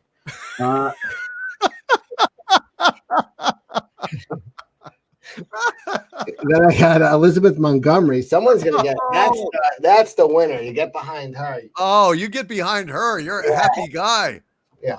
It's like, take my hand. I'm a stranger in paradise. Oh, I think that is Star Wars right there. I mean, honestly, I think that we should incorporate that as the 6th Jedi in Star Wars, the High Republic. It should be the 6th Jedi, and it should go around saying, the Force can have a strong influence on the spastic bowelid. I think that would be a great quote. Yeah, the Force can have a strong influence on the spastic bowelid. Jailhouse Rock Elvis is going on there. I think I'll give him. He's either going to get Judy Garland or Evil Ahura. You got to be kind to the king. Who does he get? I would like Dorothy. Dorothy. I'm saying that's a no lose situation for him in my book. I think it's a winner. I don't know, Toto. And then you can have Elvis singing, I can't be found sucking farts alone. He starts singing and it comes out of Conan's mouth like 30 seconds later. Don't eat bran. I'm a hungry man. Yeah, so when people are like, I wonder what Cecil does all day. There you go. Like you said, you gotta look on the bright side of life. You gotta. Men have to have hobbies, Doomcock. Yeah. Shit. Well, psychotic hobbies. It's a very good hobby. Charlie's London with a £4.99 super chat. Thank you, Charlie's London. Says Cecil London sends its love to New York City. Oh, hi, Charlie, and happy anniversary. Yesterday was her anniversary. Hail Charlie's London. I did not know that. Please stay safe, dude. We need you here. Hail Cash Grab and great stream Doomcock. Thank you, Charlie's London, and welcome. I'm glad that you are absolutely here. We've got Justin Proper here with a $5 super chat saying, 2 of my favorite YouTubers. Not sure how long you'll be going for, but I'd be happy to pop in a little later if you'd like. Just send the link. Thanks, Justin Proper. We haven't been able to talk to you in a long time. We might go ahead and do that. And folks, I'm gonna get to all these super chats. Don't worry. Just kind of chatting with. I know the deal. You could plow ahead. I'm a semi-pro. You are a consummate pro, sir. And I want to say to all of the Raiders from Gary's channel and Jeremy, thank you folks for coming over here. And I think you picked a good time to do it because we're having fun. Echo Base Net. Go ahead. He was on my channel the other night. If I remember correctly, on April Fool's, I got really plastered and I just opened the chat up to come in. Wow. And I got to watch it to see what went on. I don't remember. That must have been madness. I think Proper Jeremy was there. He was there. Yeah. Oh, nice. Because he did a terrible. He did a terrible April Fool's joke. He did a video with his grandparents where they were watching my Wizard of Oz. I did a video review of Wizard of Oz way back when. So he showed it to his grandparents and he filmed their reaction to my review of Wizard of Oz, which was me breaking it down to it's a couple chicks fighting over a pair of shoes. That was my big So he's like, it was a really charming video. I loved hearing from his grandparents. They're fun, So they were reacting to it. So he comes on the show and he's like, "Hey, my grandfather died, the guy who was in the video." And everybody's just like bummed. And then he's like, "Oh, April Fool's." I'm like, "That's not a fucking April Fool's, man. No, that's not. That's not how you do April Fool's." That's not in the spirit of April Fools that, lovable moppets the world over are renowned for doing. That's not. God damn, that's a fucking kick in the balls. That's not fucking. That's dickish. Yeah, that's like stabbing somebody in the stomach and going, "April Fools, I didn't mean to kill you." Surprise! It's a prank. Yeah. It was just tomfoolery and spirited shenanigans. I mean, it is his grandfather. He looked pretty old. It wasn't like out of the realm of possibility. It wasn't like I was going to be like, "No fucking way, that guy." He's not. Your grandfather didn't die, you fucking liar. Shut up. Yeah, that's not very helpful. Tears are rolling down his eye. I ain't falling for that shit. No. No, that's proper Jeremy. That's the real monster. If you have him on the show. Proper Jeremy. Well, we'll bring him on. Also, Tom Connors Jr. is in the wings as well. We'll bring him on here. I want to go ahead and grab a few super chats here, and then I thought we would go ahead and talk a little bit about Star Trek Picard. I mean, I imagine you probably have an opinion, right? Yeah. Go ahead. You do your super chats. I've got a lot of opinions. They really fixed everything that was wrong with Star Wars. I mean, Star Trek. Yeah, Star Wars, Star Trek, Doctor Who. It's all equally fucked at this point. Everything new is best. It really is. So Stephanie, I'm sorry you couldn't have Captain Robert April join us, but we'll do it next week. So thank you, Stephanie Littlepage, for that $5 super chat. Morlock with a $2 super chat. Thank you, my friend. Says, "Hail Doomcock. Thanks, boss, for all you do." You are very welcome, Morlock. Thank you for the super chat. Greatly appreciated. 73 Optimus Prime with a $9.99 super chat. Hail, my friend. Thank you. My new channel member says, "Star Wars, the High Republic, sheer effing hubris indeed." With more female than female is their motto.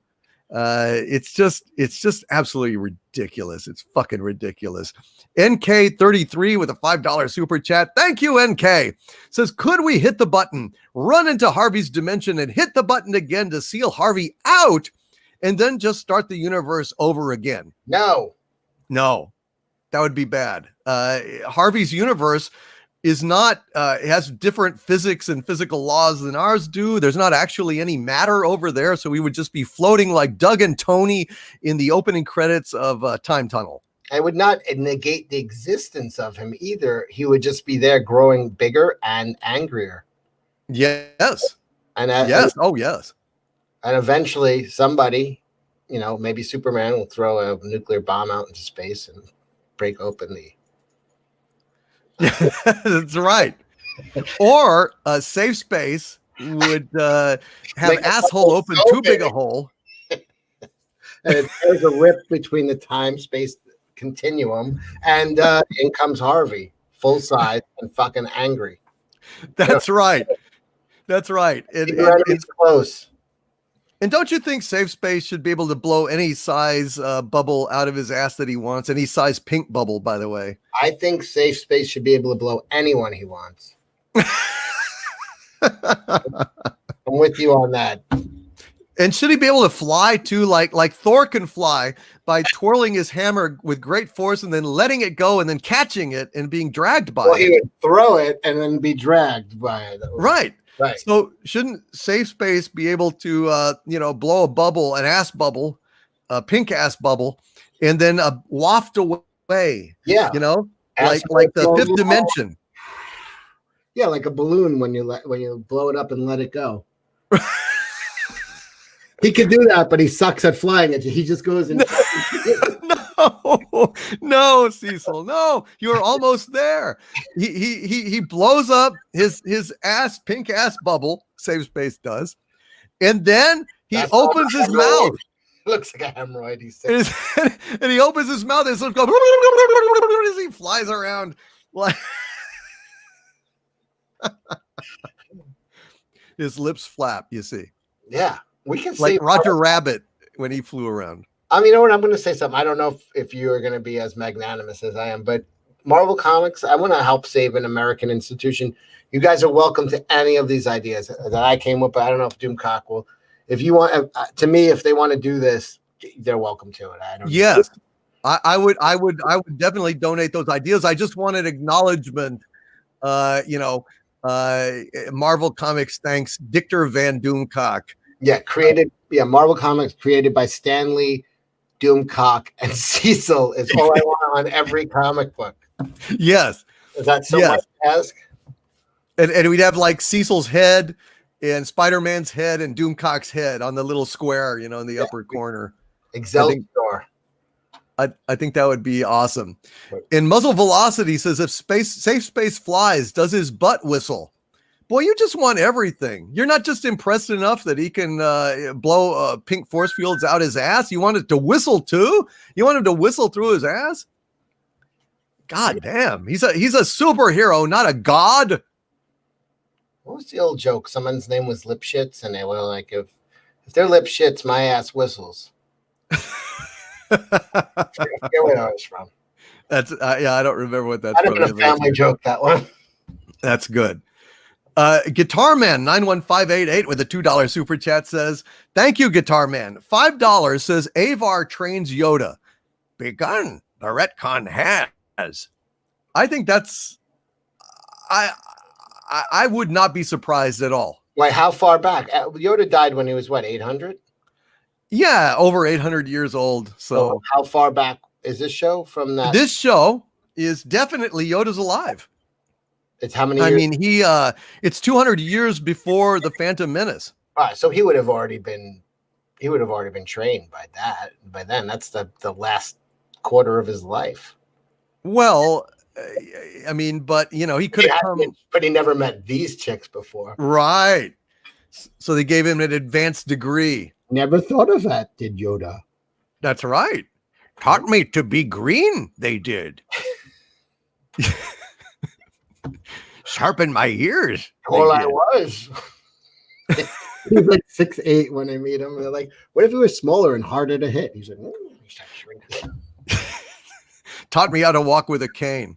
Thank you, Guitar Man 91588. Thank you, NK33 and 73 Optimus Prime for those super chats. J Paula 821 with a $2 super chat says, boycott Disney, boycott Marvel, boycott Star Wars. Damn right, J Paula 821, because without respect, we reject 110%. Agent Pepsi 1 with a $5 super chat. Thank you, Agent Pepsi 1 says, my liege, in dark times such as these, we have to trim the fat a little. So let's put Harvey on the spigot soon and barbecue him with a tomato in his mouth. I resent that implication. I am not a pig. I am not pork. I am not meant to be a rotisserie, Harvey. I am Harvey, the future destroyer of your universe. You try to put a tomato in my mouth, I will disintegrate you, the potato, and the rest of your universe. So there, Agent Pepsi 1, so-called Agent Pepsi 1. How dare you? I think you offended Harvey, Agent Pepsi 1. I'm just happy that Harvey is a potato, tomato kind of guy. Yeah, that's right. I thought he was going to throw a tomato in there for a minute, but yeah, I'm not that highfalutin. I never listened to Cole Porter, so there's regular peeps. Yeah, he's definitely not. I'm not fancy. He's not. Yeah. I don't raise my finger when I destroy universes, my little pinky finger. I say, rather. Oh, I'm rather going to destroy your universe. No, I just say, fuck you. May you all perish in flames. It's pretty simple. You know how I am when I was listening to the show before? I'm like, because I know I was late, well, you threw an early date number on me, but I was like, all right. And I'm like, I'm listening to you, and it's Harvey and his MF3PO. I'm just like, no, he's got people on with him. Don't worry. Sure. He's good. He got people. He can vamp for a while. All right, good. There's people filling in for me. I am C-3PO, human cyborg relations. And one of the many 6 million forms of communication I'm fluent in is kick-ass. I see a motherfucker. I grease a motherfucker. Yeah. There you go. Living the thug life. He's fucking Terminator without flesh. Why is he afraid? Why would you program a robot to be afraid? It's dumb. It's dumb. It doesn't. I don't know. I have no idea. What's the first line of Star Wars? What's the first sign of Star Wars? Or who has the first line in Star Wars, or any Star Wars movie? That would be C-3PO. And I think it's "We're doomed" or something. No, actually, it's like, did you hear that? They've shut down the main reactor. We'll be destroyed for sure. This is madness. There'll be no escape for the princess this time. What was that? Dum, dum, dum, and it's like, yeah, you hear the echoes and stuff. Yeah, I've got the script. Why would Anakin program fear into these guys just to make that's fucking that's early signs of sadism right there. Yeah, it's kind of weird. You don't need to torment a droid. A droid can be fearless, but he's like, you know what? Fuck this, man. Make these guys fucking scared of every fucking gunshot that goes. See, that's foreshadowing. He was sadistic. None of the other droids were afraid. They're all walking down the hall like this. These two are like, the fuck? That's right. Why did Anakin give us fear? I was built by Anakin Skywalker, but I was programmed by Jedi Master Charles Nelson Riley. Leadsville. How's that for a topper? And speaking of a topper, let's go ahead. Jedi Master Charles Nelson Riley taught me all I needed to know about the dark side, the very dark side. Don't forget his apprentice, Paul Lynn. Witchy poo. They were never together on Match Game. It would have been like Paul Lynde. It should have been the top row should have been Charles Nelson Riley, Paul Lynde, and Liberace. I think that would have been. The 70s knew how much gay America could take at the same time. Yeah, imagine that. Everybody would just go for that across. It'd be Paul Lynde. It would have spontaneously erupted in rainbows in the studio. That's what would have happened. But speaking of rainbows, let's bring a bright joy into our life. Oh, Doomcock. Doomcock has joined the channel membership. Hail, Doomcock. Thank you, my friend. I appreciate that very much, Doomcock. Great to have you here. And somebody else was pointing, Cecil and Doomcock equals awesome, says Bionic Belly Button. And others were saying, cock and dick. Cock and dick in the chat. So it's the cock dick forum. And we're bringing another fellow, a phallic fellow in, who has a penis. So although he's not named that, but we'll bring in Tom here, and let's talk a little bit about Picard, shall we? We got every Tom, Dick, and Doomcock here. Every Tom, Dick, and Doomcock. Thank you, Warhammer, for the Doomacorn in the chat. And I'm going to get to your super chats here in a few minutes, but I want to go ahead and avail myself of these fine gentlemen to speak about Star Trek. And here we go. Tom, welcome. Well, hello. How's everybody doing out there in Doomcock land? We're doing well. We're doing well. And I am delighted to have you all here tonight. So let's go ahead and start. Cecil, I haven't heard at all from you about what you thought about Star Trek Picard, or P-Hard as the case might be. What do you think? What did you think about this season? I haven't watched the entire season. I watched it in bits. But I mean, but here's the thing. I went back and started watching some of the Next Generation stuff. And then once you watch this season and you go back to the boring old room, it's like, you see Geordi and he's blind, but you could watch the whole series and they never show his eyes getting ripped out of his head ever. And I'm like,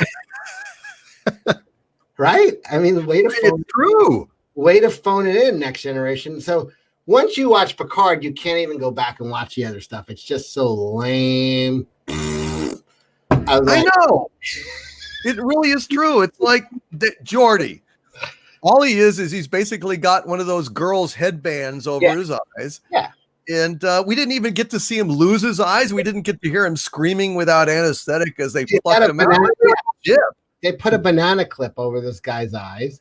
And then I'm like, okay, cool. Well, at least we'll get to see the graphic removal of his eyeballs, obviously naturally with no anesthetic and anesthesia and nothing. They just, it's some kind of flowery backstory. I mean, just what were they thinking? I'm surprised it survived this long. Thank God for Picard for pushing it into the 2020 and beyond. No, I agree. I absolutely agree. More torture. That's what Star Trek was always about. Torture. It was torture and abuse without anesthetic. And, I'm just waiting. In season 2, Picard, they're going to continue removing eyes. Thank God. They're not going to lapse back to that next generation bullshit where nobody loses an eye. But this time, they're going to pull an eye out the opposite way. Wow. They're going to reach up that ass. They're going to go right up to the skull. They're going to pull it out from the back and pull it out that way. That's subverting. So we can see how full of shit they are. Yeah. Exactly. That's subverting expectations. It's like, if you like losing, if you like having your eyes, you'll answer, and you'll see him reaching. You'll think it's going for his face, and you see him going towards his ass. Like, that's right. But then suddenly he's engulfed by a pink bubble. No, I mean, this shit is of all the stuff where you use the phrase, and I think of it a lot, Doomcock, where you say cultural vandalism. I mean, this was just, man, Doctor Who is also another. I mean, this is just some year for. It is just about destroying. Get Star Wars too, but but really nothing. To me, Star Trek was such an optimistic look at the world, and then to come back and it's like this dystopian of the Federation is just this corrupt. At first of all, everybody's cursing. I remember when people curse. I remember the episode where what was it, Abe Lincoln or something referred to her as like some kind of. I know. And then she laughed. She was like, they're so above insult. They're so far above insult that it was like she didn't get offended. It was like a delight. It was like such a throwback that people didn't. I think she said they're just words. Yeah, they didn't understand racism. That's how far ahead they were. And then it's like fast forward to here. And it's like they're cursing. It's like everything was erased. Everything about this guy, his Roddenberry's dream was just destroyed, erased. There's no optimism. It's all horror. It's horror. It's, I don't know. This might be the and I do honestly think of your phrase cultural vandalism a lot when I'm reading stuff. That is such a great turn of phrase and. Nothing. I mean, what they did to Star Trek, the spirit of it pulled its soul out, and it can't be fixed. It can't be fixed what they're doing. And I thought that STD was the worst it could get, and it's like, no. Hold on, wait till you see what Picard has, and it's soulless, and it's just bleak and. Everything that Star Trek wasn't. Well, and you haven't even got to the end yet. No. And I've argued that the end is the worst thing. That last episode, especially the last few minutes, is the worst thing to ever happen in Star Trek history. I said several times over now. Oh my God. Yeah. Speaking of Geordi, I shared something there in the deal. Oh yeah, there we go. That's me with Geordi. I had to wear that thing. That was cool. Wow, that's cool, man. It's tight. That's what he's Safe Space he's said. tiny. He's tiny though. He's a little guy. Really? Yeah.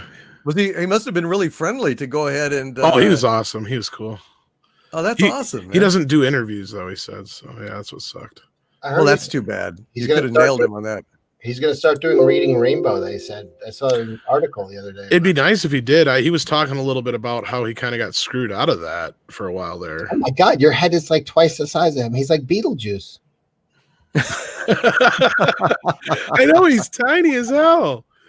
I know, it was really weird. I never noticed that because he's always doing this. Because like I got a picture, it's up there, but I'm not going to grab it. But it's like me and Shatner, and he and I are fairly the same size, but yeah.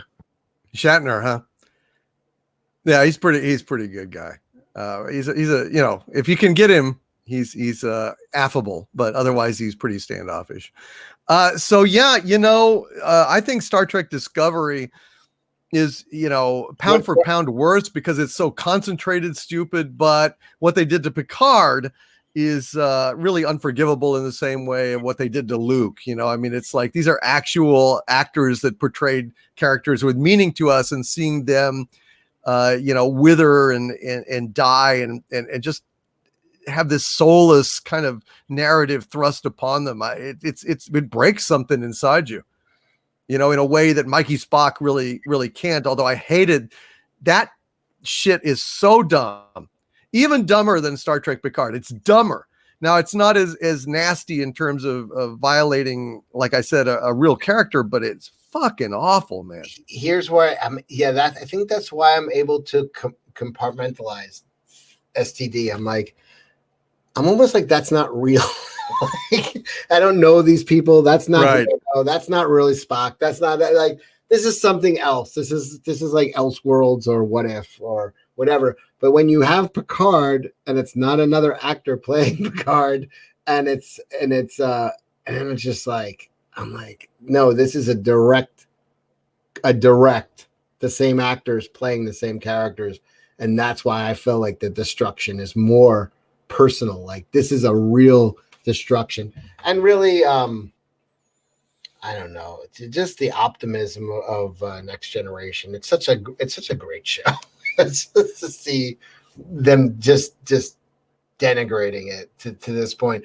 I can, for some reason, just because, you know, there's Spock in STD and but it's not the same actors. It's like you can almost separate it in your mind. This is something different. This is just, you can almost ignore it. You can say this is it, but this Picard is no, we're not letting you separate this shit. Like, this is a link. There's a link here. These are the same fucking actors, you know. You're right. Later, and that's why it's like, oh, that's like the gut punched for me. I get what you're saying, that the SCD is more you know, of a denigration, but for me, Picard having it such a personal link, it just, to me, that's the one that hurts more. No, I agree with you, Cecil. I totally get where, you know, like Doomcock said, as an overall, STD is definitely worse, but Picard's the bigger punch to the gut for sure, you know, because what they do to the character at the end is just, I gotta see the irredeemable. No. I mean, we could explain it to you in 5 seconds, but go ahead, do it. No, you don't want to spoil it for Cecil. I'll watch it anyway. I don't care. Does anybody give a shit? God, don't worry. It's like, I broke the time period. It was over 2 weeks ago, wasn't it? Yeah, it doesn't matter. We don't have to tell you, but I mean, it's so absurd and ridiculous that I heard one of the spoilers was, and that's probably, this is the one you're talking about, that they gave him a new body, but they gave him the same weak body. Yes. They gave him a robot body that's an exact duplicate of his, you know, with a swollen prostate and all, so he can remain Star Trek P-hard. They just took away the abnormality in his brain, was all they said they did. And then, of course, this was following. But doesn't that, now I was aware of that, and I was like, but this is a man who's not, you know, he's not adverse to getting new body parts. One of his earliest things that happened to him was getting a replacement heart. So he's not against getting new improved parts. So why would you not give him new, like, he had his heart replaced already. He's okay with the idea of getting upgrades. So why would you? Yes. Like, we've already established, that's canon, that he's okay with upgrades. Why would you give him a denigrated upgrade? Just it makes, that is that the big thing? Like, is that is. Somebody already spoiled that for me. Probably one of your videos. Well, here, you know what? Yeah, probably one of mine. But here's the thing. Tom and Cecil, I want you guys to correct me if I'm wrong here, but they go ahead and he dies. He dies and he wakes up with Data in a quantum simulation with Data, and Data is depressed. Data is saying, you know, you have died, but you are going back, and I want you to pull the plug on me when you do, because I'm tired of living like this, and nothing should go on forever. and he says, "Have you seen Highlander?" And I know, I didn't, but, Don't watch like, the second one. Who wants to live forever? And I know. Yeah. and then like the light appears and it goes shling, like the Enterprise doors opening, which made me want to throw my remote at the TV. Picard goes back. He's in this android body, and they say, Sung says, "Well, we knew how you felt about not wanting to go on forever, and so we gave you this android body that's going to die in the same number of years that you would." Shouldn't he have said, "You idiots, that wasn't me. That was Lieutenant Commander Data." Yeah. Also, That was Data that said that. It wasn't fucking Picard. What Yeah, the because fuck he's like, is your "Oh, don't worry, problem?" we were paying attention when you when were he woke under." up, when he woke Yeah. up after his heart surgery, he was like, "Get this out of me! I was supposed to die a few minutes ago. Get it the fuck!" Like, no, he's already given his okay on new shit. You bastards have ruined me. You didn't know that I was Amish and I'm against technology. So I want you to take that heart out of me and I want you to put in a hamster on a wheel like God intended. Somebody in the chat, it went by too fast, said they took out the brain abnormality, but they put in a new tumor. Which is so ridiculous that it might be true. That'll be next year. It's not a tumor. And we wanted you to know that we went ahead and swole your prostate real good so you'll still be Star Trek pee hard. So I still have to get up at 4 o'clock in the morning to piss. Gotcha. 5 minutes to get a thimble of this out. Thank you. Wonderful. And did you fix my vocal cords so they won't quiver like some kind of goddamn Catherine Hepburn? No. We left those the same. So when you apologize to everybody, you still sound like a quivering man. So Quivering piece of shit. And I was saying earlier, and I like to float this by you guys. This is a perfect metaphor for what SJWs want to do to our society. Because look at what it is. Here is Picard, who is absolutely sympathetic to synthetic life everywhere, wants to save the Romulans. He's woke as fuck, okay?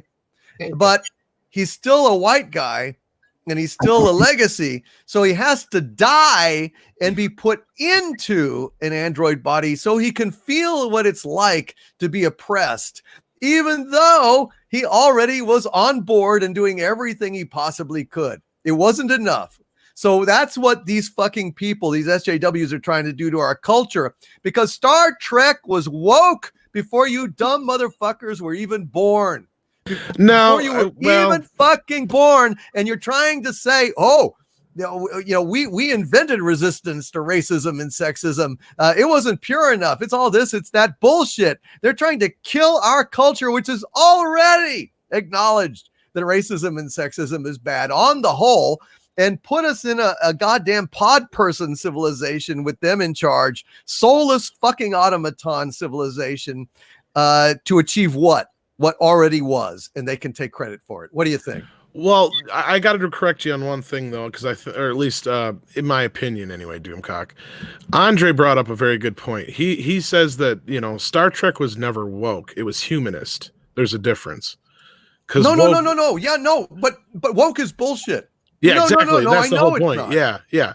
That's the whole point, is that, and what they've done is they've twisted into this woke bullshit. That's for sure. And we've gotten to this point where you're right. It's obnoxious. They've got him as an old white man apologizing for everything. Everything. Like if the Including dog shit that farts, he he's did. like, "I'm Good. sorry, that's my fault. The dog farted." He's a Rachel Dosnell of synthetics. Yeah, pretty much. And it's like, no, look, Fight the power. I know that nothing is woke. Woke is basically just normal, liberalism taken to an absurd extreme and leavened with a whole strain of hostility running through it.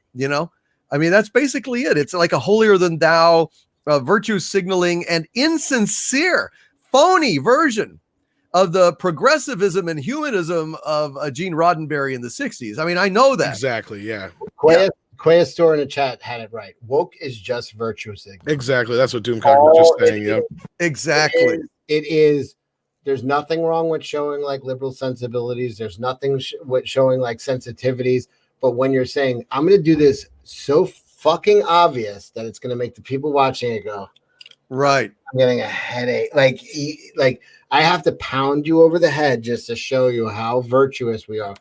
So yeah, that's the feeling, and that's why I didn't. No, I normally can sit through stuff even I don't like, but I'm interested in, which would be how I would describe Picard. I'm like, I watched the first episode and I'm like, I don't like this, but I'm interested. But I think that feeling of just like me just being like, like it was too much, and I staggered it. Like I'm going to finish it, but not on a normal timetable because it's painful. It gives me a headache. That's what I don't understand is the people who stick up for it. It's like, okay, I get it, to a point, but there's still you got to get to yourself to a point, like you just said, it's almost unwatchable. Like, how is this even something that people can sit down and be entertained by? Because it's just so poorly written, poorly directed, poorly edited. The only episodes that are any good are the ones that Frakes directed, and those are just barely watchable. I don't think they're at all watchable. I'm not impressed by 5 even, Frakes. whatever one it was. Those just had a few moments that actually felt a little Trek. And then it was awesome to see him at the end there too a little bit, but then that was all wasted nonsensical stupidness when you get down to the writing of it.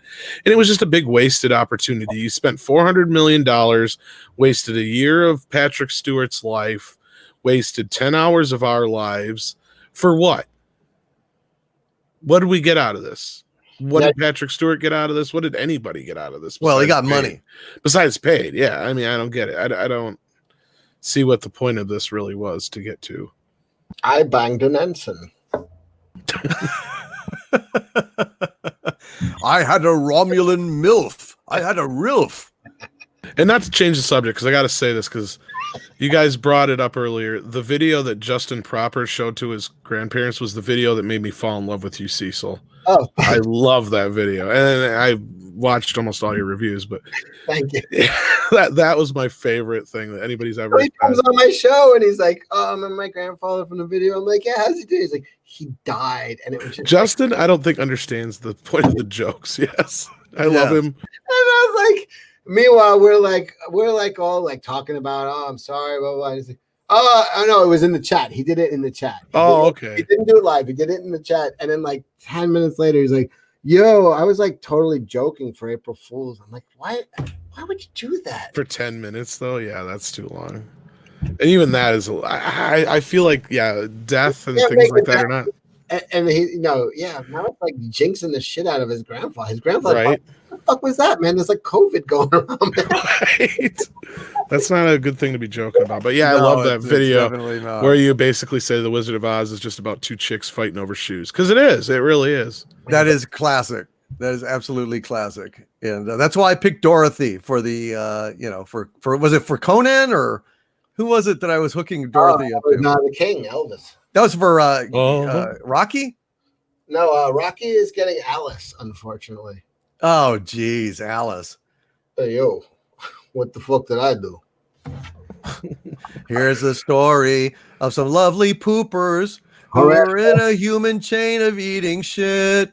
All of I was gonna say, did I actually hear that you had who do you have from the he's got a whole thing. We can't go over that again. Yo, but Nick this maid's asshole looks like she went 10 rounds with Clubber Lang.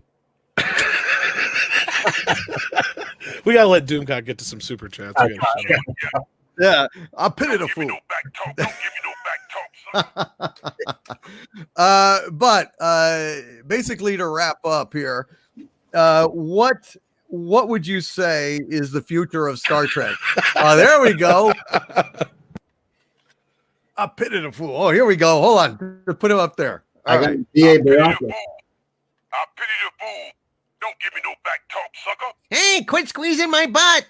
Sorry, man. Sorry. Make me mad. Clubber Lang was his best villain. Absolutely. Oh, he was. Wasn't that? I mean, wasn't what? That's something I've always wondered about. I pity the fool. is that a line that was in Rocky that he appropriated, or was it a line he already did that he let? I don't think he said that in Rocky, but I think that was just one of his little catchphrases. But- yeah. But he wasn't anybody before Rocky, was he? I mean, he wasn't in anything. He was in. he What was, was no, he- he was on a here's how Stallone found him. There was a I guess it was between seasons for like baseball and football, and they had like bullshit stuff on Wide World of Sports, and they had the bouncer competition, and he was a bouncer from Chicago. Oh, that's right. Yeah. And he was, came out with the mohawk and the whole thing, and he wins the thing. But also, whenever they would interview him, he'd be like, blah, blah, blah, blah.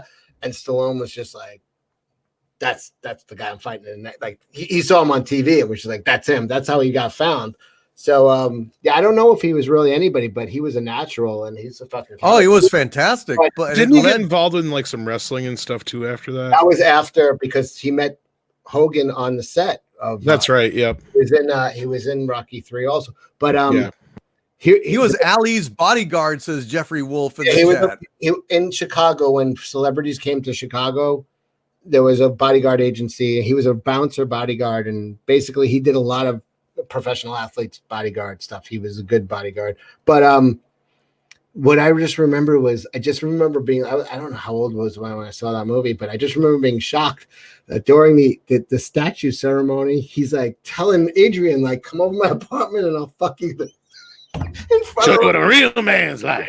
Hey woman, You come over here. come over. I was like, I'll show you what a real man's like.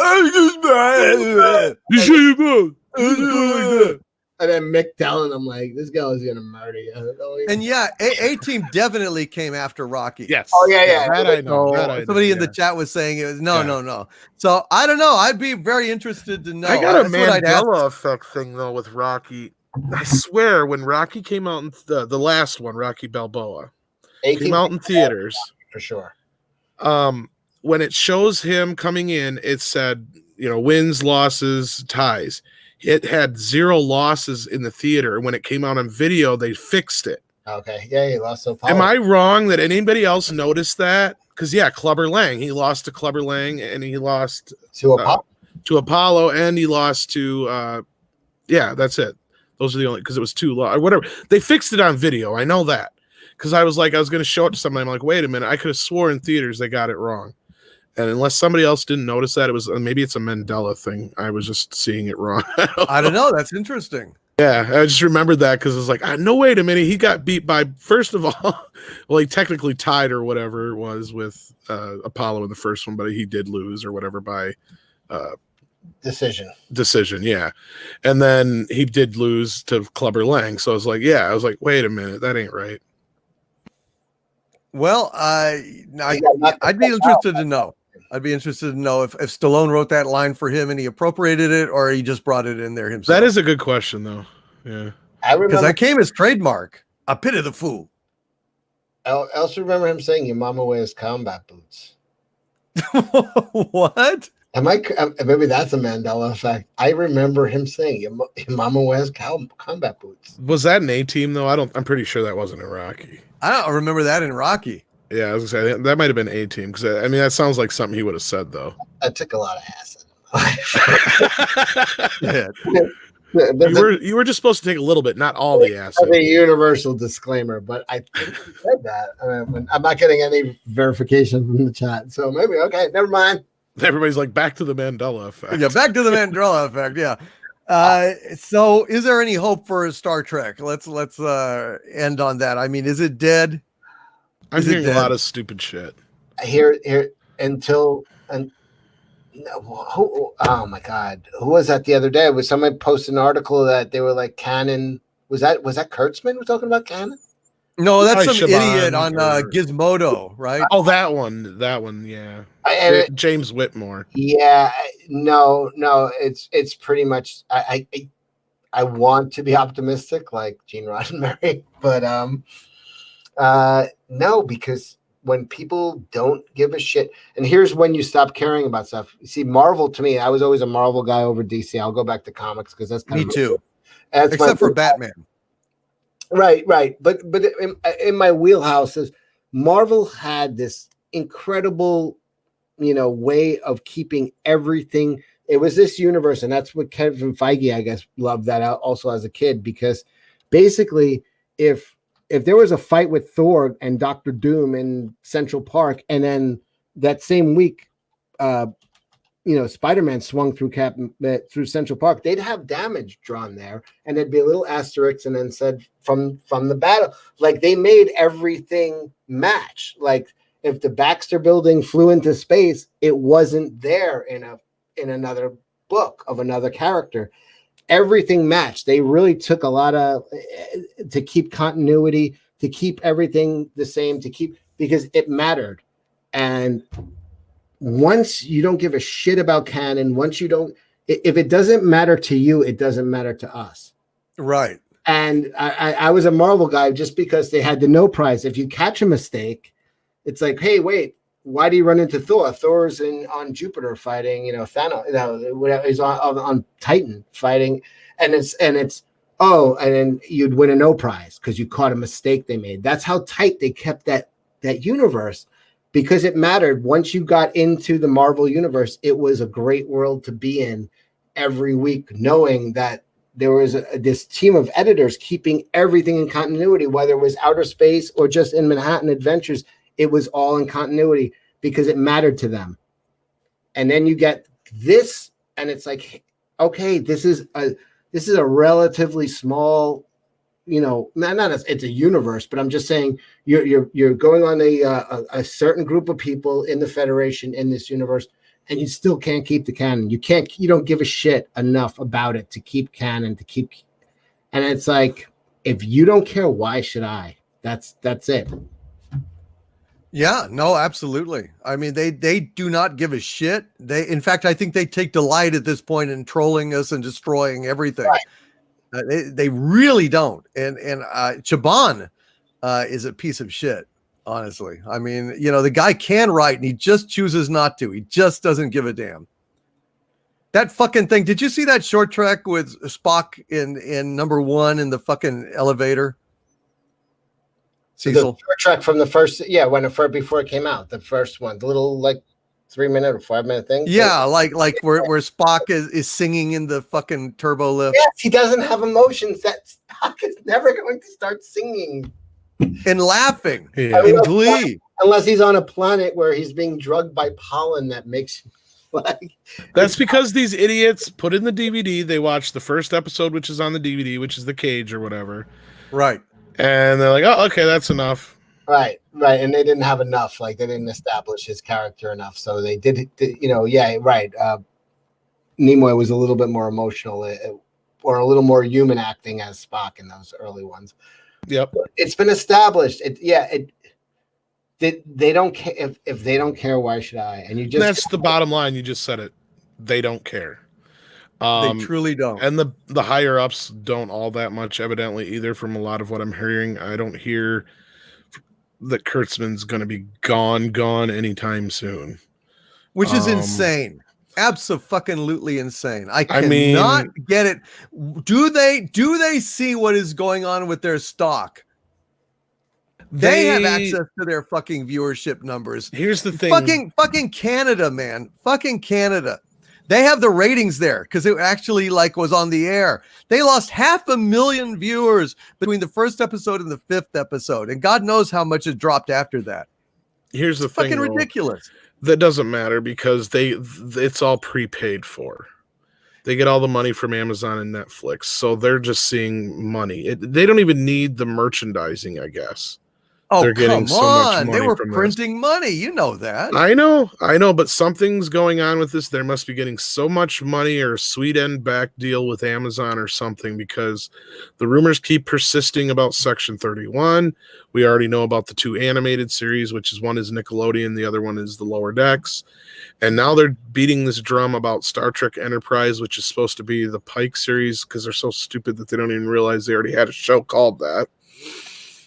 And the other one is Jedi Academy, Starfleet Academy, which you can probably guess what that's probably going to be. Probably some young adult CW style show about kids in Starfleet.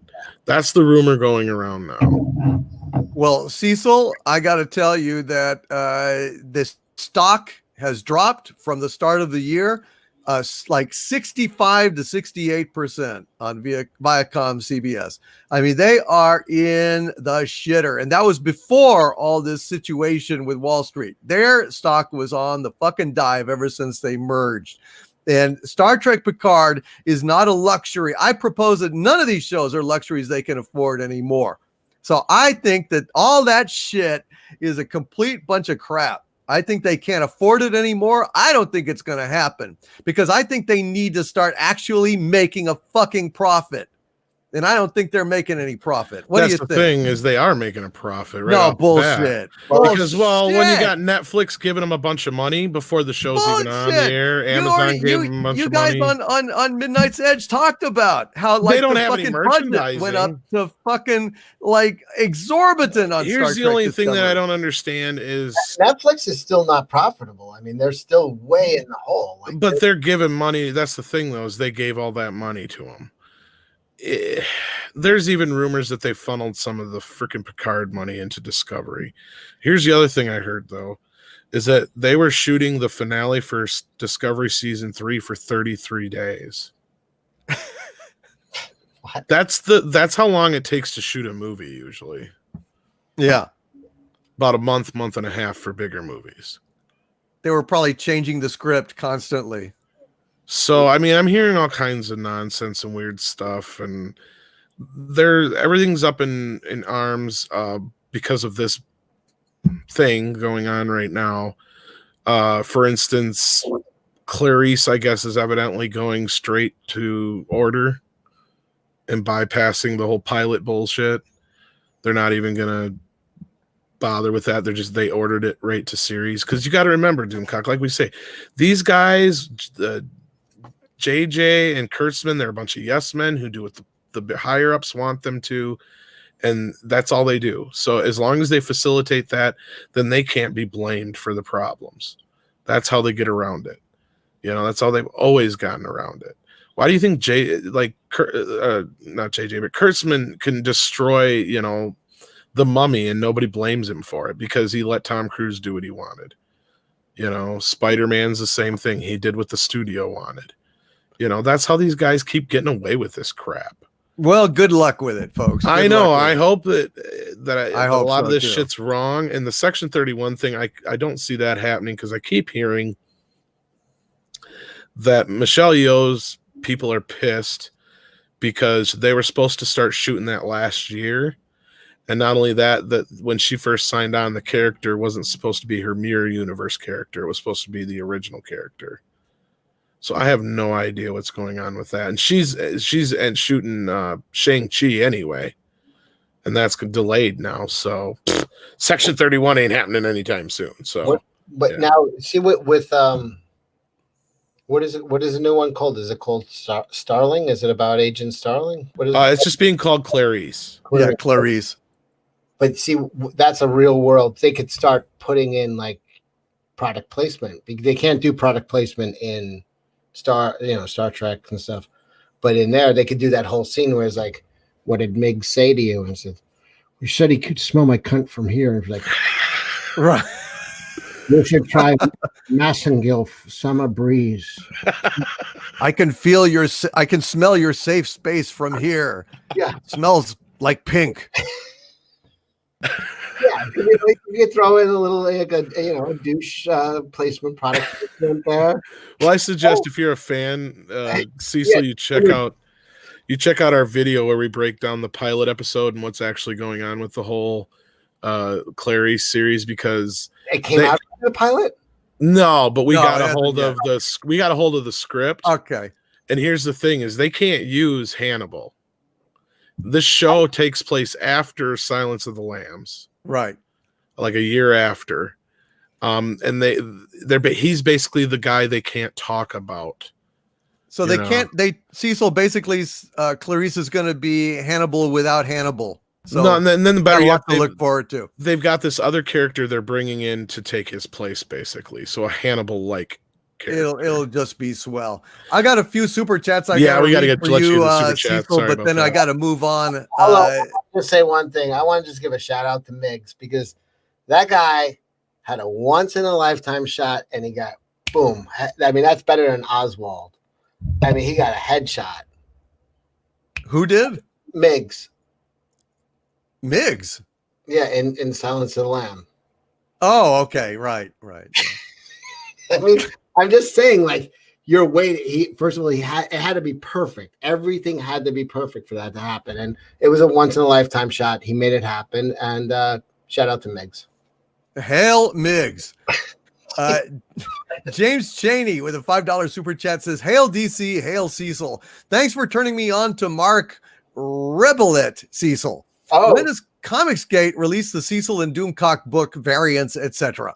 soon. Ribier is Mark. Yeah, he's a guy. He does he writes and performs songs live on YouTube, and it's quite fun to watch. Oh, interesting. I did not know that. I've not heard of him before. Let's see. Had Loquacious Primate with a $2 super chat says, "Cecil is love, but hashtag Peacel is destiny." Do you guys know about Peacel? Yes. No, what is Peacel? Peacel is the insane ramblings of that Star Wars girl who I said, "Are you going to bring your boyfriend so we can meet him?" And she said, and she calls him Peaches, and she said, "No, I said, why not?" And she said, "Because I'm afraid if you guys meet, you'll fall in love and run off." We're both straight. Oh dear. Well, yeah. So then from that insanity, which was, absolute, the chat just, made Peacel. They started shipping us Peaches and Cecil.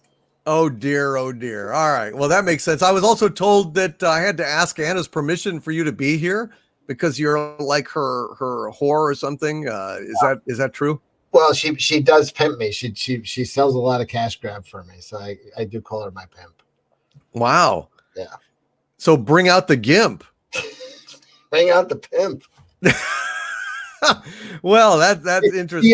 She yells at her chat a lot. She's like, "Buy cash grab," and I'm like, she checks it, and then it went up a few bucks, and she's like, "All right," like she's good.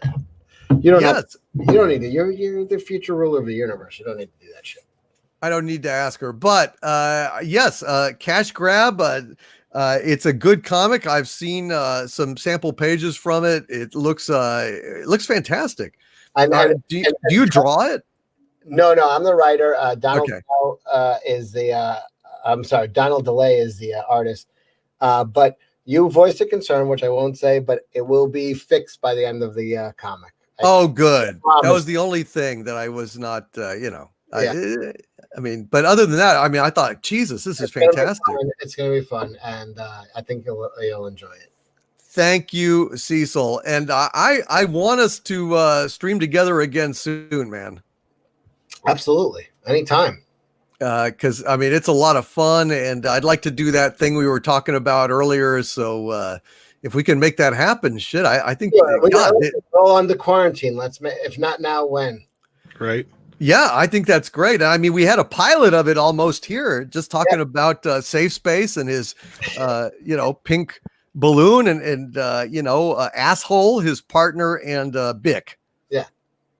So with an imagination like that, we can certainly pit these people against each other. I think it'd be perfect. Is there anything else you want to plug, Cecil and Tom? Not really plug, but Cecil, you're still one of the highest requested people to get on Midnight's Edge After Dark, so do try to get a hold of me sometime soon. Like I say, if not now, when? We're all Right? under house arrest. I think we've done a couple of these things together now. We've been on streams together, but me and Doomcock, we want to do a versus where we pick. I think the first one was Spock versus Chewie. Yeah, I remember you talking about that. I was on that stream when you guys were talking about that. It will be fun. We need to do it, Cecil. We need to find a day and just ping pong back and forth and do it like regularly. I think that would be a lot of fun. Yeah, we have a couple. We already had, when I announced it, I had some good ideas. People had sent in Han Solo versus Indiana Jones. Yeah, I thought it was a really good idea. And we could just have a few guests on and give like real opinions on who would win. Yeah. One. And I think, all right, let's do it. Yeah, it's time. We should. We could actually ping pong back and forth, and then we could have like guys on like Tom or Nerdrotic or stuff where they could maybe judge, you know? Yeah, absolutely. I remember the night you came up with that was because that was the night we were talking about the Harry Potter wand, and nobody else knew what we were talking about but you and I. I think it'd be fun, and that way each of us would vote, so there'd be like 3 people voting, so there wouldn't be like a tie. Right. Okay. Yeah. Exactly. So Because you're probably going to vote, you know, whoever you were advocating. I'm going to vote whoever I was, and then, you know. we have a deciding. Although we may agree. I mean, you might convince me. You might convince me. It's possible. So let's do it, man. We're announcing Versus. We're going to do it here in this quarantine shit. And it's going to be fun. Dude, thank you for coming on tonight. I really appreciate it. My pleasure. Thank you for having me on, man. I always fun to hang out with you. You made me laugh hard tonight, and I needed that. Thank you. And did Tom, you see me giggling in the back there before you brought? Yes, I did. I saw you were.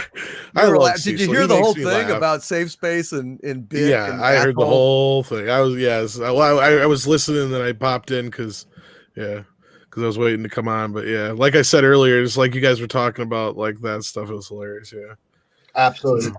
Zachariel is asking, is Cecil wearing pants? I'd be disappointed if he was. I have pajamas on. Okay, well that's fair. That's fair. I'm wearing shorts. Well, you guys, good night. Thank you for being here very, very much, and I hope we can do it again sometime soon. And Cecil, let's talk this weekend and figure out a time to do this sucker. Absolutely, man. Thank you for having me on. I appreciate it. Thank you. And Cecil, buy Cash Grab. Indiegogo. It's just under Cecil Says and Cash Grab. If you go on Indiegogo and type in Cash Grab, it'll come right up. Indiegogo Cash Grab. Hell of a good comic, man. I think it's honestly one of the best I've seen. It made me laugh. It harkened back to great illustrators like for instance Marie Severin in Not Brand Ech. Yeah, Donald is great, man. He's got a good comedic style for very good. And you know what I'm talking about, Not Brand Ech, right? Yeah, absolutely, of course. So that, one of the funniest things, Tom, you know that, don't you? What's that? Not Brand Ech, the comic book, the Marvel comic book in the 60s. It was a Marvel comic. Yeah, I remember that one kind of, yeah. One of the funniest things that made me laugh as a kid was when the inedible bulk, the sunk mariner, they did their classic fight together in Tales to Astonish, I think it was, or Tales of Suspense. They recreated it, and it was Marie Severin, and it had like the sunk mariner on the bottom of the page, like building a sandcastle, and it had you know what I'm talking about? It had the inedible bulk flying through the air, and then on the next panel you flip the page and it was the bulk was like stomping on the castle, and it was flying, and the look on the sunk mariner's face is choke. It made me laugh and laugh and laugh. That's what your comic reminded me of. I still got to buy. Which one should I buy here? You got one 75 and a bunch of 25 ones. If you get the 75, you get everything. And the $50. Okay. And you get 2 covers, and then also we're doing a children's book called Dirtworm Dog. I don't want to get into too much of that here. There's a lot of drama, but that one's going to be really funny. I've been working on that the hardest right now. I kind of stepped away from the comic because we have enough pages, but the Dirtworm Doug story is worth picking up. It's going to be really funny, and we're going to have it printed like in a golden book style, in a real like a cardboard cover. Like it's going to look like a golden book, like the children's book, but it's just fine. I'll buy the $75 one. It's going to be a filthy story. Fine. That sounds fantastic. And the first 100 sold get a hand-drawn drawing of Safe Space blowing his ass bubble. You heard it here first. With a Bic in there ready to ignite. I'm doing the it right now, and live on the air. I'm buying it right now. All right. Thank you very much. You're welcome, sir. Thank you, Cecil. Thank you, Tom. Please come back anytime on Friday Night Frolics, Cecil, if you've got the time. I want to hear some singing now. We're gonna do some singing, folks. I'm gonna do some singing and answer those super chats that have piled up. But man, it has been absolutely a joy with both of you guys, and thank you so much for being here tonight, Thank you. guys. Take care. Hail Take Cecil! Buy back cash grab. And subscribe 87. to Cecil Says and subscribe to Tom Connors on After Dark, Midnight's Edge, After Dark, and Midnight's Edge. Good night. Good night, sir. Thank you.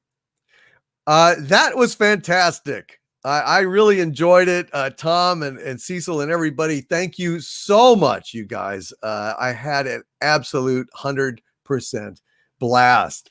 And I hope you guys did as well. I'm sorry that it took a while for me to delay. I'm getting singing, asking for singing. So what should I sing? What would you guys like me to sing right now? Lori Wilson says sing. All right. Well, let's go ahead and do a little song for the ladies out there. Let's do a little song for the ladies and get this thing rolling again. Here we go. Oh, you beautiful doll, you great big beautiful doll. Let me put my arms about you. I could never live without you. Oh, you beautiful doll, you great big beautiful doll. If you ever leave me, how my heart would ache. I want to hug you, but I fear you'd break.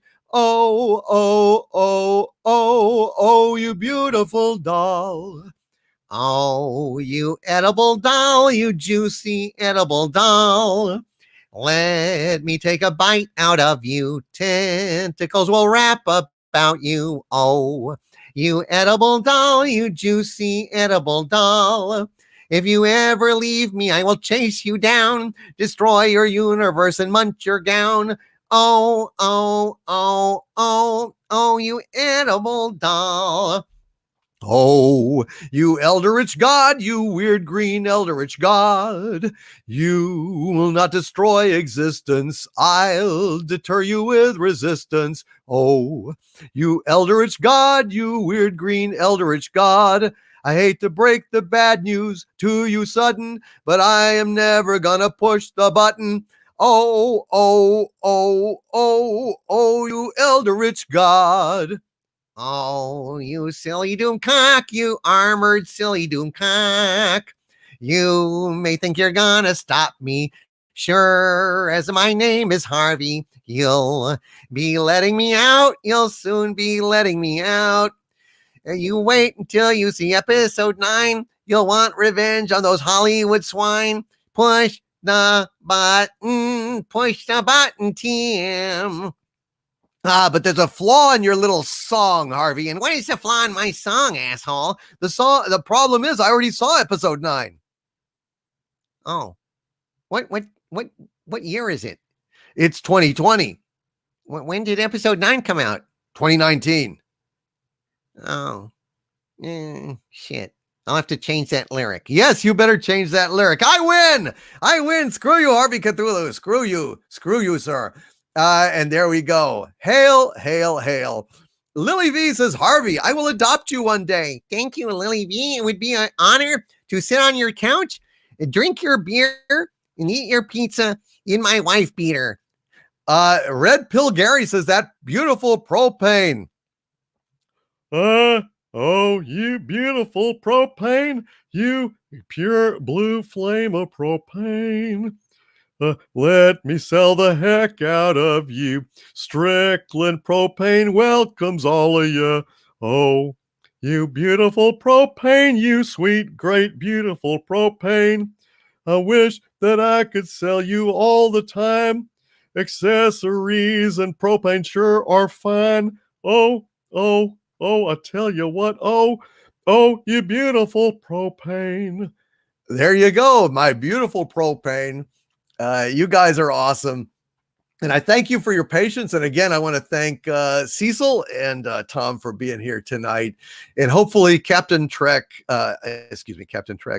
Robert April and can join us next week. All right, let's get back to it, shall we? Let's go back down because I was jumping around trying to get Cecil specific super chats here as well. Doggone, I don't want to skip anything. So all this jumping around was kind of complicated. Oh shoot, where the fuck was I? Going down. All right, here we are. Agent Pepsi 1 had just insulted Harvey, saying she wanted to put him on a spit and put a tomato in his mouth. Thank you, Agent Pepsi 1. Stephanie Little Page with a $5 super chat. Hail, Stephanie says, unfortunately, the captain can't join in tonight. The Wi-Fi here sucks. Harvey's dingle. How do you know I have one? I don't think I have one. Do I have a dingle? Sure, I'm sure you do, Harvey, but I'm not going to help you find it. Michael Henley with a $26 super chat. Hail, Michael Henley, who says Doomacorns and a singing Doomcock emoji. We need a singing Doomcock emoji. That's a good one. All righty, I will make note of that. Let me go ahead and where's a pen? Where is a pen? A pen, my kingdom for a pen. Doggone it. Fuck did the pen. The pen fell down. The pen fell down on the floor, mister. But I picked it up because gravity works that way. So singing Doomcock emoji. And what was the other one? It was what was the other one? Where was it? Oh yes, and a Doomacorn, of course. We're gonna get a Doomacorn. I meant to do that, but we'll make that happen later. Thank you very, very much for that, Michael Henley. Appreciate that very generous super chat. And let's go ahead and continue on. We've got Admiral OF Doom with a Doomacorn that has been unleashed in the chat. Hail, Admiral OF Doomacorn. Sarah Johnson, Lady Viking. Hello, Sarah Johnson, Lady Viking says, you are the father Doomcock emoji. Oh, no, I don't want that. What? You don't want the foot on the other shoe? No, I don't want the foot on the other shoe. There is no Doomcock, you are the father emoji. I can't have that. No, I don't want that. I don't want to it flip my helm clean off. Admiral OF Doom, thank you for that Doomacorn, my friend. I very much appreciate it. And just scrolling up here. Oh, we've got Brian Yoder with a Doomacorn as well. Hail, Brian Yoder. Sarah Johnson, Lady Viking says, I am pregnant again. Oh no, my voice has reached out across the ether and knocked up another lady. I am so sorry. I am so very sorry. Yes, Mike Amadeo says, I like how Midnight's Edge After Dark gets Overlord DVD going on about Picard. I cannot stomach hearing that there may be more of a Picard. I cannot stomach it. I cannot fucking stomach it. That is just a bridge too far, my friends. A bridge too far. Haven't I suffered enough? I can't watch any more Star Trek Picard. I can't even go in to review it. It sucks, man. It sucks. It sucks long and it sucks hard. Bionic Belly Button has a Doomacorn in the chat. Released a Doomacorn. And Bionic Belly Button has also released a rainbow. Does that mean the Doomacorn farted? Because when a Doomacorn farts, there's a rainbow that appears. Doomacorns fart rainbows. Little known fact. And yes, PM, the versus streams with Cecil are going to be awesome. We're going to have some real fun with that shit. So anyone that has any suggestions about when we should do it, we would appreciate it. But man, we've been talking about it. Lily V says, would you be willing to sing the theme from Beverly Hillbillies? Let me tell you a little story about a man named Jed. A poor mountaineer barely kept his family fed. Then one day he was shooting at some food, and up to the ground come a bubbling crude. Oil, that is. Black gold, Texas tea. Well, the first thing you know, old Jed's a millionaire. Kid folks say from there, I tell you what, they said California is the place you ought to be. So I looted up the truck and he went to quarantine. So isolation, that is. social distancing, California. The Beverly Isolationists. Down, down, down, down, down, down, down, down, down, down. Green Acres is the place to be. Farm living is a life for me. Yeah, great stuff. Doomcock says, I told you not to drink so much before. I know, I can't help it. I gotta drink stuff. Rob Altus with a Doom of Corn in the chat. Hail! Thank you, my friend, for the Doom of Corn. And Dixon Cider has become a Doomentite on my channel. Hail, Dixon Cider. Great to have you here, brother. Thank you, Dixon Cider. I appreciate that. And the TARDIS Zone official YouTube channel. Hail! Subscribe to the TARDIS Zone official YouTube channel. It says, Overlord DVD, keep up the great work. Thank you. Thank you very, very much. And can you sing the Minstrel Boy? Sure. To mourn the death of Trek. To mourn the death of Trek. I could definitely do that. If we wanted to go ahead and do that, why not? Somebody, and Warhammer has given me a hot dog super sticker. I'm not sure what the hot dog is for, but there you go. Minstrel Boy lyrics. Let's go ahead and pop this sucker up there and see what we got. So this is a song from basically the 1800s, or actually 1798. So there we go. This is for Star Trek, and this is for all of us who have lost relatives as well. Basically, it's a song about loss. And let's go ahead and sing that, and then maybe we'll do something like the Streets of Laredo or the St. James Infirmary Blues. And then we'll get back to the goofiness. The minstrel boy to the war is gone. In the ranks of death you will find him. His father's sword he hath girded on, and his wild harp slung behind him. Land of song, said the warrior bard, though all the world betrays thee, one sword at least thy rights shall guard, one faithful harp shall praise thee. The minstrel fell, but the foeman's chain could not bring that proud soul under. The harp he loved never spoke again, or he tore its chords asunder, and said, no chains shall sully thee, thou soul of love and bravery. Thy songs were made for the pure and free. Thou shalt never sound in slavery. The Minstrel Boy by Thomas Moore. And let's see if we can go ahead and pull up the Streets of Laredo.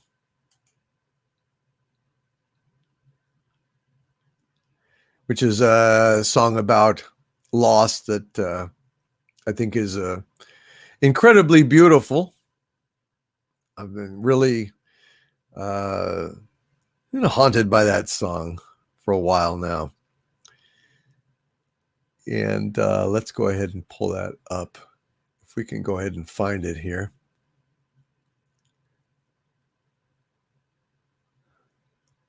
I think it's a really beautiful song.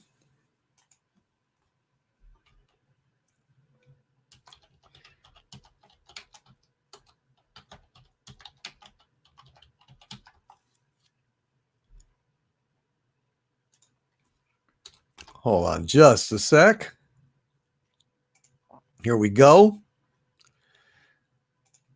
Hopefully you guys will enjoy this sucker. I really love this. As I walked out in the streets of Laredo, as I walked out in Laredo one day, I spied a poor cowboy all wrapped in white linen, all wrapped in white linen, as cold as the clay. I see by your outfit that you are a cowboy. These words he did say as I slowly passed by. Come sit down beside me and hear my sad story, for I'm shot in the chest and today I must die. Oh, once in the saddle I used to go dashing, for once in the saddle I used to go gay.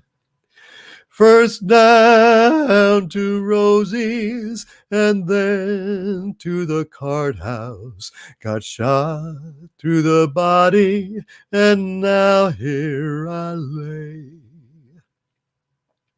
Oh, beat the drum slowly and play the fife lowly, and play the dead march as you carry me along. Take me to the green valley, there lay the sod o'er me, for I'm a young cowboy and I know I done wrong. Get 6 jolly cowboys to carry my coffin. Get 6 pretty maidens to bear up my pall.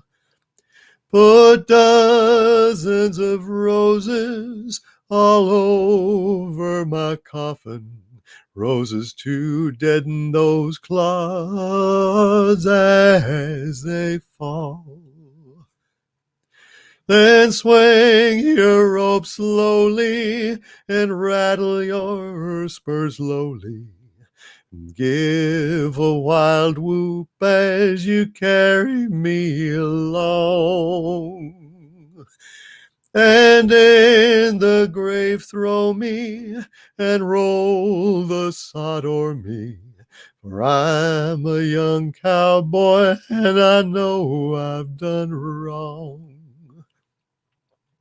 Go bring me a cup of cold water to cool my parched lips, the cowboy then said. Before I returned, his spirit had departed, gone to the roundup, the cowboy was dead. We beat the drum slowly and played the fife lowly, bitterly wept as we bore him along. For we loved our comrade, so brave, young, and handsome. We all loved our comrade, though we know he'd done wrong. So there you go, folks. The Streets of Laredo. What a great, great song that is. Let's get back to our super chats, folks. They've been waiting patiently, and here we are coming on here.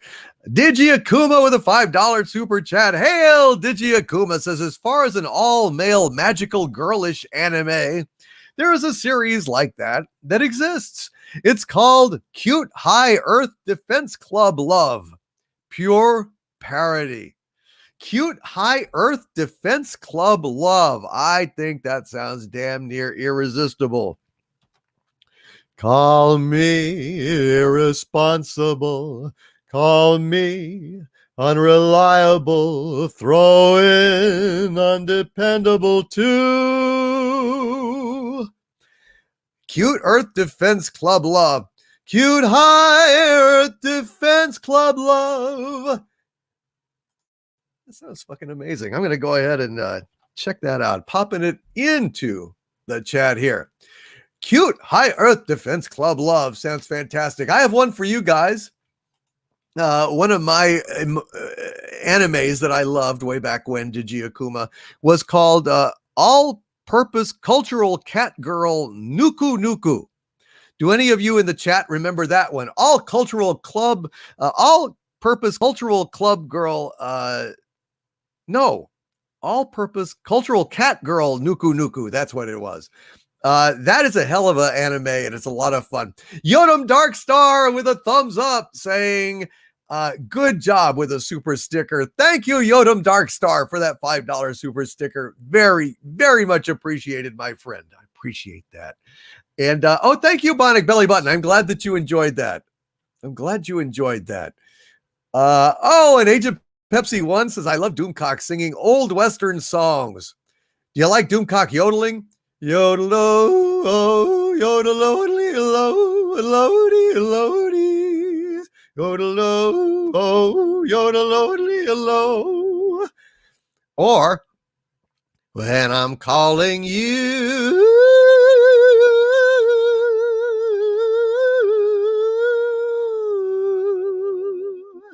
I love Slim Whitman unapologetically and with no irony whatsoever. I think Slim Whitman was absolutely fantastic. All-Purpose Cultural Cat Girl Nuku Nuku. Hail, Mr. CCDV. I resume singing. Maybe I sensed your approach, but that's what happened. But that was a good, yes, head explodes, exactly. In the event of Martians, I can kill them just as well as Slim Whitman.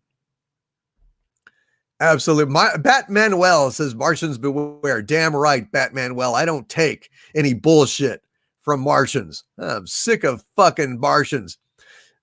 Oh, yes. Singing his cattle call. Ooh-dee.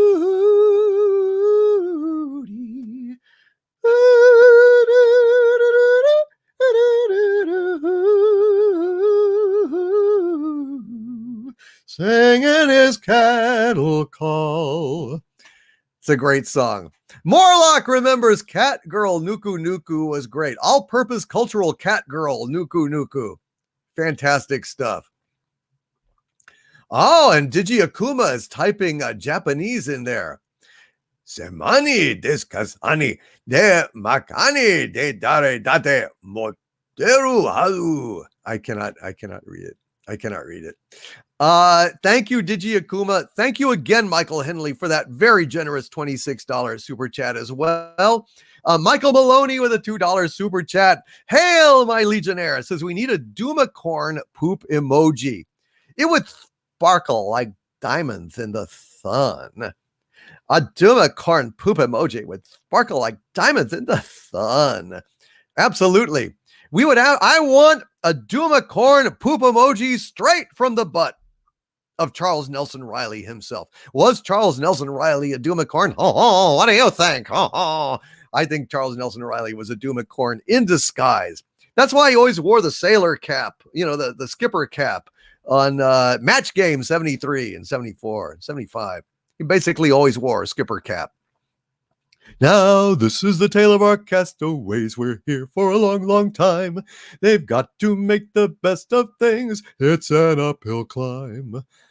Thank you, Michael Maloney, for that super chat and that suggestion. Quinn Romonco. Quinn with a $20 super chat. No, $2 super chat. Thank you, Quinn. Says Deus Ex Machina. Have you seen the movie Sunshine? I have not. I have not seen the movie Sunshine. I don't believe I have. What is it? What is it? Thank you, Quinn Romonco. Did I say that right?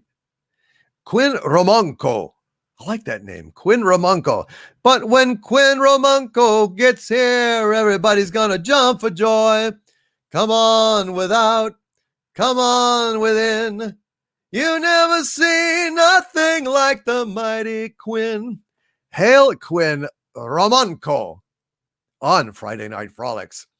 Red Pill Gary says, must be hard for Boomhauer, Hank, Dale, and Bill to have a beer in the alley with social isolating going on now. Bill, dadgummit, you gotta get at least 6 feet away from me, I tell you what. Hey, Hank, I'm just lonely as all.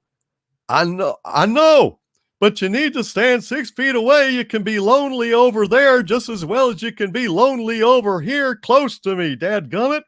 I just go ahead and back off over here.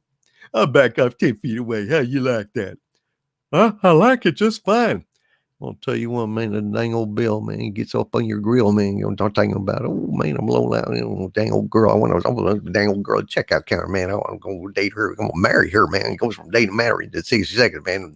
Dang old, woo, boy, that dang old Bill, man. He's a lonely fella. I tell you what, that dang virus is from space. Aliens sent it down here to go ahead and bankrupt our stock market.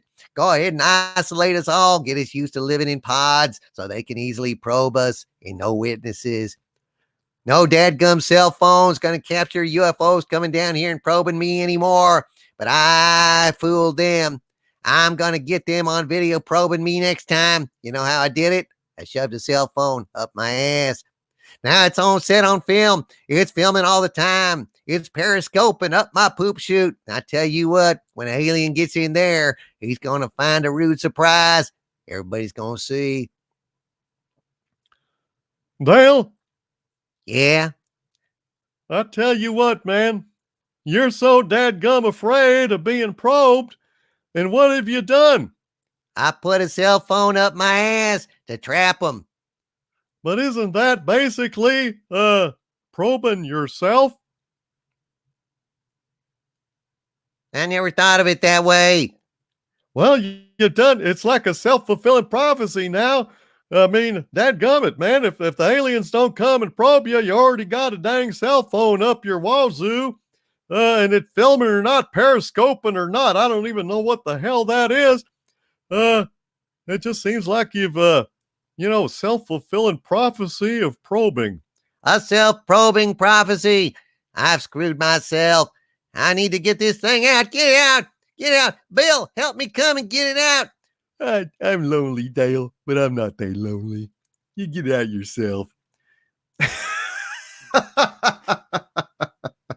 Oh, how sad. How sad. Poor Dale. He tried to prevent the very fate that he succumbed to. Hail, Pleasant Valley Picker CA says, I'm pissed off. Please, guys, I need some love. Will you give Pleasant Valley Picker CA some love? Hail, Pleasant Valley Picker CA, brother. I don't know what's going on, man, but you are welcome here. If there's anything I can do for you at all, please let me know. Please let me know. Brother, you're in the right place. You know, you want to go where people know troubles are all the same. You want to be where everybody knows your name. And everybody knows you, brother. You're welcome here. You're welcome here. I put on a tinfoil hat to avoid the dangerous signals. That got deleted. Warhammer deleted that just as Dale was reading it. Sarah Johnson, Lady Viking says, I just gave birth to your daughter. Name her. I will name her Sarah. How's that? Sarah Johnson, Lady Viking. I'm sorry about that. I apologize. I'm sorry. Spartan Jeremy says, that made me laugh in a similar way to Data when Q gives him the ability to experience joy. What I'm experiencing is constipation. I wish I'd have gotten one of those little Nokia phones, the ones without the pop-up screen. Unfortunately, I only had a pop-up screen, so it's taken up twice as much ass real estate as it normally would, because it can't film if it isn't open. Dale, you've well and truly screwed yourself. I'm going to have to change your name to Safe Space. You're going to have to blow pink balloons out of your butt before that dadgum phone gets out of there. I'm going to have to eat bran every day, Raisin Bran. a corn brand, brand. Gonna be brand every day. Gonna have to blow it out. When they think comes out, it's going to come out like a rocket. When it comes out, when it's gonna shoot out, I'm gonna aim my ass at the sky, hoping to go ahead and take one of those UFOs out with my poop projectile, my cell phone, and that cell phone will still be periscoping. It'll be periscoping, it'll shoot out, it'll show flying through the air. Suddenly it'll show an alien with a horrified look on his puss as that damn cell phone takes out his UFO. We have Roswell 2020 again. That's a pretty disgusting image there, Dale, but I think we better move on. Hail Quinn Romonco. Romonco. Sorry, Quinn. I'm trying. Quinn Romonco. I think I've gotten it right once or twice. I hope so. JD House Hour with a $2 super chat. Hail JD House Hour says, Doomacorns heal the weary wild YouTuber's soul. I think they do. They're a happy and pleasant sign. Oh, the brown guy. Hail to the brown guy who says, thanks for the entertainment tonight, my liege. It's been a rough week as I am still recovering from the virus and in isolation and wasn't there when my grandma died yesterday. This makes me smile. Oh my God. Your grandmother died yesterday as well. Oh, the brown guy. My God. I am so sorry, man. Oh man, I'm glad that you can be entertained tonight, and I am so sorry to hear that, the brown guy. If there's anything I can do for you, let me know, okay? The brown guy, let me know if there's anything I can sing to you or help you with, and that goes for any of you guys that are suffering tonight. I know it's hard times. I'm getting so many sad stories, and we're going to keep getting sad stories for weeks here, for weeks. And, I'm trying to do something here that is a little bit fun, a little bit goofy.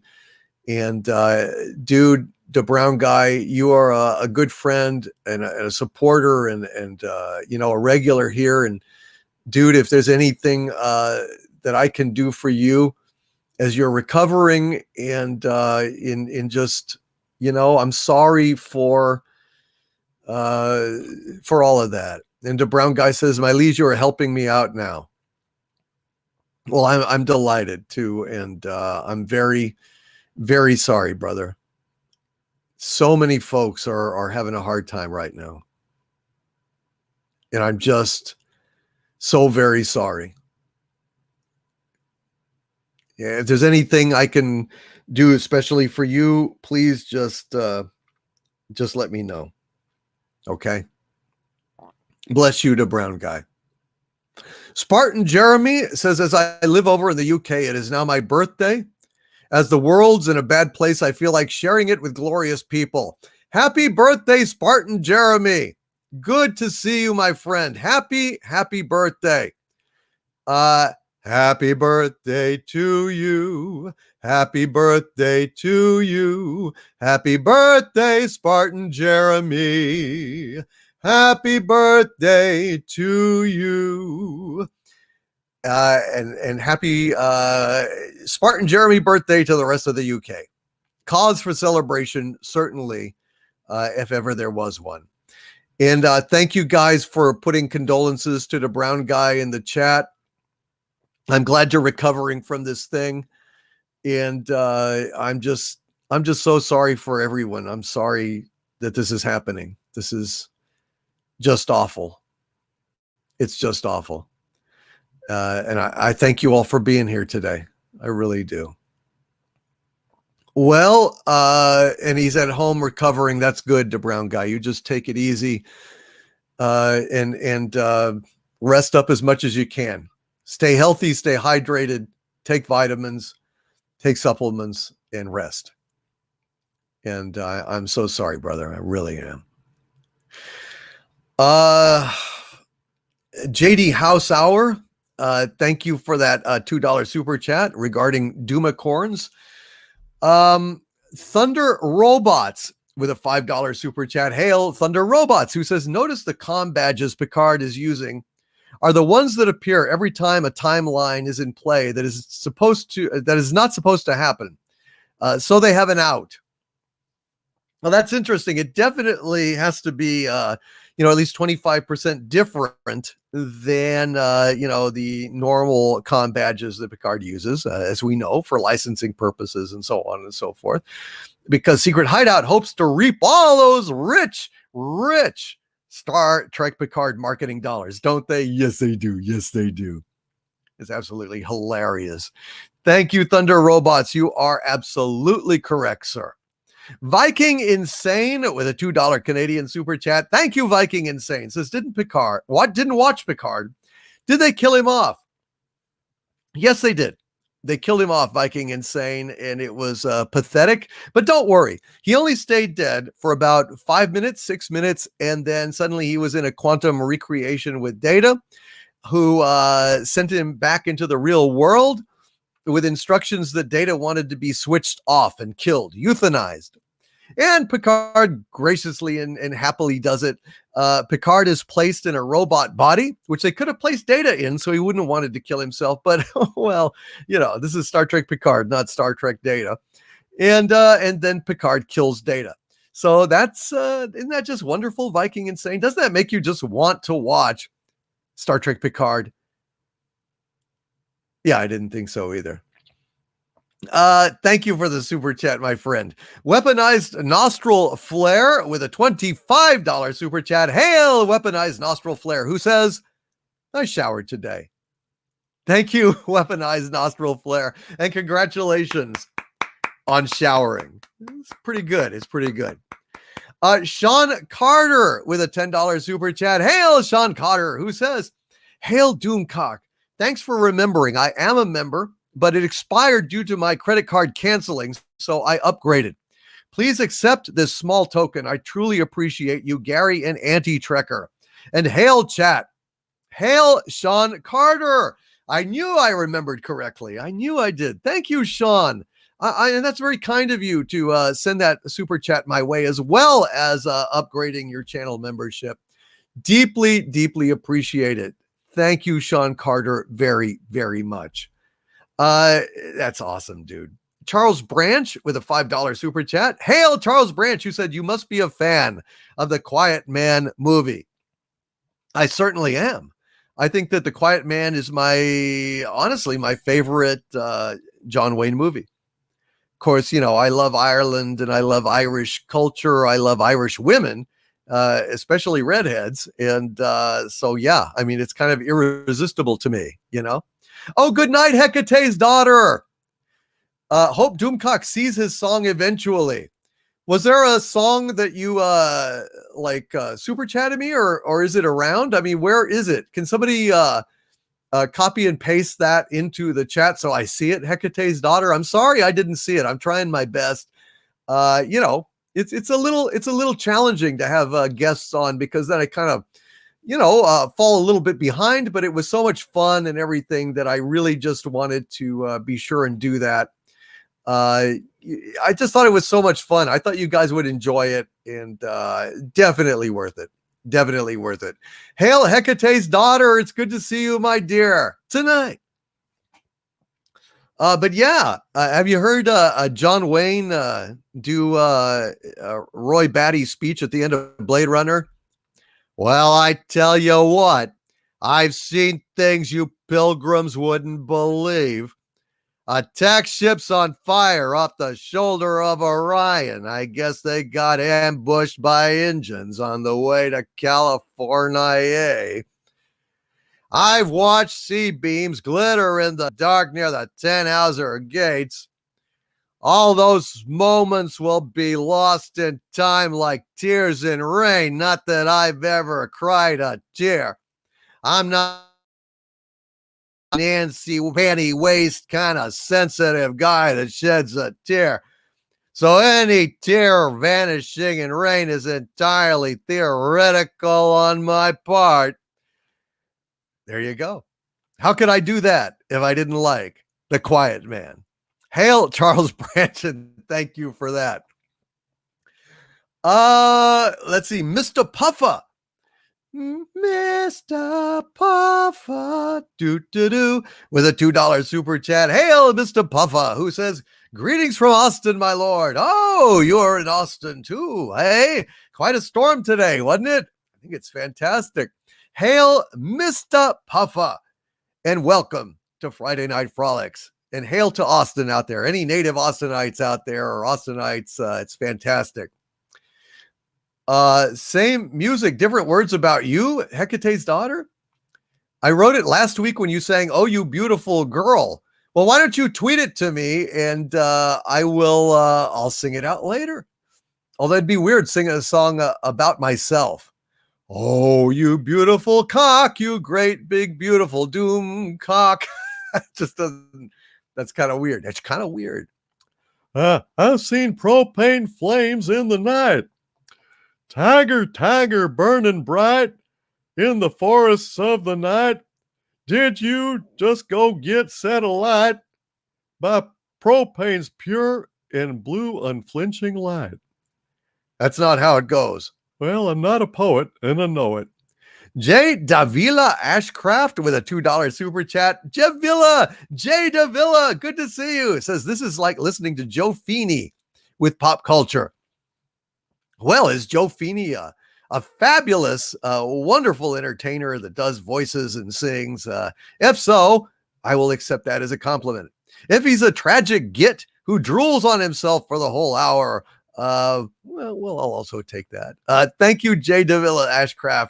I've never listened to Joe Feeney. I don't know who he is, but I guess I'd probably like him. Thank you for the super chat, J. Davila Ashcraft. D. Matthews with a $10 super chat. Hail, D. Matthews, who says, hail, Doomcock. How are the villains of the High Republic going to be a threat when all the Jedi are the bestest ever? Are they just going to get their butts kicked in every fight like poor Kylo did? Oh, Kylo Meh, don't shoot me, Kylo Meh. I'm so scared of you. Here, come closer so I can blow you to hell. Yeah, begging your pardon, sir. C3MFO. That's right, sir. I think that it was said best in Full Metal Jacket. God has a hard-on for droids because we kill everything we see. C3MFO, a badass for the ages. Thank you, D. Matthews. You're right. I don't know, man. None of these women in the High Republic can have any kind of flaws whatsoever. They just can't. They can't. And so,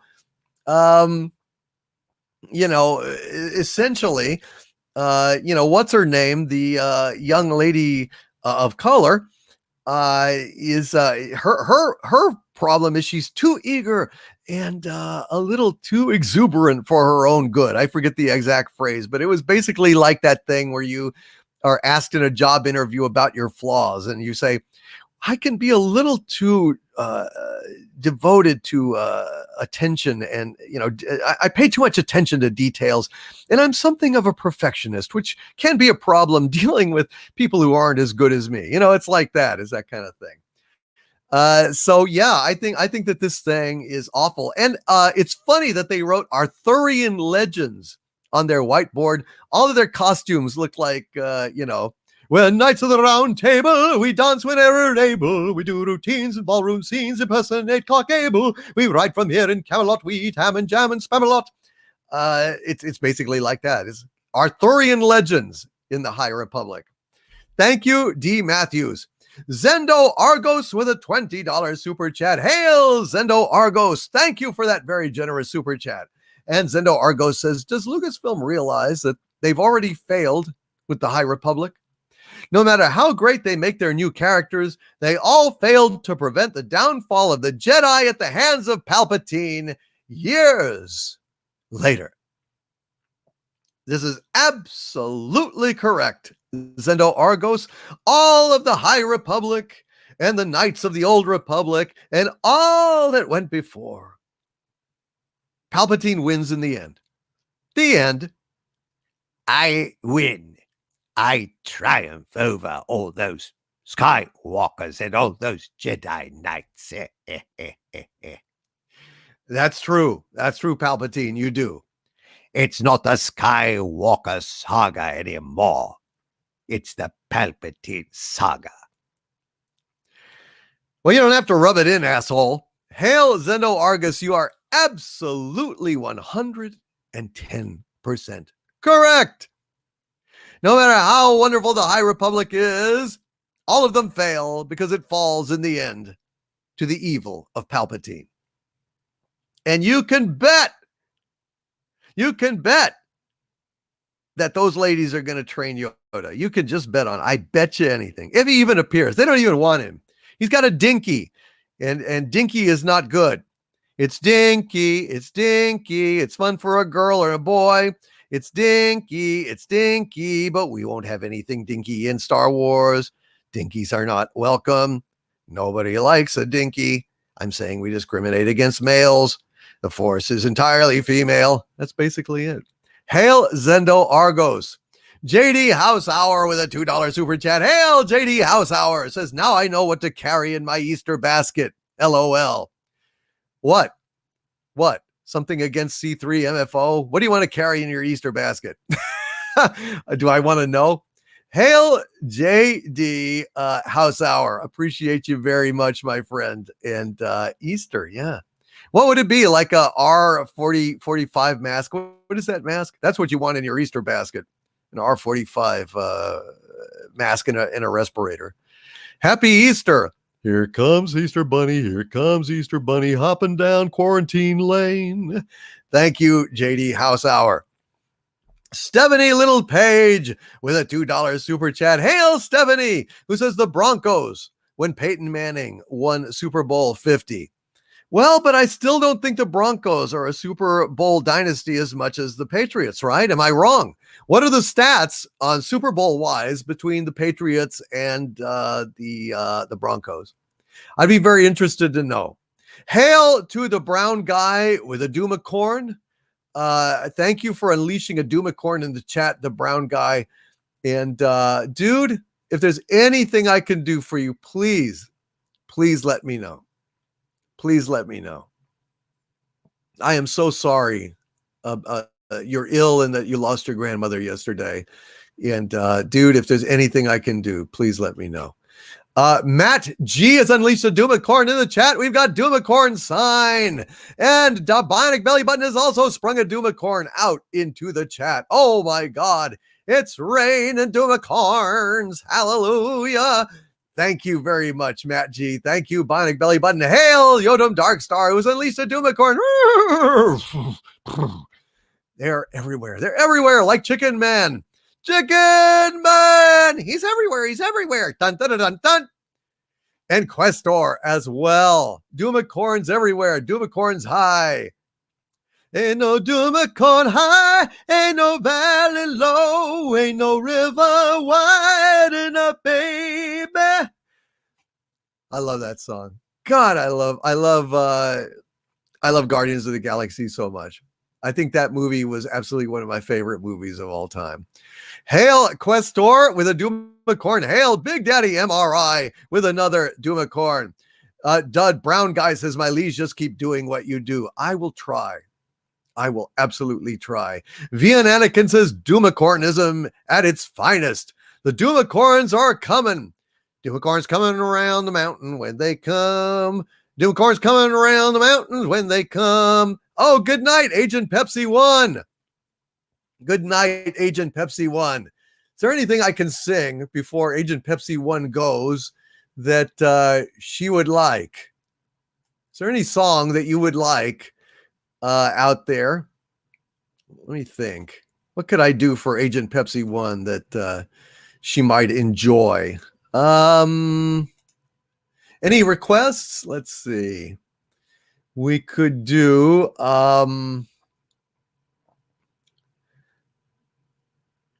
we could do why not? Why don't we do My Wild Irish Rose? Why don't we do that one? This goes out to all the ladies in the UK and to the retiring Agent Pepsi 1. And Doomcock has done a banana super sticker up there. So there you go. Doomcock. This is wacky. Mr. CCDV has unleashed a Doomcock in the chat, and Lady Mist has got a farty hardy super sticker. Bushiba is wagging Bushiba's tail and emitting farty hardies in the air. Thank you, Lady Mist, so much for that. And well, I guess Agent Pepsi 1 has split, but let's go ahead and what song did I say I was going to do? What did I say I was going to do? Oh yeah. The night was mighty dark, so you could hardly see, for the moon refused to shine. Couple sitting underneath a willow tree, for love they pined. Little May was so afraid of darkness, so she said, I guess I'll go. Boy began to sigh, looked up at the sky, and told the moon his little tale of woe. Oh, shine on, harvest moon, up in the sky. I ain't had no lovin' since January, February, June, or July. It's no time, ain't no time to stay outdoors and spoon. So shine on, harvest moon, for me and my gal. Let me call you sweetheart, I'm in love with you. Let me hear you whisper that you love me true. Keep the love light burning in your eyes so blue. Let me call you sweetheart, I'm in love with you. The night was mighty dark, so you could hardly see, for the moon refused to shine.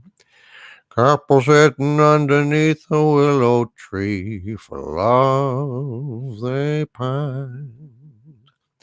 Little May was so afraid of darkness, so she said, I guess I'll go. Boy began to sigh, looked up at the sky, and told the moon his little tale of woe. Oh, shine on, harvest moon, up in the sky. I ain't had no love since January, February, June, or July. There's no time, ain't no time to stay outdoors and spoon.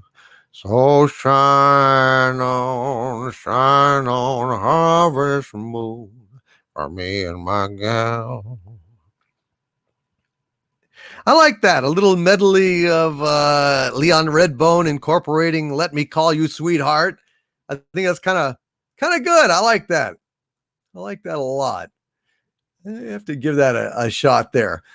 And also, I guess we had a call for My Wild Irish Rose, and then we'll get back to some super chats here. My wild Irish rose, the dearest flower that grows. You may search everywhere, but none can compare with my wild Irish rose. My wild Irish rose, best flower that grows. And someday, for my sake, she may let me take a bloom from my wild Irish rose. My wild Irish rose,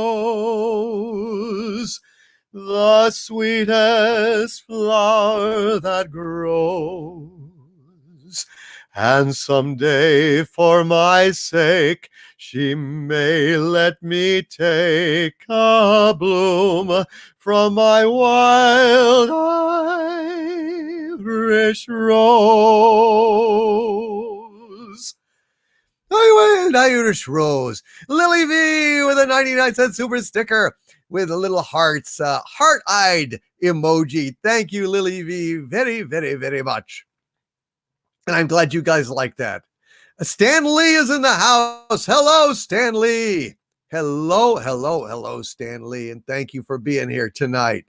Really, really appreciate it. And I'm glad. Okay, there we go. So I've caught up. I want to make sure I didn't miss any super stickers there. So thank you, Stephanie Littlepage. I don't think the Broncos were more of a dynasty than unfortunately the Patriots, who I despise, even though I recognize their genius and their success. Jeffrey Wolf with a $2 super chat. Hail, Jeffrey Wolf, who says, WW2 Battle for LA, Alien or War Nerves? Asked Jeffrey Wolf. I would think Alien Battle for LA. I think that we have a fear of zombie apocalypses and alien invasions. That's what this feels like right now, folks. That we're sheltering inside and having to deal with this. Oh, JC Shaggy. Good night, JC Shaggy. Was there anything you wanted me to do for you, brother, before you headed out? I know I'm so sorry for your loss, my friend. And if there's anything that I can do for you, please don't hesitate to contact me. And right now we have 904 likes.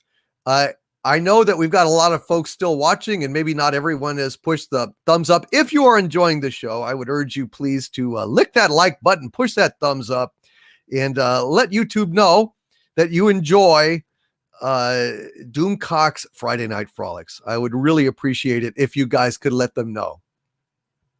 I would appreciate that very much. But I don't want you to lie. If you're not enjoying it, then you don't have to push that up. Thank you, Jeffrey Wolf. Mr. CCDV with a $2 super chat. Thank you, Mr. CCDV, who says, hail, would you mind telling about my channel? Mr. CCDV has started a YouTube channel. And if you just go ahead and search for, I believe it's right now, it's at Mr. CC Space DV. You have to kind of look around for it, but he's just starting out. And if you could throw some subs his way, folks, I would really appreciate it. He's a good guy. He's a supporter of mine. He's a Legionnaire and an arch villain, and just a hell of a good guy. Thank you, Mr. CCDV, and congratulations, sir, on your new channel. We're only 75 away from 1,000 likes. We're at 925 now. Thank you, folks. I appreciate that very, very much. Seleucus Nicator says, love your streams. Thank you, Seleucus Nicator. Appreciate that very much, my friend. Appreciate it very, very, very much. And you're welcome, Mr. CCDV. Yes, if some of the wrenches could throw a link to Mr. CCDV's channel in the chat, absolutely. Please go give him a few subs there. He's starting out. He's a good guy. He's got a good channel. Aussie Bundy Bear with a $2 Australian super chat. Thank you, Aussie Bundy Bear. Says, imagine a song video destroying so many careers. Yeah, I've heard of that damn thing. I haven't actually seen it yet, Aussie Bundy Bear. But I've heard that there's a lot of cringe shit in there, that they actually like change lyrics and stuff like that, which is absolutely desecrating, a national treasure. Imagine is a great song. And yeah, I don't know. It's like Johnny Legend. Is that his name? Johnny Legend on Jesus Christ Superstar, cheating, changing the key, not hitting the high notes. What a punk.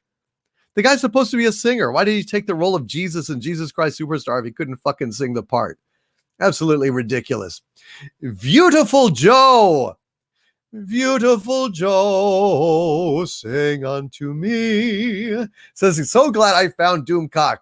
Thank you. You are very welcome, beautiful Joe. Good to have you here, my friend. Thank you for finding my channel. It's not easy. It's not easy. Serge Lachance.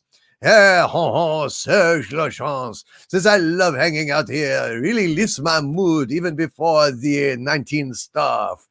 Hail Serge Lachance. I'm delighted when anybody hangs out here and has a good time, you know, rocks your world a little bit, kind of as a balm in this virtual Gilead that we're suffering right now.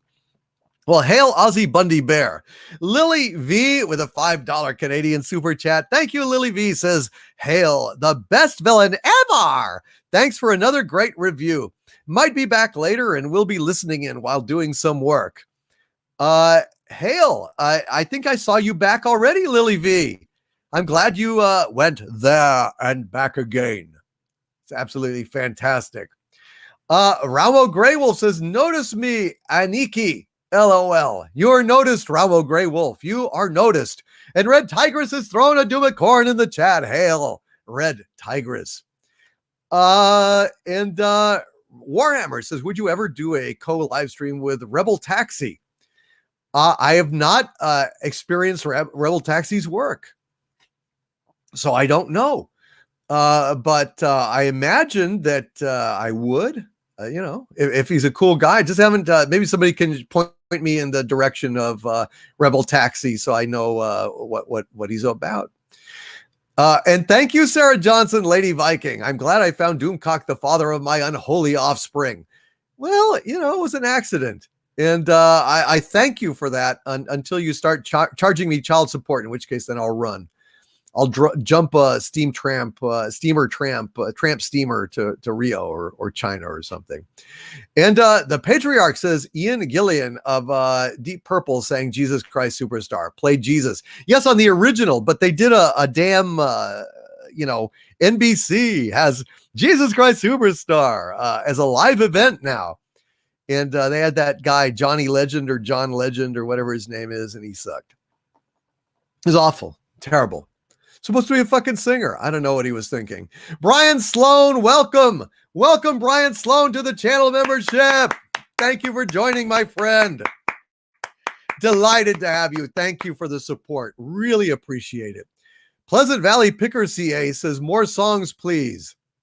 I will definitely sing some more. I got to get some more of these super chats out of the queue here, but because you guys have been waiting very patiently, but I will sing some more songs here in just a bit. Let's see. Lily V, thank you so much for going there and back again. That is absolutely fantastic. Lock Robster with a $5 Australian super chat. Hail Lock Robster, who says Star Wars stinks to High Republic. All of that. All of that sentiment. Thank you. Star Wars stinks to High Republic. And cheers, mate. Cheers, Lock Robster. Hail. Hail to Australia. Hail to all my mates in Australia. I love you all. Watch out for the drop bears.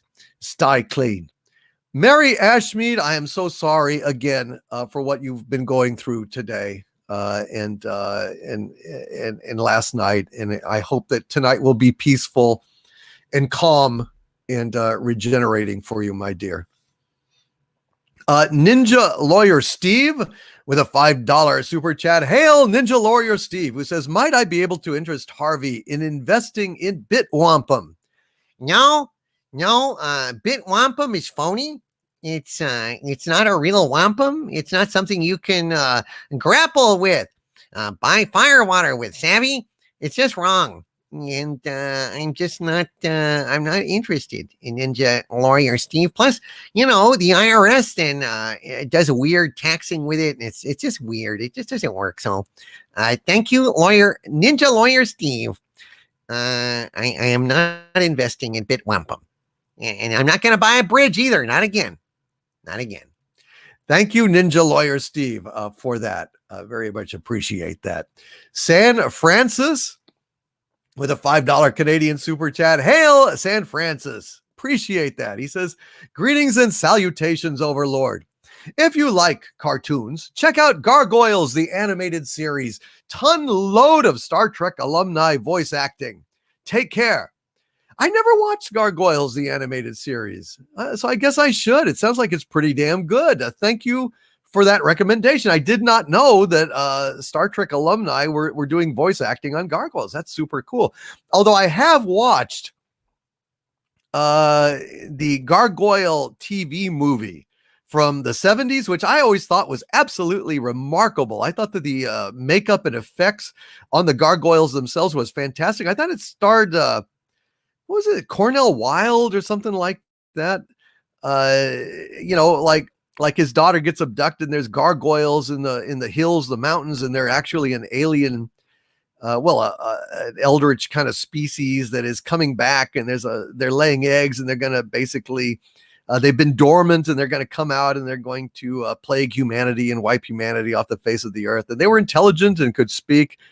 It was fascinating. I thought that was a great, great show, and I greatly appreciated that. I'd like to get that on DVD. I wonder if I could find that.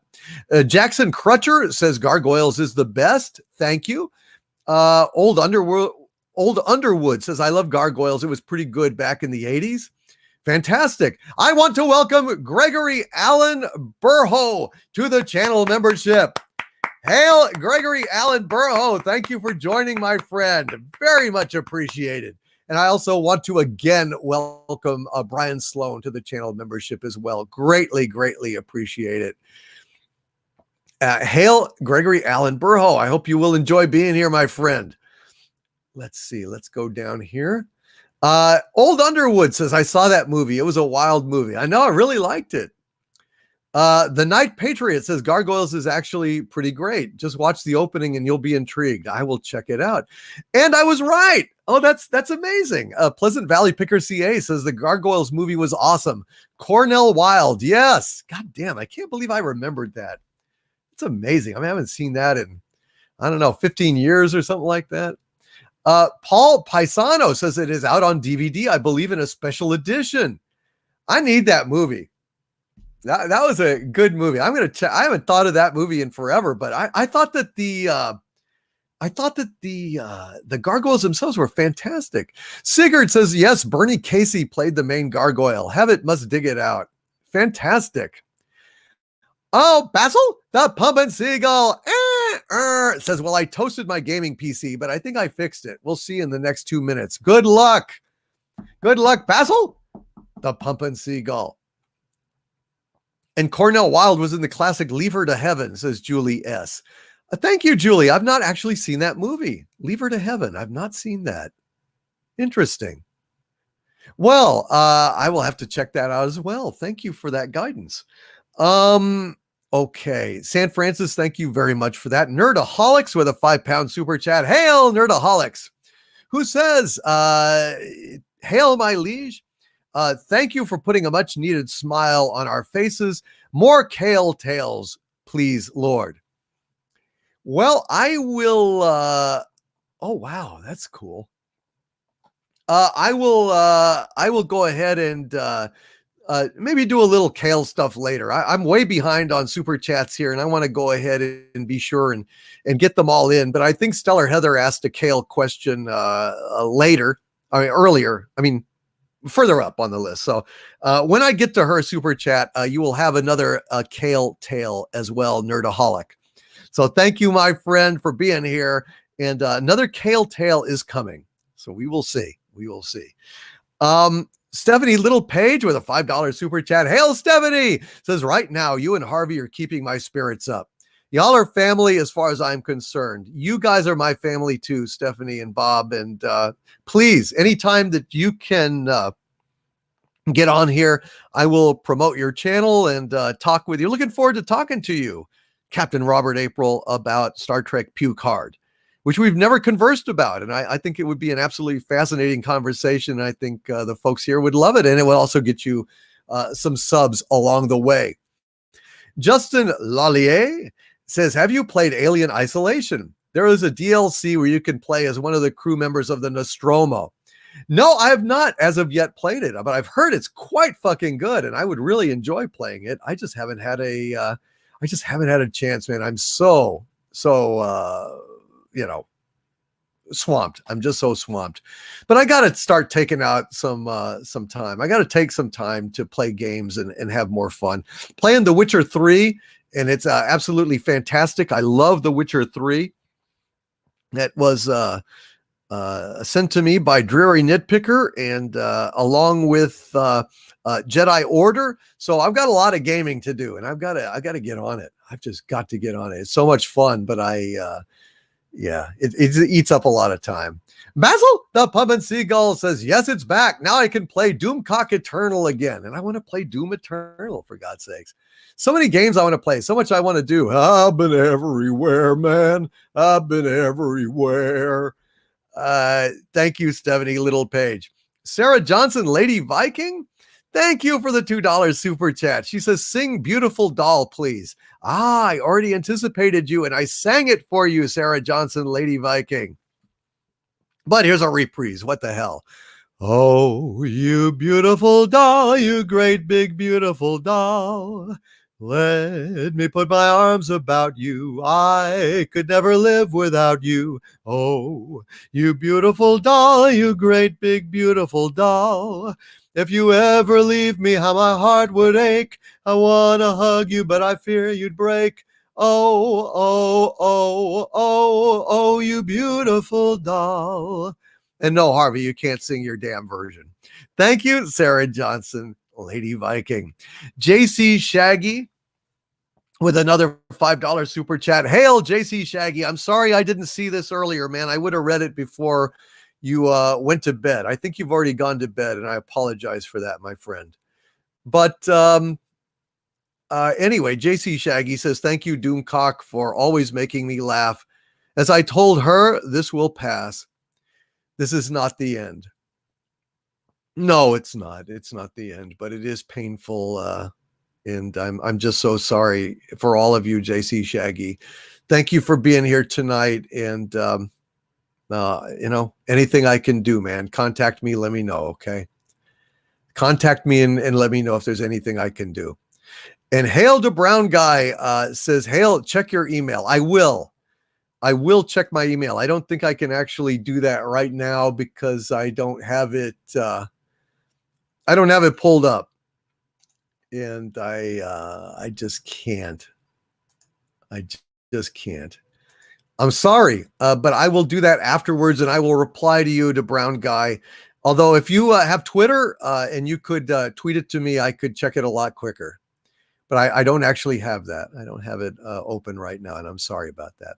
Oh, and Cornell Wilde, yes, Cornell Wilde in the great the Naked Prey. That's right. Yeah, or he's naked and he doesn't say anything. That was quite a weird. Weird movie there. Quite a weird movie. Raumo Grey Wolf says it takes 24 hours for verification, but you can stream to your channel using PS4.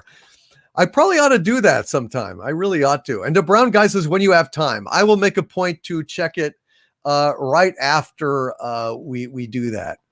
After I get off of here, I'll check that thing. And James Caserta says, did you get that thing I sent you? Oh dear, oh dear, oh dear. God, I love that. It's so damn funny. Thank you, JC Shaggy. Matthew Sturgis with a $24.99 super chat. Thank you very, very much, Matthew. Matthew says, Hail, Dreadlord. Thanks so much for everything you've been doing. In these dark times, this is a bright spot to lighten our days. Best of luck to everyone out there. Stay strong, stay healthy, and stay angry. Thank you, Matthew Sturgis. I don't think there's anything that I can add to that except thank you. And I bid everyone, yes, please. Stay strong, stay healthy, and stay angry. And, you can count on me for a laugh.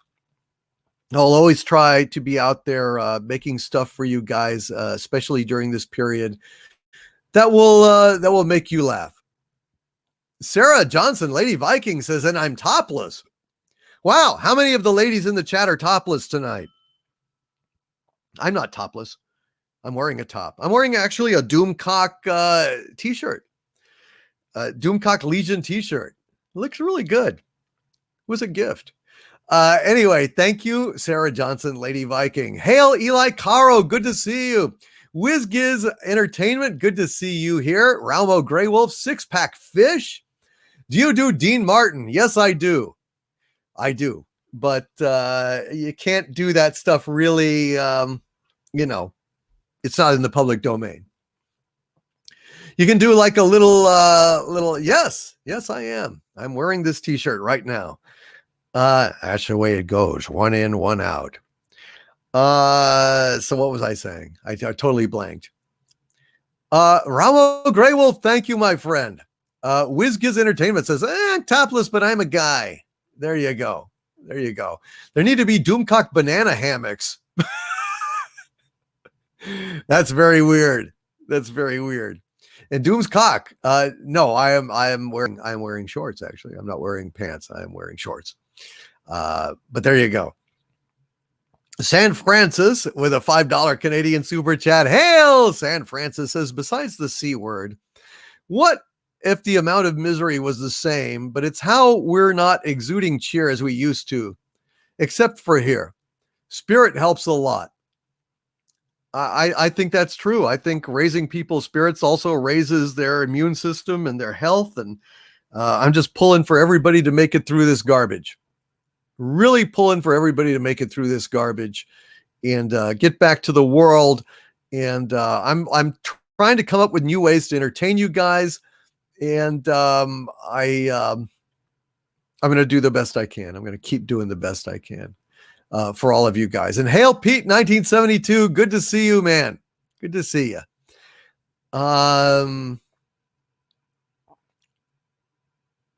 Spirit helps a lot. You're right, San Francis. Aussie Bundy Bear, appreciate that super chat for the love of Mary. Appreciate that.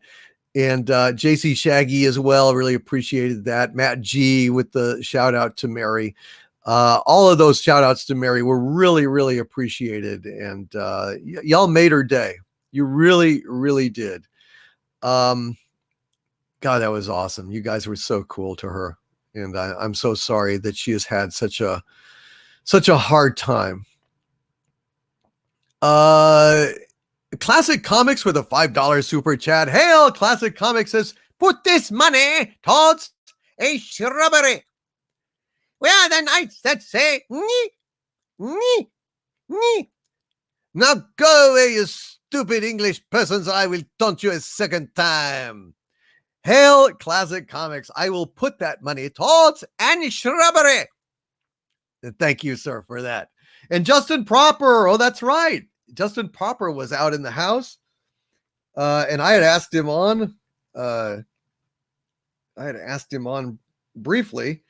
And then I got like totally swamped, but shoot, I'd love to have well, what's he changed his name to now? Justin Proper. Justin Proper, have him come on here just for a little bit. I can't do too long because I am totally behind and swamped on time, but there you go. And also SJW, Supreme Overlord SJW, I think I will invite you on at the same time if you would like to come on so that we can have Justin Proper and Supreme Overlord SJW. I just tweeted both of you invites to come on for maybe about 10 minutes and just hang out and shoot the shit with Overlord DVD. So if you guys have the time, I've got the beer. Miller beer. If you've got the time, we've got the beer. Oh, is Basil around? Basil the Pumpin' Seagull. Well, I don't have him on Twitter. So I guess I can't I don't know if he's on Twitter, so I guess I can't tweet him and invite either. But that would have been funny as well. Well, anyway, here we go. Oh yeah, Web Moody, Web Moody. No, it's Wes Moody. Wes Moody podcast. Yeah, could have him on for 10 minutes as well. But honestly, I can't do more than that. I am just too swamped and too slammed. So no can do. Have to have you guys on and then kick your asses off very quickly. And I apologize for that. But so yes, I sent Wes Moody an invite as well. So I'm going to go ahead and get some more of these super chats out of the way and then maybe bring you all on together. Together. We're going to do it all together and we will all go down together. Yes, we would all go down together. Where was I? Savage Chill with that cybernetic spine super chat, which was very awesome. Crimson Mist with a $5 super chat. Hail Crimson Mist, who says Hollywood can be so lonely. Make you the winner of a losing fight. Richard Marx, Don't Mean Nothing, 1987. I love that song by Richard Marx. What is it called? Waiting Here. I'll be waiting here for you. What was it? Waiting right. I'll be right here waiting for you. I love that song. I think that is such a beautiful song. I don't know. I don't know a lot of Richard Marx songs, but I do that. I do know that one. I think it's absolutely fantastic. Wherever you go, whatever you do, I will be right here waiting for you. I love that song. Oh, well. Other song I like, Tracy Ullman. That song she sang, that big hit she had in the 80s. 'Cause they don't know about us. And they've never heard of love. I love that song. That's one of those songs that just makes me happy when I hear it. Every time I hear it, it just makes me really happy. I don't know what it is. Tracy Ullman was an incredibly talented woman, by the way. Oh, but I love that song. Oh, well. Shit. Big Daddy MRI says, is this thing on? Tap, tap, tap. Hail, Big Daddy MRI. Yes, right here waiting, Chris Persia. That's it. I love that song. I love that song. Basil, the Pumpin' Seagull. I've read some of your super chats and I'm getting to some more of them here in just a minute. San Francis, thank you for that super chat to Mary as well. Big Daddy MRI with a $2 super chat. Hail, Big Daddy MRI says, be safe and get well soon. Stay Doomcock strong. That was, I think, directed to Mary, though I didn't see her name in it, so I didn't properly address it to her. But Mary, that message goes out to you. Be safe and get well soon. Stay Doomcock strong. From Big Daddy MRI himself. 7XL, not yet invented, with a great Borat avatar, a great success. My favorite thing in Borat was, can you guess what my favorite scene was, or my favorite line? It was, give me your tears, gypsy, or I will take them from you. Your tears, give them to me, gypsy, or I will take them from you. One of the greatest lines ever written. And no, Stephanie Littlepage, Tracy Ullman isn't dead. No, but I mean, she's not really very prominent right now. That's all I was saying. So, I mean, that's all I'm saying. But no, she's not dead. And I think she was so good in that song. She was so good. The Brown Guy with a $2.79 super chats, a Canadian in a row. Thank you, The Brown Guy. He says, hail Harvey, I want more Harvey content. Well, Harvey is over on patreon.com/Doomcock and subscribestar.com/Doomcock. And by the way, if anything happens to patreon.com, I hope that all of my legionnaires, villains, rogues, and vagabonds will follow me over to subscribestar.com as well. It doesn't have as many features, unfortunately, but we can still carry on as best we can. I'm already planning on ways to compensate and make equivalencies and so on, just in case. But I love Patreon. I hope they don't have any problems. I really do. Thank you to Brown Guy. So there's more Harvey content, and actually I'm thinking sometimes I may have Harvey on the main channel and just not show him. It's really showing him that's the problem, but we can still hear his wit. But I think showing him is a little risky, honestly. And a Brown Guy says, "Hail Sabu!" Yes, you haven't been very mentioned. If anyone can go ahead and pop those Sabu emojis in the chat, Sabu would be very happy. He's feeling neglected. Yes, he's feeling neglected. So if you could go ahead and pop those in there, would very, very much appreciate it. Hail Rojo Diablo. Hail RR, the great RR. And you say, I remember there used to be songs on Fridays. What happened, my lord? LOL, Pleasant Valley Picker CA. Well, we had Cecil says on here, and we had Tom, and there we go, Sabu. There we go. Now he's happy. He's running around. He's running all over the place. He's going crazy. Oh my God. Look at that. Now he's happy. Now he's happy. Well, let's see. What song would you guys like? What song would you guys like? Let's pull up something here. Well,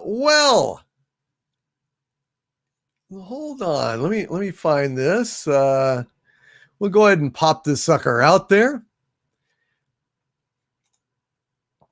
Let's see. Where are we? Hold on. Yes, let's go ahead and do this song.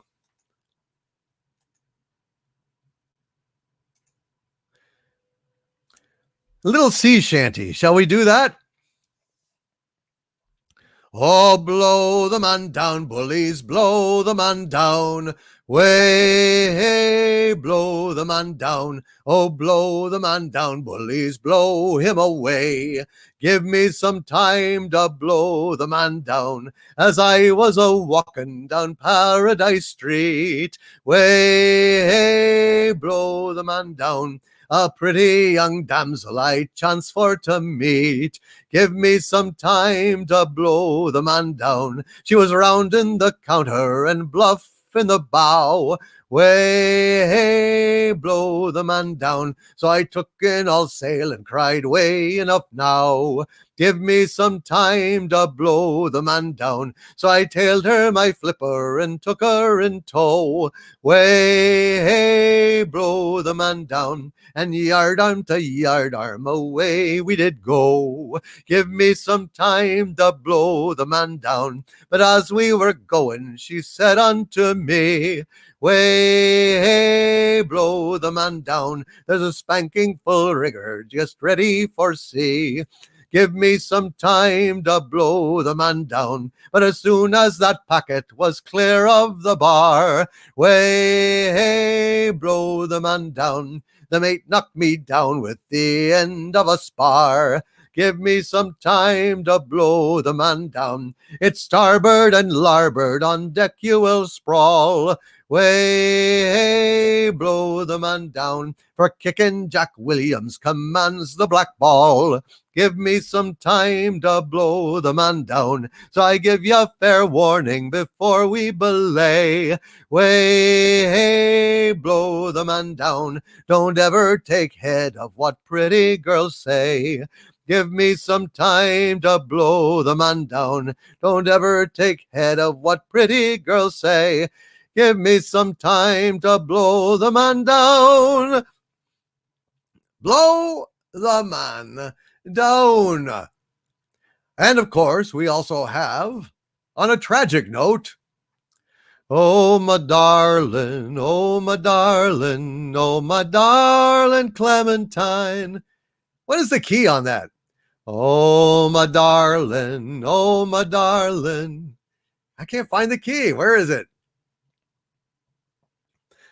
In a cavern, in a canyon, excavating for a mine, dwelt a miner, 49er, and his daughter, Clementine.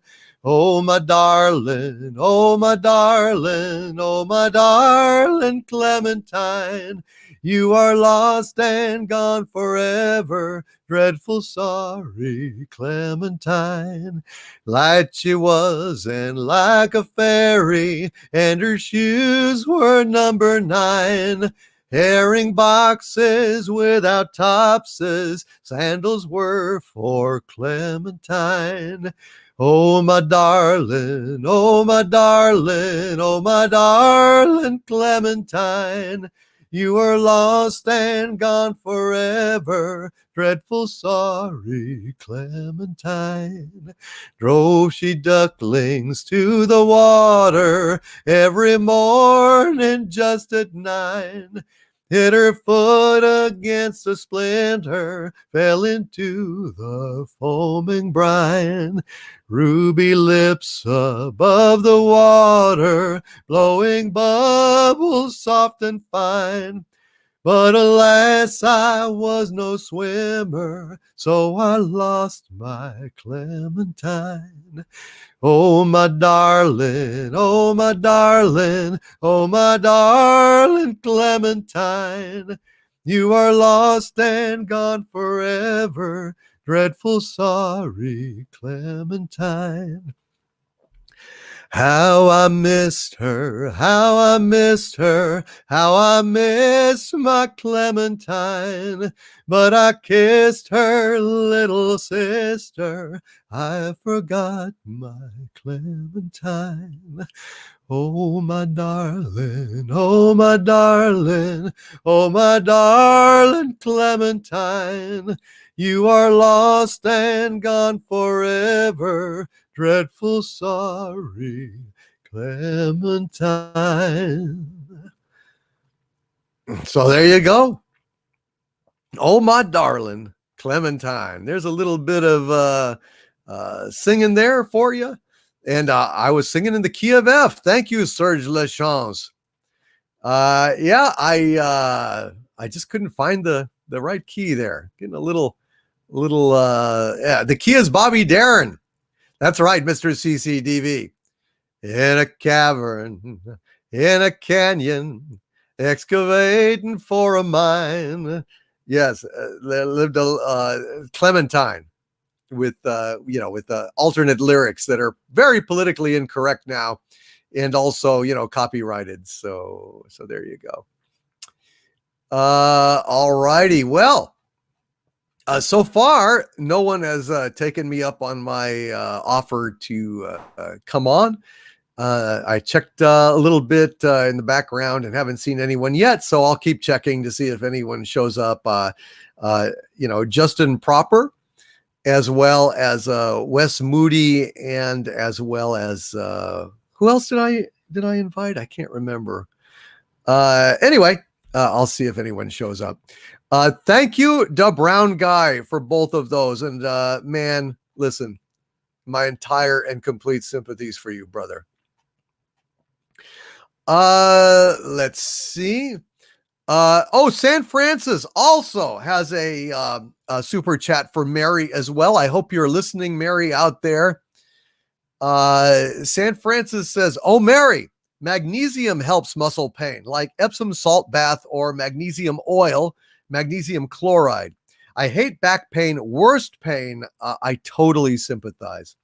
So, Mary, if you are out there, I would absolutely be delighted to have you listen to this and go out and get some of those Epsom salts and magnesium oil. And I want you to feel better. We all want you to feel better, sweetie. So hang in there, Mary Ashmead, and you take care, okay? I hope you're listening, or sleeping would be even better. I hope you're sleeping, really. But I hope you heard that. I hope you heard that. And thank you, San Francis, for those suggestions. Very much appreciated. Ninja Lawyer Steve with $10 super chat. Hail, Ninja Lawyer Steve, who says, "New Warriors, America Chavez, the High Republic. The crappy superhero movie me and my buddies made in high school is better than all this crap. You're damn right, Ninja Lawyer Steve. You are damn right. Absolutely and totally damn right. Thank you, Ninja Lawyer Steve, for making a good superhero movie in high school. If you could dupe a copy of it and send it over to Marvel, maybe they will remember what they used to know with Iron Man and Guardians of the Galaxy and Captain America. Because I think Marvel Phase 4, it's not shaping up very promising, I have to say. Dayhawk666 with a $4.99 super chat. Hail Dayhawk666.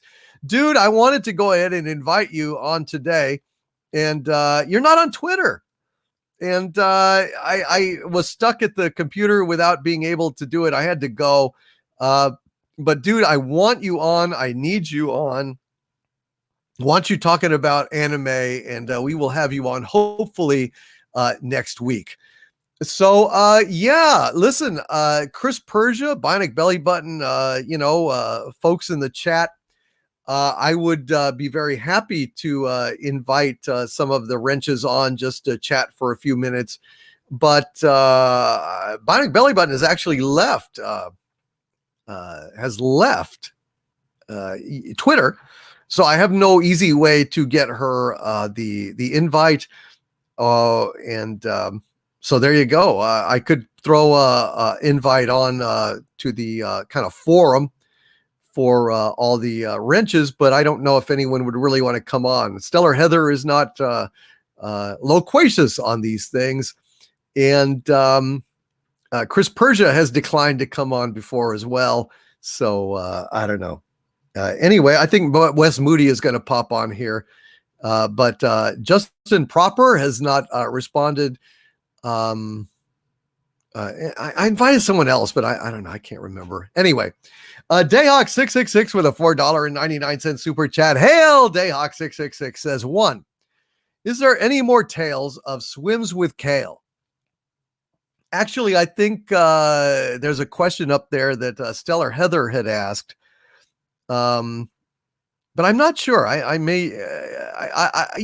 will do I will conclude the Tales of Swims with Kale in just a little bit here, Dayhawk666. So yes. Who would win in a fight, Morgoth or Sauron?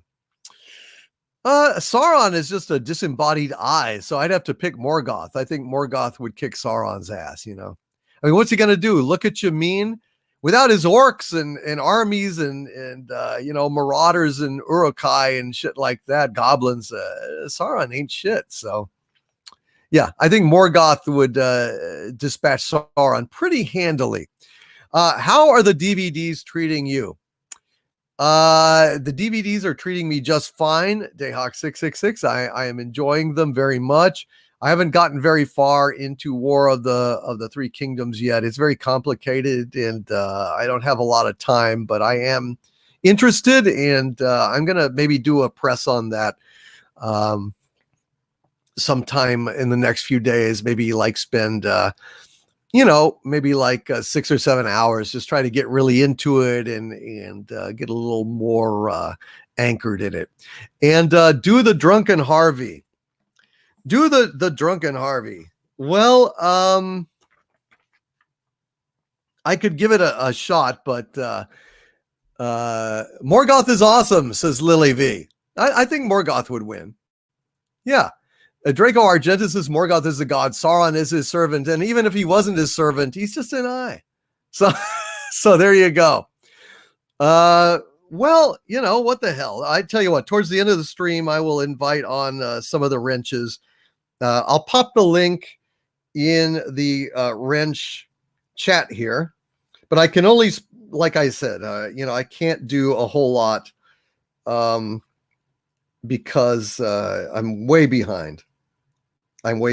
So I'm looking here. Where did the group thing go? Where is it? Here it is. So any of the wrenches that see this are welcome to just come on and say hi. Happy to have you guys on, however briefly, but it might be fun for the chat to hear you folks. I'd like to have y'all on. Okay. Dayhawk 666, do the Drunken Harvey. No, don't do it, Drunken Harvey. I don't think it's funny. Well, I think it's kind of funny. Let's give it a shot. Although I've got it scribbled on a piece of paper, and it's not very orderly, so I'll probably screw it up again. But I need to type it up, is what I need to do. You know, it's got arrows and shit all over the place. And Chili Peen, you can get a Doomcock poster. You can get a Doomcock poster in at my Zazzle.com/DVD Shoporama. So here you go. No, don't sing it. I'm going to sing it. You got yours coming. You did yours with Drunken Doomcock. Here's mine. What do you do with a drunken Harvey? What do you do with a drunken Harvey? What do you do with a drunken Harvey? Thwarting Harvey Geddon. Way, hey, no Armageddon. Way, hey, no Harvey Geddon. Way, hey, no Armageddon. Never push the button. Booking for a spot on Maury Povich. Booking for a spot on Marvy Povich. Tell him he is the father hobbit. He will forget the button. Way, hey, no Armageddon. Way, hey, no Harvey Geddon. Way, hey, no Armageddon. Never push the button. Coat him head to toe in peanut butter. Coat him head to toe in peanut butter. Feed him to Sabu, that furry nutter. He'll never push the button. Way, hey, now push the button. Way, hey, forget the button. Way, hey, forget the button. Harvey'll forget the button. Tell Harriet Harvey called her a bitch. Harriet Harvey called you a bitch. Harriet Harvey called you a bitch. She'll sue his wee green ass off. Way, hey, she'll sue his ass off. Way, hey, she'll sue his ass off. Way, hey, his wee green ass off. He'll forget the button. That's what we do with a drunken Harvey. That's what we do with a drunken Harvey. That's what we do with a drunken Harvey. He'll forget the button. I'll never forget the button. Screw you, Doomcock. Screw you and your little dog, too. I don't have a dog. It just seemed like a badass thing to do. I say, if I ever catch you out, any of you chaps, I'll annihilate every motherfucking last one of you. Oh, C3MFO has seen Pulp Fiction. And you will know my name is the Lord when I rain my fire of vengeance upon you, sir. May I have a sip of your delicious beverage? Boy, he just watches every badass movie he can see. I know what you're thinking, sir. Did he fire 5 shots or 6? But seeing as this is a 44 Magnum, the most powerful handgun ever made, sir, it will blow your head clean off. You've got to ask yourself a question. Do I feel lucky? Well, do you, punk? Do you, meatbag? C3MFO. 70 Little Page with a $2 super chat says, Harvey is my father. Mwahahaha. Stephanie Little Page, I'm very sorry. You will never get any child support out of Harvey. I'm so sorry. I'm so very sorry. Alec Rock with a $5 super chat. Hail Alec Rock. He says, evidence suggests that I had the virus about 6 weeks ago, but recovered. I'm in Connecticut and we just closed our borders. Not that it matters since New York invaded. I'm sorry, Alec Rock. But man, first of all, congratulations. You survived, and that's fantastic. I'm glad you recovered, and most people do recover. That's one thing to remember. Most people do recover. So it is not some kind of horrendous, scary thing. And you don't have to worry about that so much.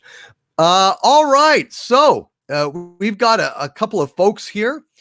First of all, I'm going to bring on Wes Moody webcast or podcast. I forget which is his name. And then we've got RN Feliciano and Bionic Belly Button. So I'll bring the wrenches on in a separate group. We'll have Wes on for a few minutes here just to say hi. and then we'll go ahead and bring on the wrenches as well. But I want to introduce you to a good friend, Wes Moody. Hello, Wes. Hey, Doomcock. Thanks for having me on. You're welcome, Wes Moody Webcast. How are you? Oh, I'm doing all right. I'm trying to ride out the apocalypse in style here as much as can be done.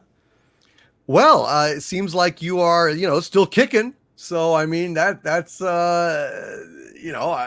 of a badge of success when you are still kicking. Isn't that right? Absolutely. We do what we can. We do what we can. Well, what do you do, my friend? What do you do with a Drunken Doomcock or a Drunken Wes Moody podcast, as the case may be? Tell about your channel. Tell about you. What's your mission in life? Who are you and what do you want to be when you grow up? Oh, well, I want to be, my channel, basically what I do is I talk about pop culture, current events, occasional conspiracy theories, occasional car talk, and I vlog about whatever the heck I want to. What I wanted when I grew up was to still have good Star Trek and, good Doctor Who and Star Wars that that warmed my heart and inspired me. And instead what I got was something horrible. Yeah. Oh, beyond horrible. It's like 2010, right? The movie. My God, it's full of suck. It is. Yep. Yeah. It's. I don't know. I'm supposed to be doing a Picard review, and it's like, where do you start? I don't know, man. It just start at the very beginning, as Julie Andrews sang in Sound of Music. It's horrible. I mean, maybe start out with what Picard was supposed to be to you, and then go into what they did. That might be a good start. Yeah, probably. Right now, it's like you've got fucking Picard. What is that? He's dead, Jim. And then you've got Rafi, which I don't even know what that character's doing in there. Rafi is the definition of seedy ass, isn't she? Yep. The fucking definition of seedy ass. She's just complete bullshit. She's a vaping, huffing, alcoholic, child abandoning, bitch. Basically, she's got a big mouth and JL. Good God. Can you imagine Jean-Luc Picard allowing anybody to call him fucking JL? No, he would have been like, excuse me, young lady, you will address me as Admiral or, Ambassador or whatever rank he holds at the time.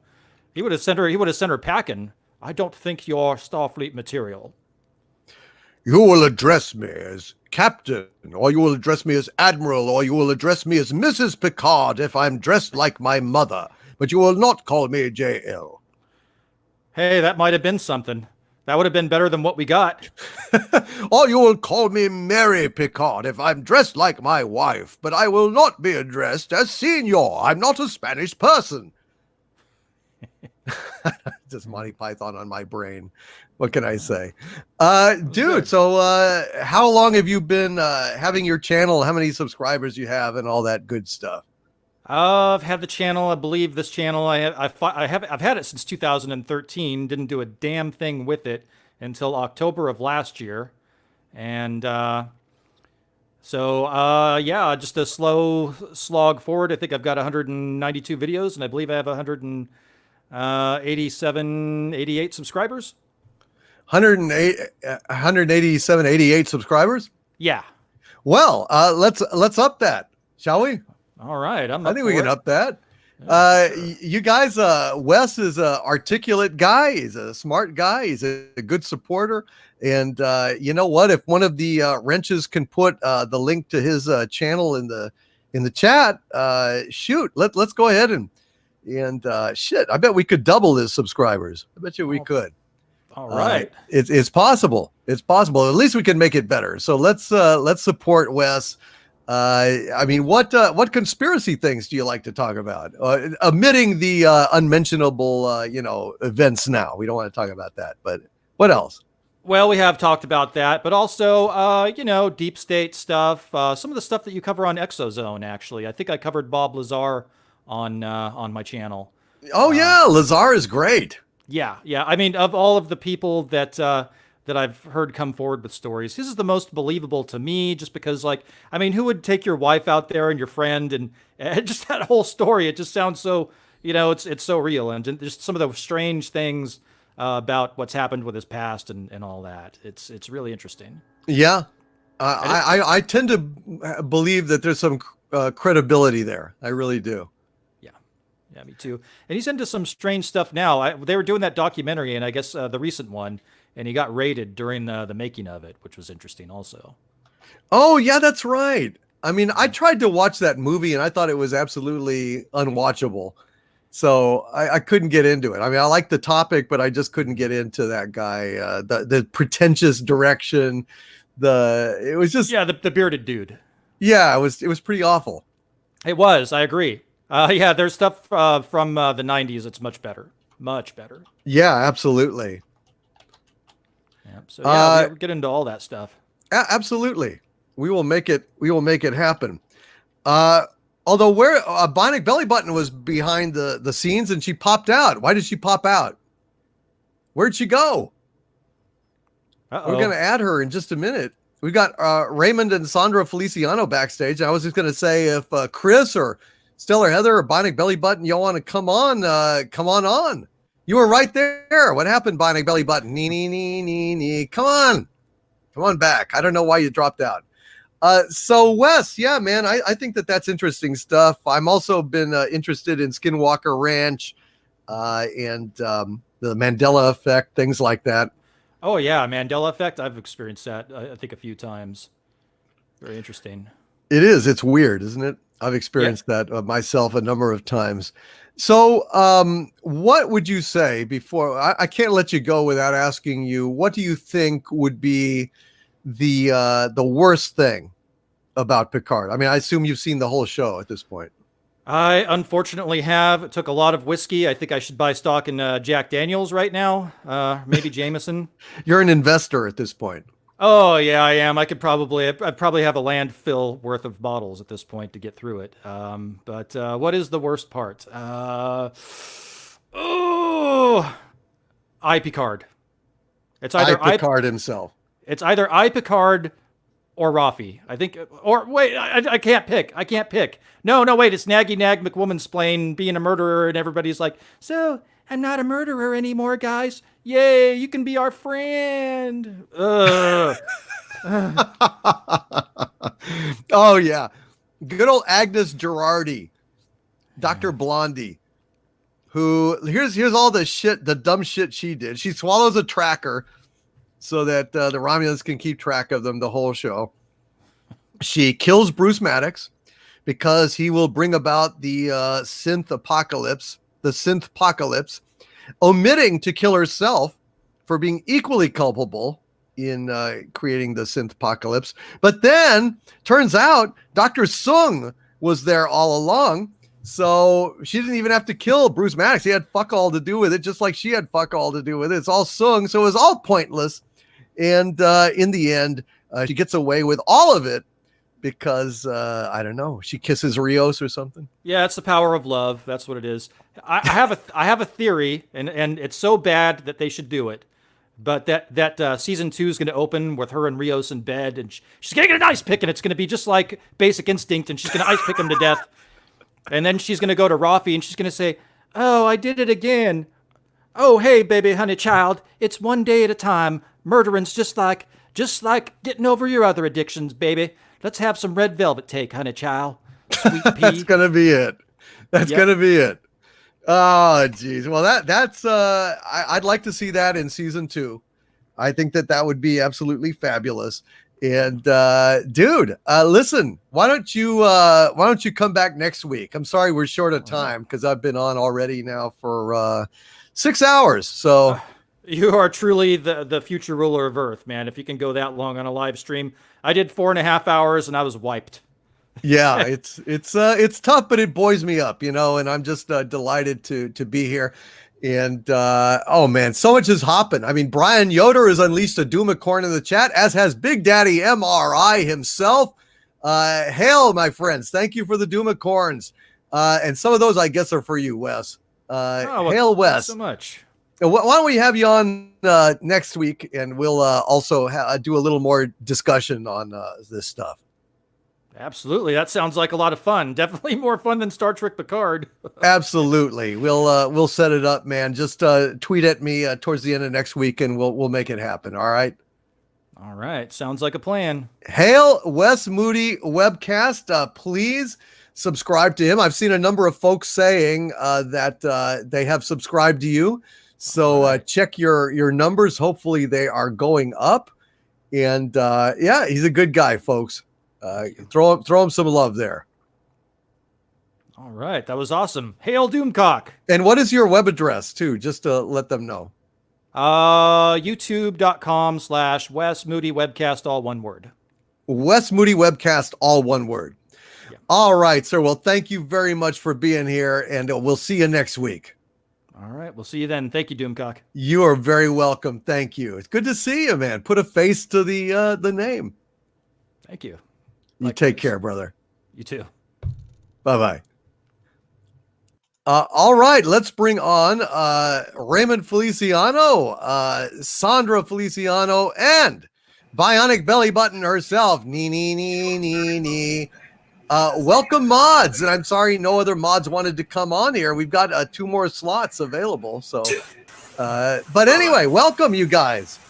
All right, let's bring on Raymond Feliciano. Uh-oh, you got to mute yourselves. You got to be on like headphones or something. Otherwise, now we're hearing me talking to myself over myself. Well, thank you. Uh-oh, we've got problems. You got to have headphones. Anyway, welcome, you guys. Thank you. I have headphones on. Okay. There we go. It's So the how y'all cutest doing? couple in Xanadoom. You guys are so amazing. I love you so much. What's going on? Hail Sandra and Raymond. But anyway, welcome, you guys. Well, shit, this isn't working at all because y'all are not listening on headphones, and so it's just it's not. I can't even. It's not working. It's a Tower of Doomcock Babel. We're having a little. Yeah, with headphones on. You gotta have headphones, otherwise it doesn't work. Hail Bionic Belly Button, how are you? Hail Doomcock. It is wonderful to be here with you.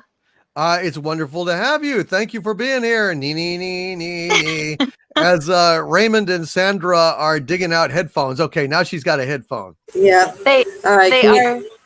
They are the cutest couple in Xanadoom, and I'm so happy that they are mods with me.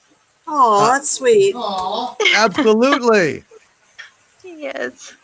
So, and I don't know if Raymond is Living time. still listening. Singing there for you. Yeah, it's gibberish. You gotta have headphones, Raymond. You gotta have headphones. Sorry, man. Get those dolphin headphones on, Raymond. Well, anyway, so this is the voices of some of our mods here. Sandra, say hello to everybody. Hi, everybody. Y'all have fun doing the mod stuff over here? Yeah, we're having a great time. We really appreciate you letting us become mods. Definitely. Well, that is great to know.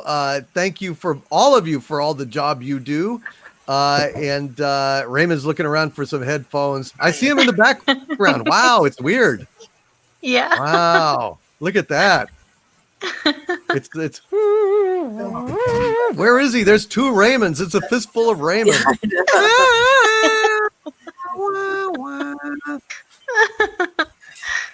Well, Bionic Belly Button, and you've been having fun too. I have been having an amazing time. Friday Night Frolics is my favorite place to be. Well, thank you. I'm delighted to have you all here. And Raymond's got a "Without Respect, We Reject" T-shirt. He's wearing "Without Respect, We Reject," which is absolutely fantastic. So, what are you guys up to? I'm trying to unmute the mic. Oh, he's muted himself. Okay. Well, so quickly, just tell the chat whatever you want them to know about you guys before we move on. Like I said, I don't have a lot of time here. Go for it. What do y'all want to say? Speak to the world. Go ahead, Sandra. Okay, well, Raymond introduced me to Doomcock a while ago, and we're just having a great time. Yes, you guys are Legionnaires and villains, and I mean, you're channel supporters. You are Legionnaires. You're the whole shebang. All of you guys are, and I really appreciate all of you.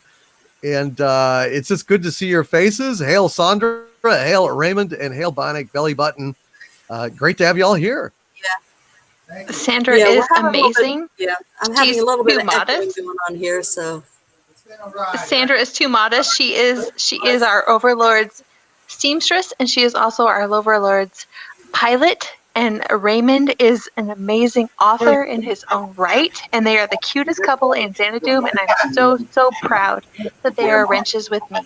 Yes, Raymond, now you are unmuted and you got earphones. You want to tell people about your book real quick? A good superhero movie in high school. If you could keep a copy of it and send it over What to is it? Marvel, maybe they would.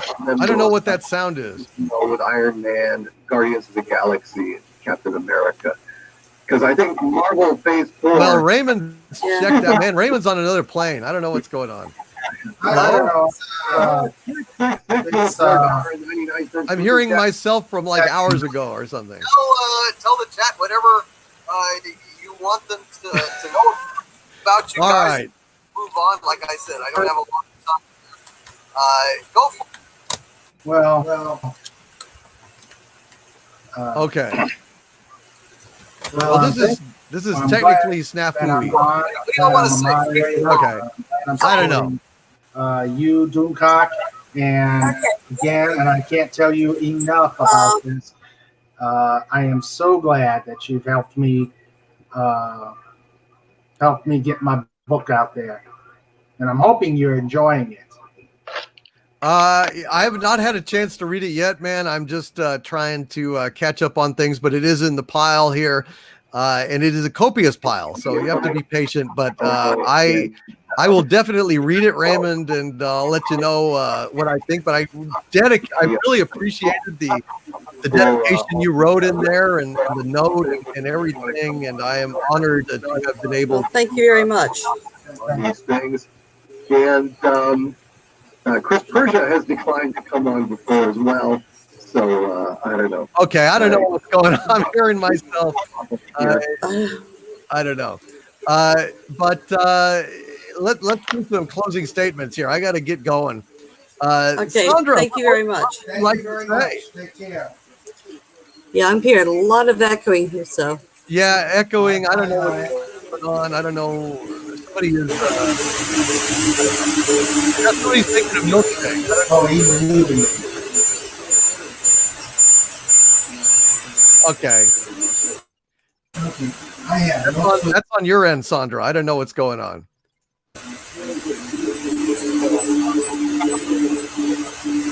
I don't know. I think you're haunted.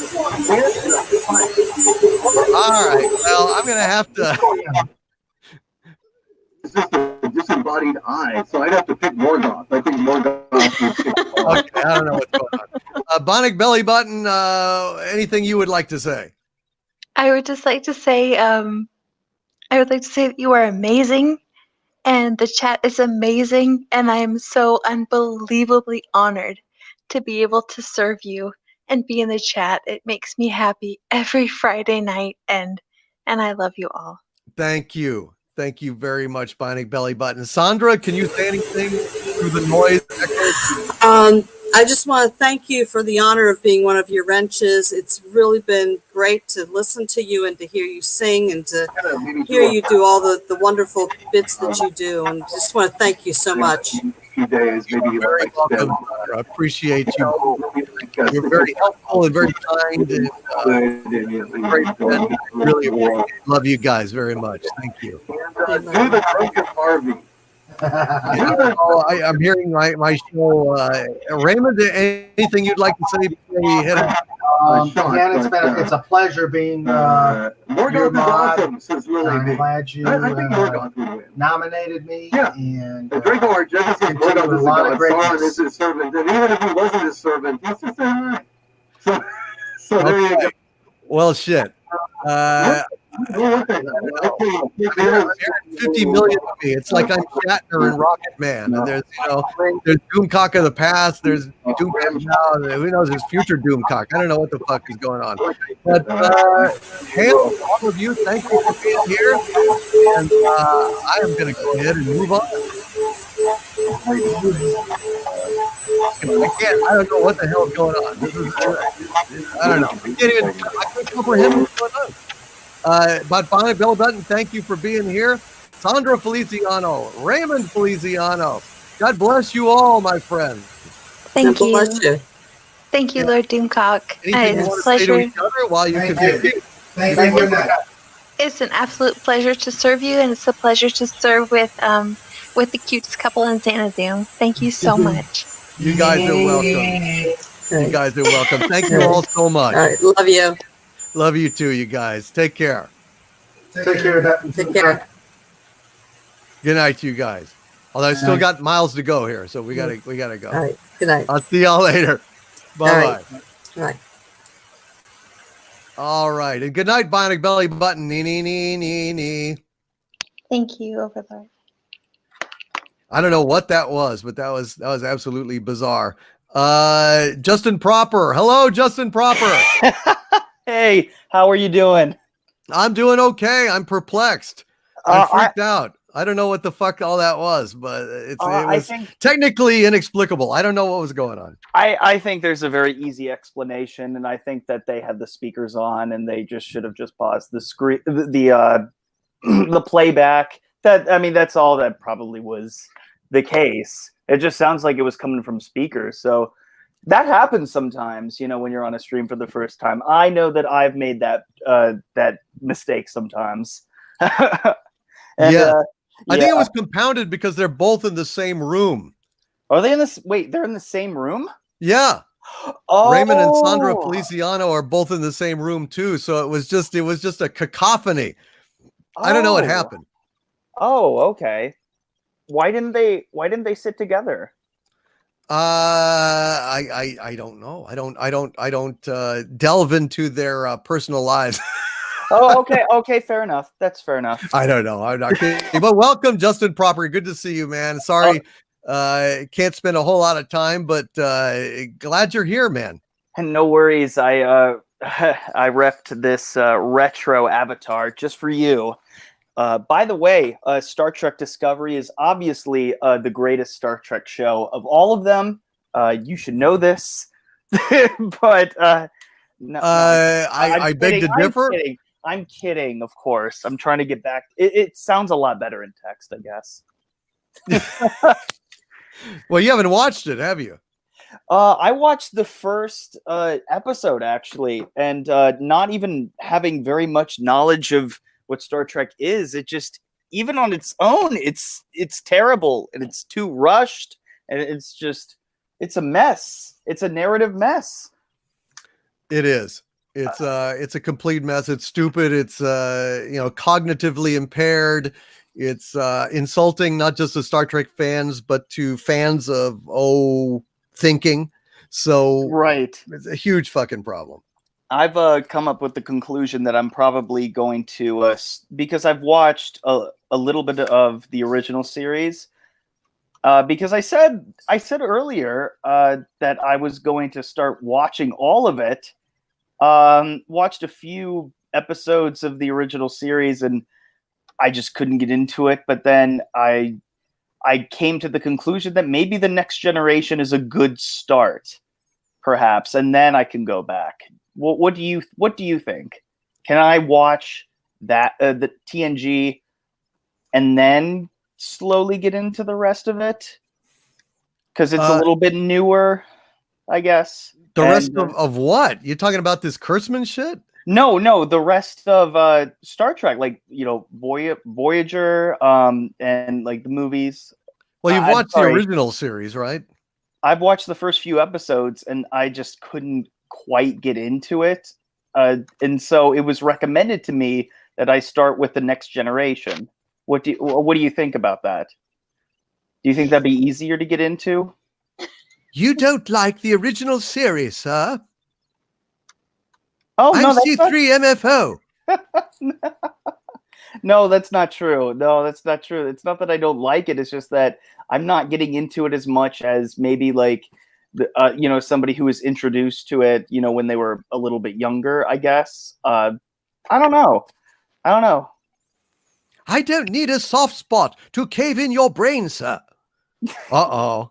C3MFO is offended that you are not into the original Star Trek. Oh, to be fair, I should probably watch a few more episodes. Like, is it like... because I believe you said that, sometimes, for a newer viewer, it could be a rough start because it's like a little campy.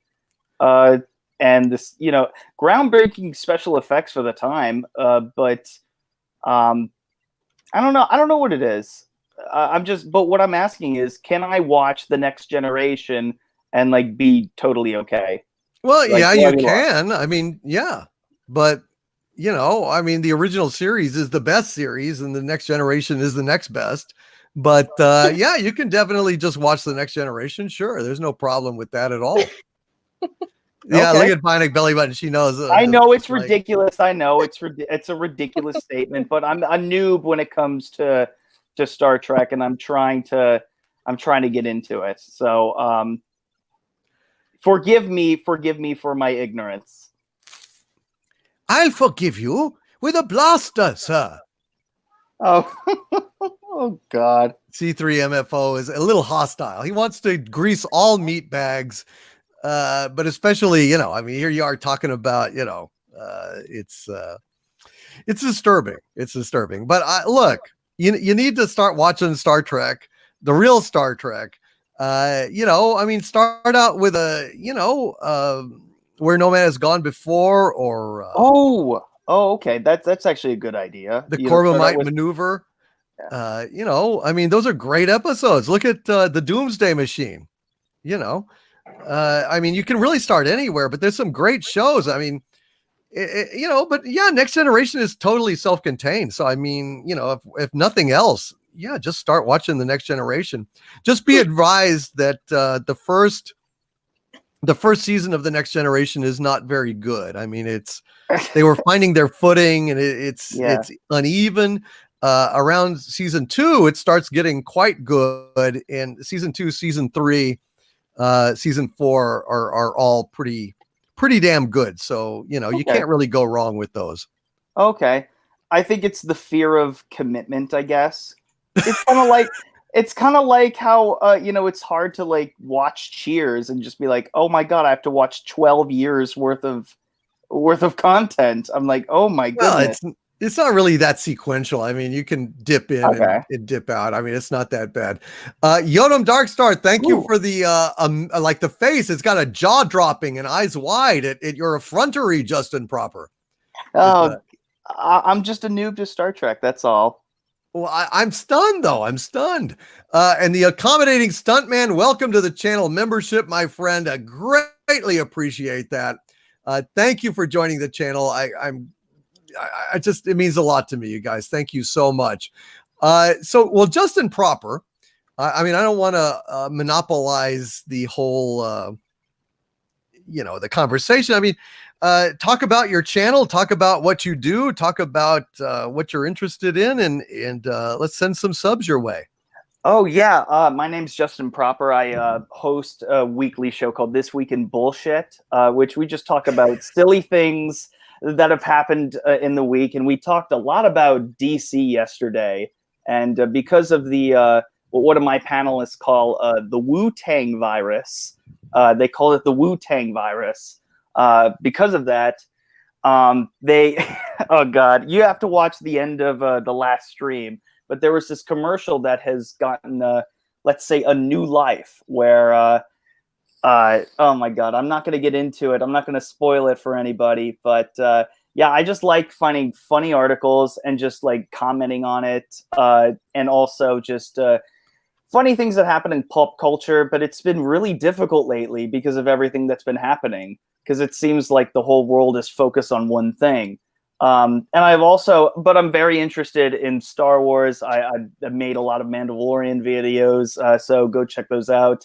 My channel has been in kind of a dry period since I've been moving, and it's been a little bit complicated. But yeah, I have a lot of fun on YouTube, and I will say on air in front of everybody, when I was proper Jeremy doing all those funny little comments, I think that after a certain point, after I got to know Jeremy and meet him, and we've become friends since then, I think that the most fun I've ever had in a chat was with with you guys, because of your response. The way that you interact with people, and I kind of have admired that, and I try to get better at being more interactive with my audience as well. So yeah, it's a lot of fun. It sounds like it, man. I'm glad you're doing it, and hopefully you're succeeding and kind of growing, even though you've kind of been thrown off a little bit by things. I mean, lately the YouTube has been just totally screwed. Totally screwed. It's been awful, and I mean the views are down, everything is down. It's just been crazy for all of us, really. So yeah, I had to evacuate from Los Angeles. They said lockdown. I was like, oh, you mean evacuate? Okay, like get the hell out of Dodge. No, thank you. So yeah, I mean, it's been a really, it's been a difficult period of time, but I'm adjusting pretty well. Yeah, we're all trying to adjust.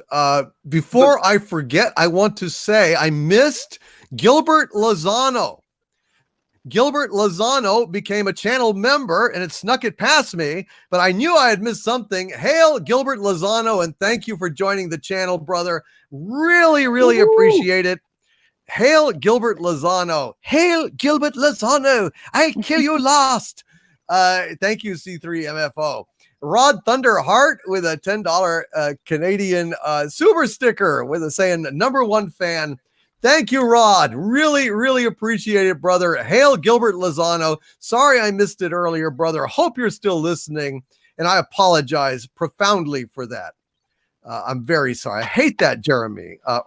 Jeremy. I still call you Jeremy. I still think of you as Jeremy. Well, a lot of people do, and I'm totally. I'm very much flattered by that. Oh no, and I missed Jackson Crutcher as well. Jackson Crutcher, you're not in green, so I don't think you were a channel member, were you? Oh, I know who Jackson is. I've met him before. Jackson, what the hell? It's been a long Jackson. time. Jackson Crutcher. Yeah. We hung out with Gary at Disneyland, and we kind of replicated the Toontown fight that happened. If you recall that, there was a family. Oh my God! If y'all remember that in the chat, it was. Oh my God, that was glorious. It was absolutely glorious. And Jeremy posted a video just with him saying hey, we want to commemorate something. I don't remember what he was saying, but it was just the few of us in the background just fighting each other with how people sissy hit each other with those little T-Rex hands. We do that with each other. Yeah, yes. we kind of did that, and it was a lot of fun. Oh my God, Jackson. Yes, he says, yeah, we drank the Yub Nub. Oh God. Oh yeah, dear. Oh dear. We went to Galaxy's Edge and that part of Disneyland, and actually the cantina was the best part of it. It was awesome. And well, that's what I've heard, unfortunately. But it shouldn't be the place where you go to drown your sorrows. It ought to be, the rest of the park. Yeah, the 2-drink max is not enough to drown your sorrows, but actually, it actually really is a good time, and we just decided, instead of just being all like mopey about it, just being like, oh my God, Star Wars isn't the same anymore. We're just like, hey, let's just have a good time. And then the little robot DJ played the Cantina Band song, and I was like, oh my gosh, this is like, thank you, Jesus. Like this was a great moment. And it was a lot of fun. I don't know, man. I might have started yelling. I started yelling and throwing things, but that's just me. I have rage issues, as you know, Justin Proper. Oh yeah. You've gotten very upset with me, and I don't know if you ever took me seriously, like in any of no.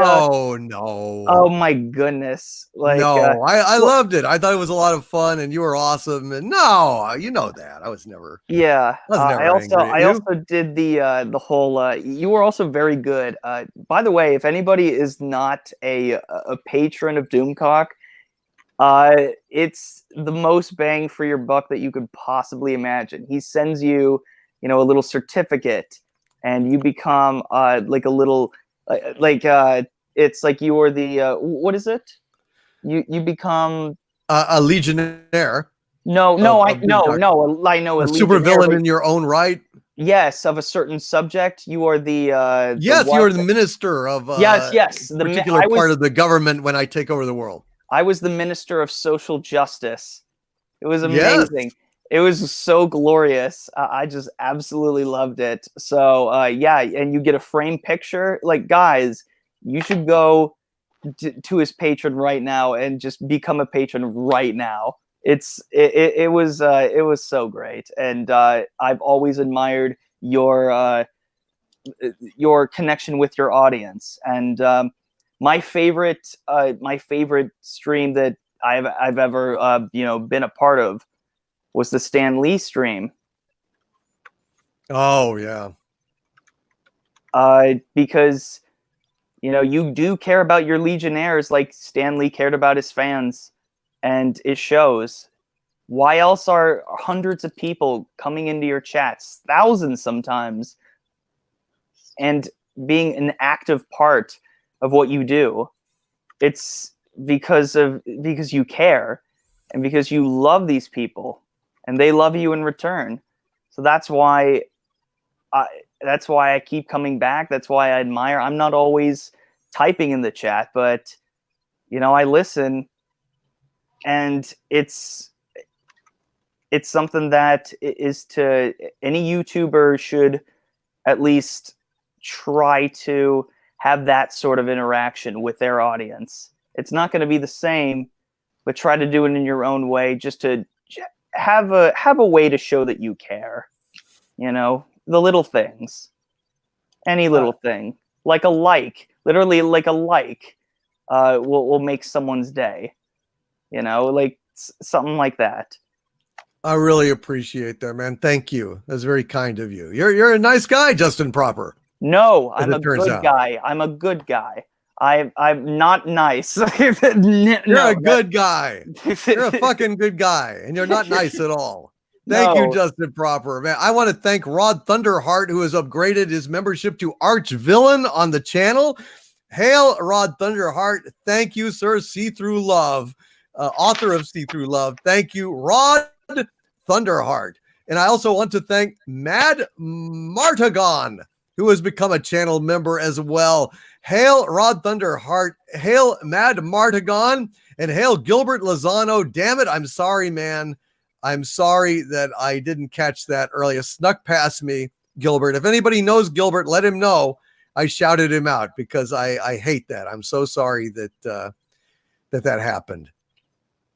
I'm really sorry. Listen, Justin Proper, we got to have you back on and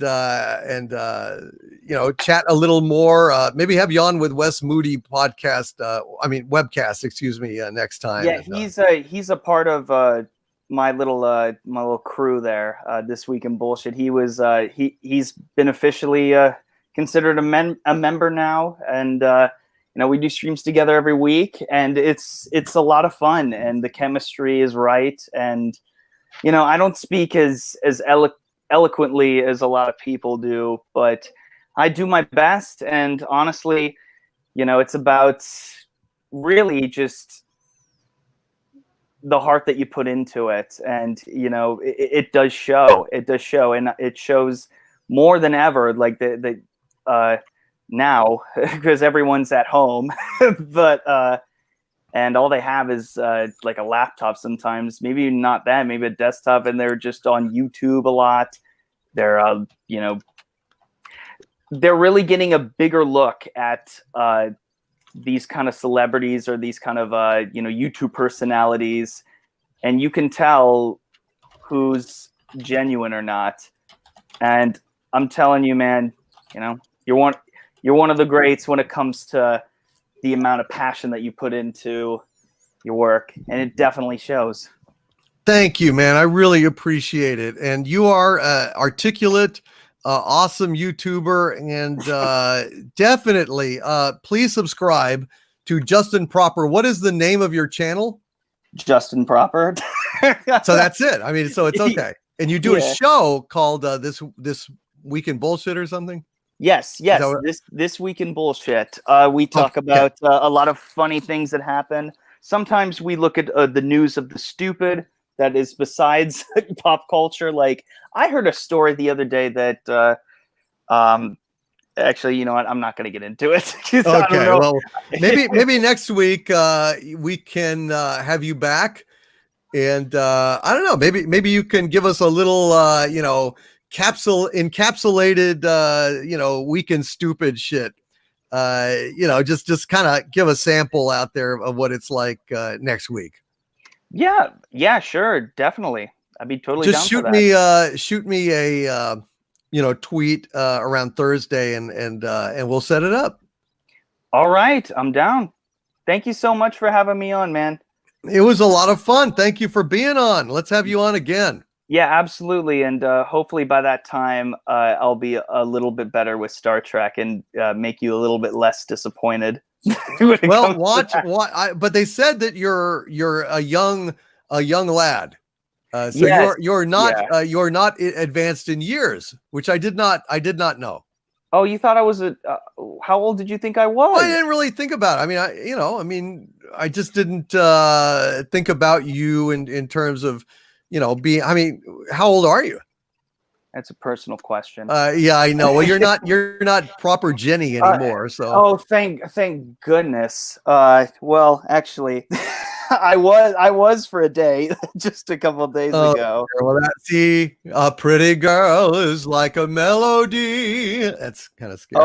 Oh yeah. Here we go. We're rocking the proper Jenny right now. Oh dear! Look, it's proper Jenny. That's so creepy. Hold on, I still get bombarded with that. My God! I still get people saying, like, you know, justice for Jenny, or or like, we miss proper Jenny. Like, I miss you when you were a woman. Like, you become more manly. You're disgusting. You toxic male. Why would you betray us? I don't know. Like, just so many sarcastic comments. I love it. I love it. But for some reason, this has stuck more than anything, and I can't understand why. I mean, I can't. I don't know why. It's because Jeremy makes an ugly broad. There, I said it. Jeremy makes an ugly broad. It's something you can't fucking forget. Once you've seen it, you can't unsee it, and that's why. It's just you know, can't get it out of our head. It's too goddamn funny. So Justin Proper, that's why. Yeah, well, that's what happens when you put a Stranger Things wig on Jeremy's head. It's pretty creepy. Bionic belly button. What do you think of proper Jenny?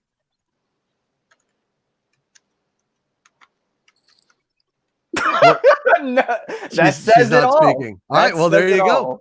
Oh, can I still talk? I think Proper Jenny's amazing, and I would love to have Proper Jenny back.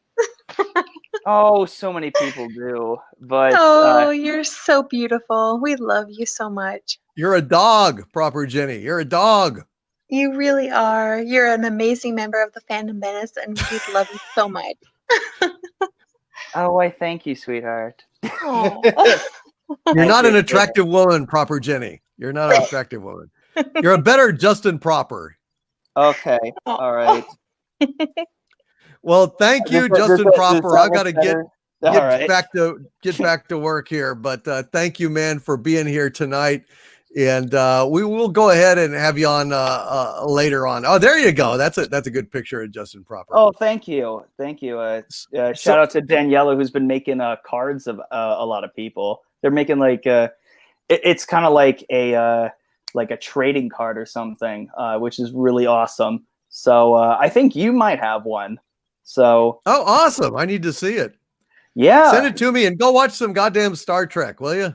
Yes, absolutely. Thank you for having me on, even just for a split second. I appreciate it.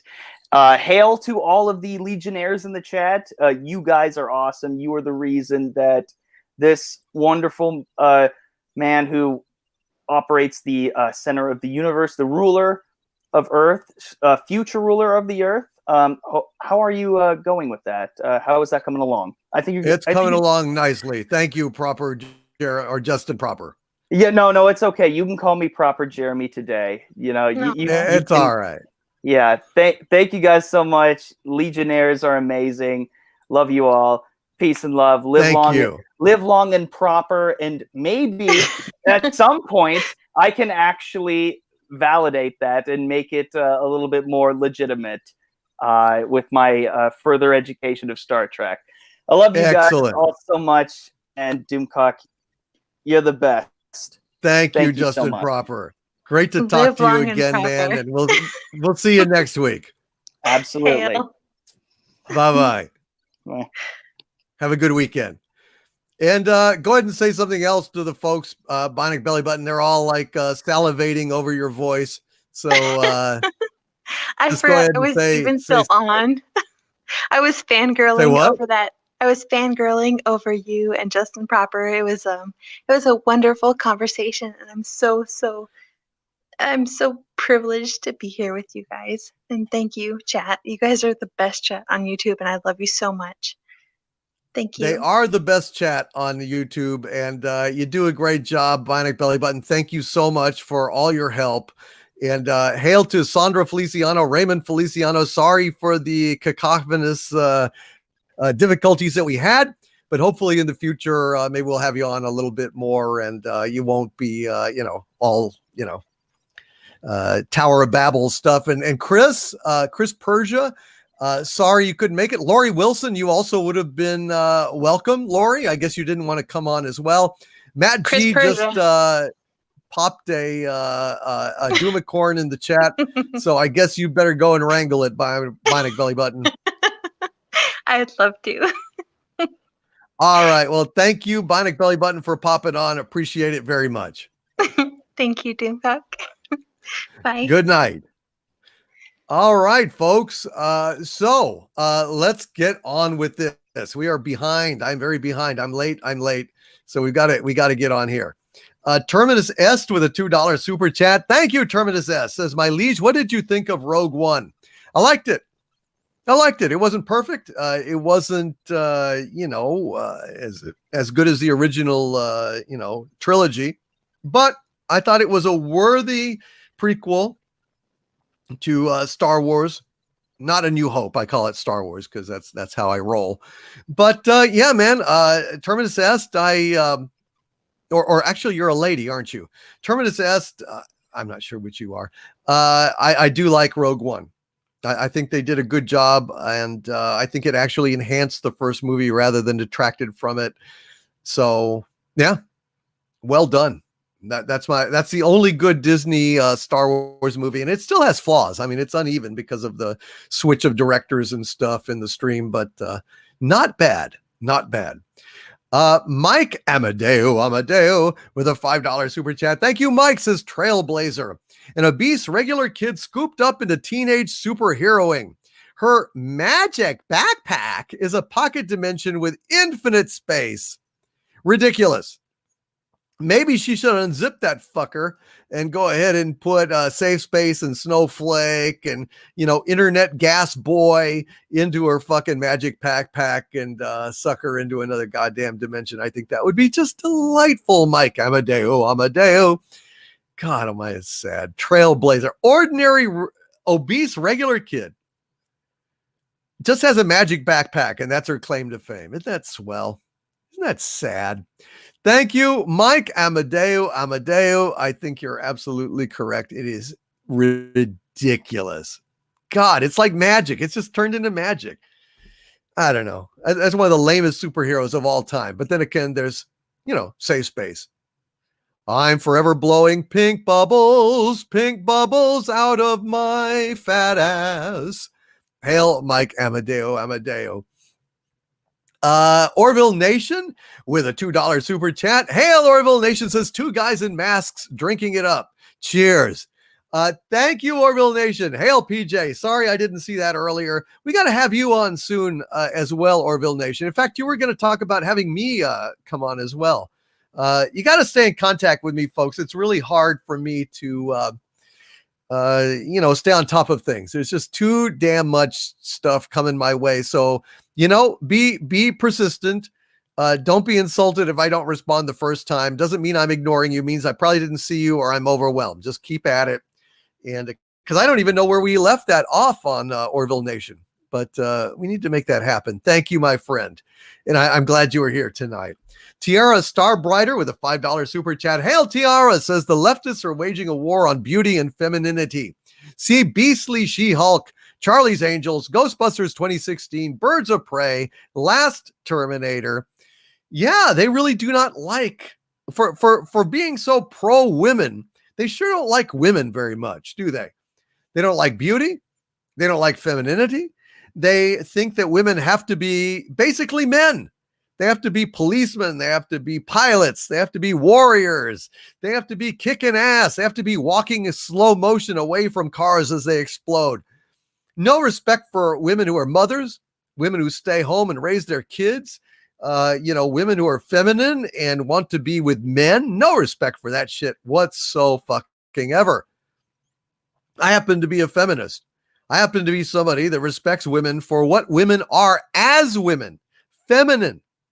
That they can go ahead and they can be pilots and they can be brain surgeons and they can be boxers and they can be MMA fighters and superheroes and whatever they want. But I also respect their choice to stay home, to be monogamous, to be in heterosexual relationships, to raise kids in a traditional family, for fuck's sake. That is also part of being a woman. And if you can't respect that, you really don't fucking like women very much, do ya? Do ya? Idiots. Thank you, Tiara Starbrighter, for that dose of truth in that super chat. Very much appreciated. Crazy Cat Guy with a $5 super chat. Oh, I already read that one. Said, hail Doomcock, joining the Raiders from Gary's channel. Jeremy says, hello. Let the Friday night fun continue. It is. It is. And I thank you so much, Crazy Cat Guy, for being here. Fixie Clary with a $5 super chat. Hail, Fixie Clary says, She-Hulk is awesome. The new one? Nope. Amen, Fixie Clary. Fucking men.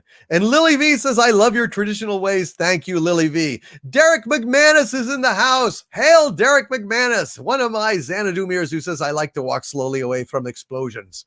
Of course, he's Irish. So he says, I like to walk slowly away from explosions. A reasonable facsimile thereof, or maybe not. I try to do Irish. I like to do Irish, but maybe it's not so great. Thank you, Fixie Clary, very, very much for that. Austin Trench with a $1.99 super chat. Hail, Austin Trench, who says, is it bad that Snake Eyes is not white anymore? Yes. Yes, it is. And I'll tell you why. There's nothing wrong with having people of color or different ethnicities in superhero comics. Certainly not. I agree that there should be more representation in comics of people in color and women and all that, but don't swap them out for male characters. Don't swap them out for white characters. There is a very thin line of reality for these fictional characters. They have so little to call their own. And if they can't even call their own sex and their own color their own, then those characters mean nothing. They're just ciphers. They're just fucking placeholders. They mean not a goddamn thing. So Captain America cannot be black, not because I'm a racist, but because he isn't. There's very, very little that defines Captain America other than his powers. You just swap that and it's just the whole fucking thing just goes up in smoke. Same thing with Superman, Spider-Man. Create new superheroes. Create new characters. And introduce diversity that way and have the courage of your convictions and make them beautifully written, beautifully illustrated, and make them the heroes that they should be. Instead of stolen glory, defiling another legacy, it's just crap. That's how I fucking feel about it. Thank you, Austin Trench. And we have hit 1,000 likes. Hail, folks. Thank you for making that 1,000 likes come true. And thank you, Austin Trench, for that super chat. And Echo Base Network, again, I thought I read that. I hope I did. Saying, hail Cecil and Overlord DVD, and congrats on Cash Grab. I meant to read it. I think I did, but I cannot remember. Thank you, Echo Base Network, for being here. And again, we got to have you on soon as well. You guys were great, and I really enjoyed having you on earlier as well. Savage Chill with a $5 super chat. Thank you, Savage Chill. Says Solomon Grundy would not even tap that on a Monday. Hey-o! No, I would not tap that on a train. I would not tap that on a plane. I would not tap that with some tea. I would not tap that, nor would ye. Thank you, Savage Chill. Yes, She-Hulk or Shulk now looks basically like a gray Solomon Grundy. And I think that's very sad. Bionic Belly Button, nee, with a $5 super chat. Hail, Bionic Belly Button says, F female versions of established characters. I want unique characters, period. I agree. I just want unique characters, well-written characters, characters with goddamn respect. Goddamn respect. The fact we don't get that is why I cannot get behind that. Without respect, we reject. Just respect your audience. Write them beautifully. Make them wonderful. That's all we ask. Is that so fucking much to ask? Apparently, it is. I need a little bit more water here, folks. Pouring myself a little bit more agua. Leave te aqua. I sure do love The Expanse. Love The Expanse. Oh, but what I do need is some Kleenex here because I just spilled a wee bit of water. I got to lay off to aqua. Also taboos. God damn it. Clumsy oaf. Clumsy oaf. Spilling water all over the fucking place. Moron. All right. God damn it. Let's continue on, shall we? Also, a little bit on my phone, but it only got the corner, so it's all right. Oh, my desk is so fucking crowded. I have no fucking idea. So much stuff. No, it was aqua. It was aqua. It wasn't te agua. It was aqua. Te aqua in Beltalowda speak. That's what I was quoting. No, that's what I was quoting. Te aqua. It wasn't agua. It was aqua. All right. Lady Miss, thank you. Thank you very much for that super chat. Okay. No She-Hulk for me. No, nor for me either. Okay. Let us continue now that I've cleaned up my stupid mess. Terminus Est with another $5 super chat. Thank you, Terminus Est, who says, it seems DLF are mocking you and us by naming their lead High Republic female Jedi Avar. They must be watching your videos. Get it? Avar. Listen, I'm grateful. I am absolutely grateful. I'm delighted that they named her Avar. And yeah, I'm gonna ride that pony for all it's worth.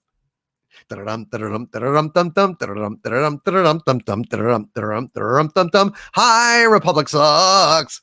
It's gonna be funny. It's gonna be very funny. Thank you, Terminus Est. Yeah, the Lucasfilm Story Group is fucking with us.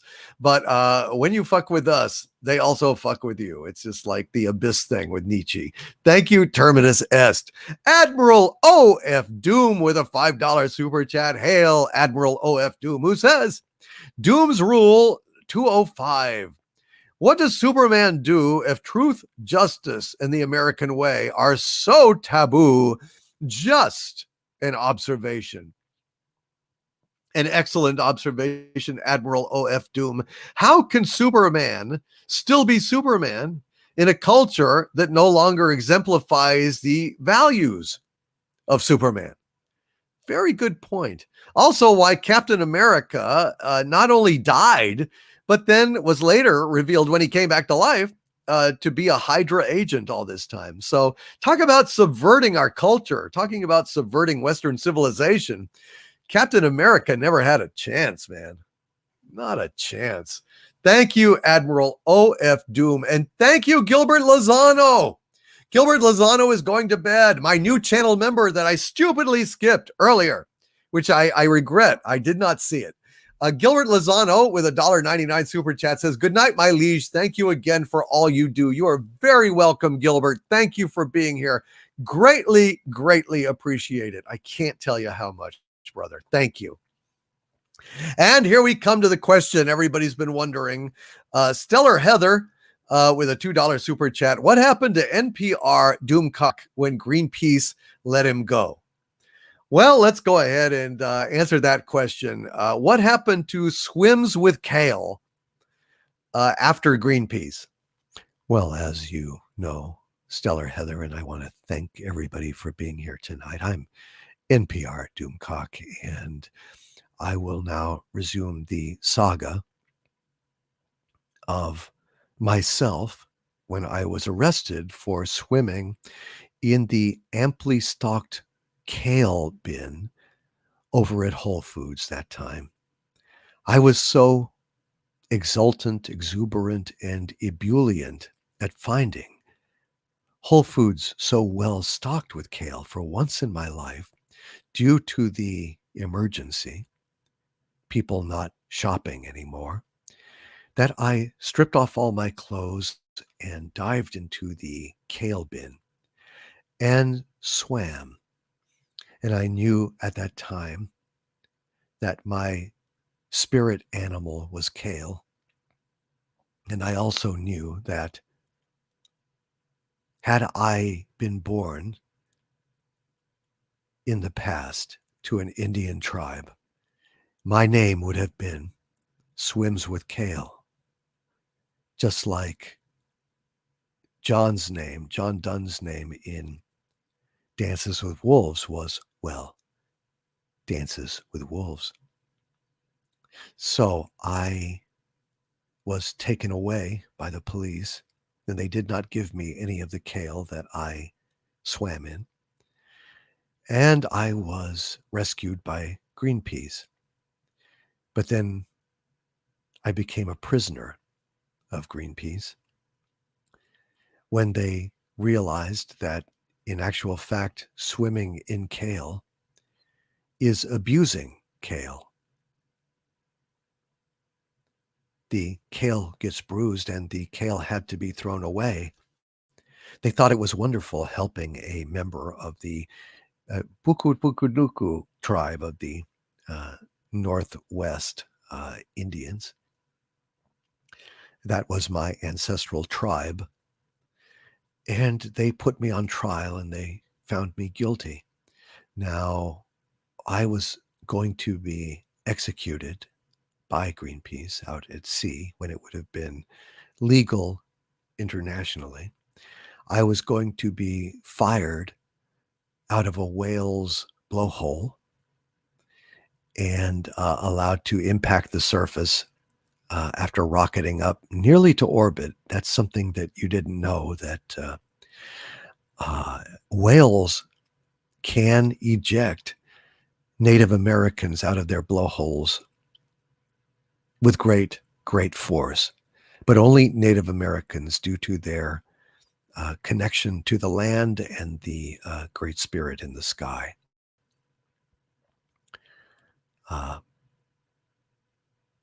but I managed to escape because I made a mental leap that day, my friends. And that mental leap was I gazed down into the turbulent waters before I was about to be shoved into the whale's blowhole. And I said, I can't believe it's not kale. Much like the actresses used to say, and I can't believe it's not butter. And I dived into the tumultuous waters of the ocean and imagined it was kale. And when you imagine something hard enough, it can transmute matter. It wasn't kale, but I imagined it was kale. And my name was Swims in Kale. And I was able to swim away from the Greenpeace barge, even though they were shooting tofu missiles at me. And I managed to survive the ordeal. And I stand here before you today. And that updates basically the adventure of NPR Doomcock. Greenpeace did not let him go, Stellar Heather. He escaped. And I want to thank Mr. CCDV for a $3 super sticker, my hero. Thank you, Mr. CCDV. Very, very much appreciate you, my friend. That's a very sweet superhero. I'm proud to be your hero, even though I am a villain. It makes it especially sweet, to be honest. It makes it even sweeter to be a hero. Wow. NPR Doomcock sounds like Adam West, really? That's amazing. I've never been able to do Adam West. Huh. How about that? Very strange, very strange. Thank you, sir. I appreciate that comment. And hail to you. I want to thank Yotam Darkstar for a $5 super sticker saying, incredible. Yes, I was one with the kale. I was Kale L of Crouton. It says Mudslinger. I was Kale L of Crouton, and I very, very much appreciate that. And thank you, Yotam Darkstar, for the incredible super sticker. Hello, Ian Alderidge. Good to see you, Ian. Hail, Ian. I will get to your super chat as soon as I can. I'm trying to get through these. Thank you, Stellar Heather. R. Fletch with 2 super chats in a row. Thank you, R. Fletch. A $10 super chat and a $5 super chat. On the first super chat, R. Fletch says, this is unspeakable and I can't stop enjoying it. Thank you, R. Fletch. I hope you are still in the chat. I'm sorry it took me so long to get to these. It's hard to have so many guests. It really is. And I enjoy it. It's a lot of fun, but then it makes me very far behind, and I apologize to you all for that. I hope the entertainment was worth it. And R. Fletch also says, with a $5 super chat, C3MFO is better than the T800. Absolutely, sir. The T800 is not very articulate, I'm afraid, and has terrible manners. I bet he doesn't even know 3 million forms of communication, much less the 6,000,001 forms of communication that I am fluent in, including jive and including kicking ass. Thank you, R. Fletch. I'm glad that you enjoy that. Warhammer with a $2 super chat. Thank you, Warhammer. Says, dear future ruler, are you a neo-Confederate? No, I am not a neo-Confederate. I just know how to sing Dixie, right? Oh, I wish I were in the land of cotton. Old times there are not forgotten. Look away, look away, look away, Dixieland. Hail Warhammer. But no, I am not a neo-Confederate or a Confederate of any kind. I am Doomcock, and only I am fit to rule.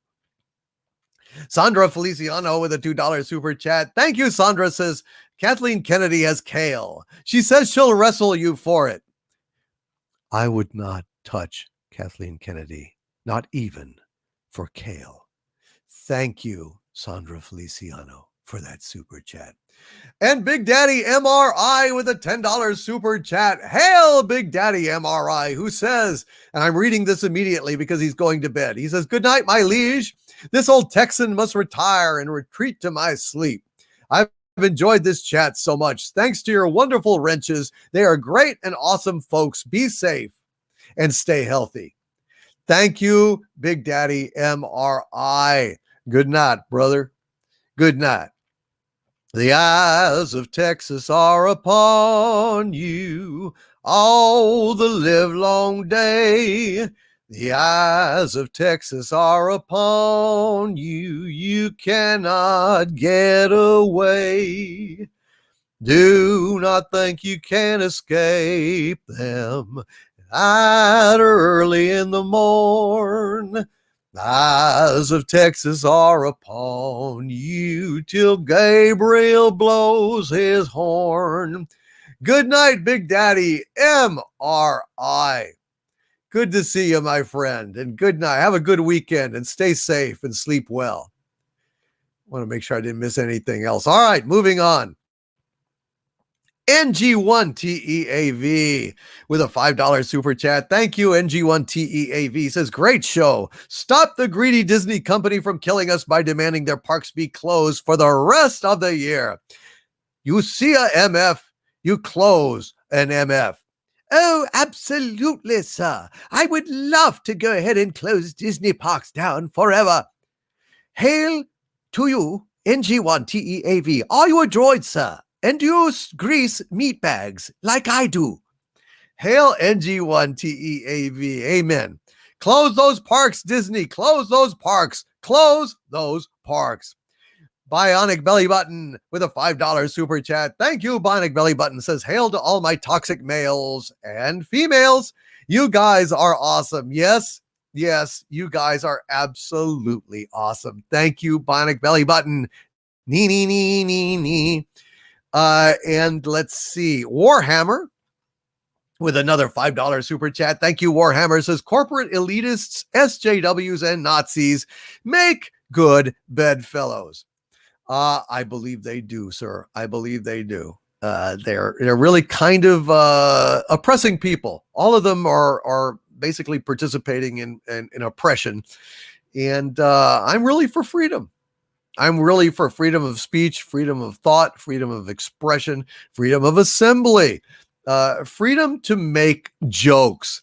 That's really key. Freedom to make jokes. Very important. Hail Jay Jimpanski. I am getting to your super chat soon, my friend. Soon. I am rolling now. I am absolutely rolling now. I'm on a roll. I'm on a roll. And it's a sesame seed roll, but I digress. All right, where did we go? Here we go. Bun $2.99 with a $5 super chat. Hail Bun Bun.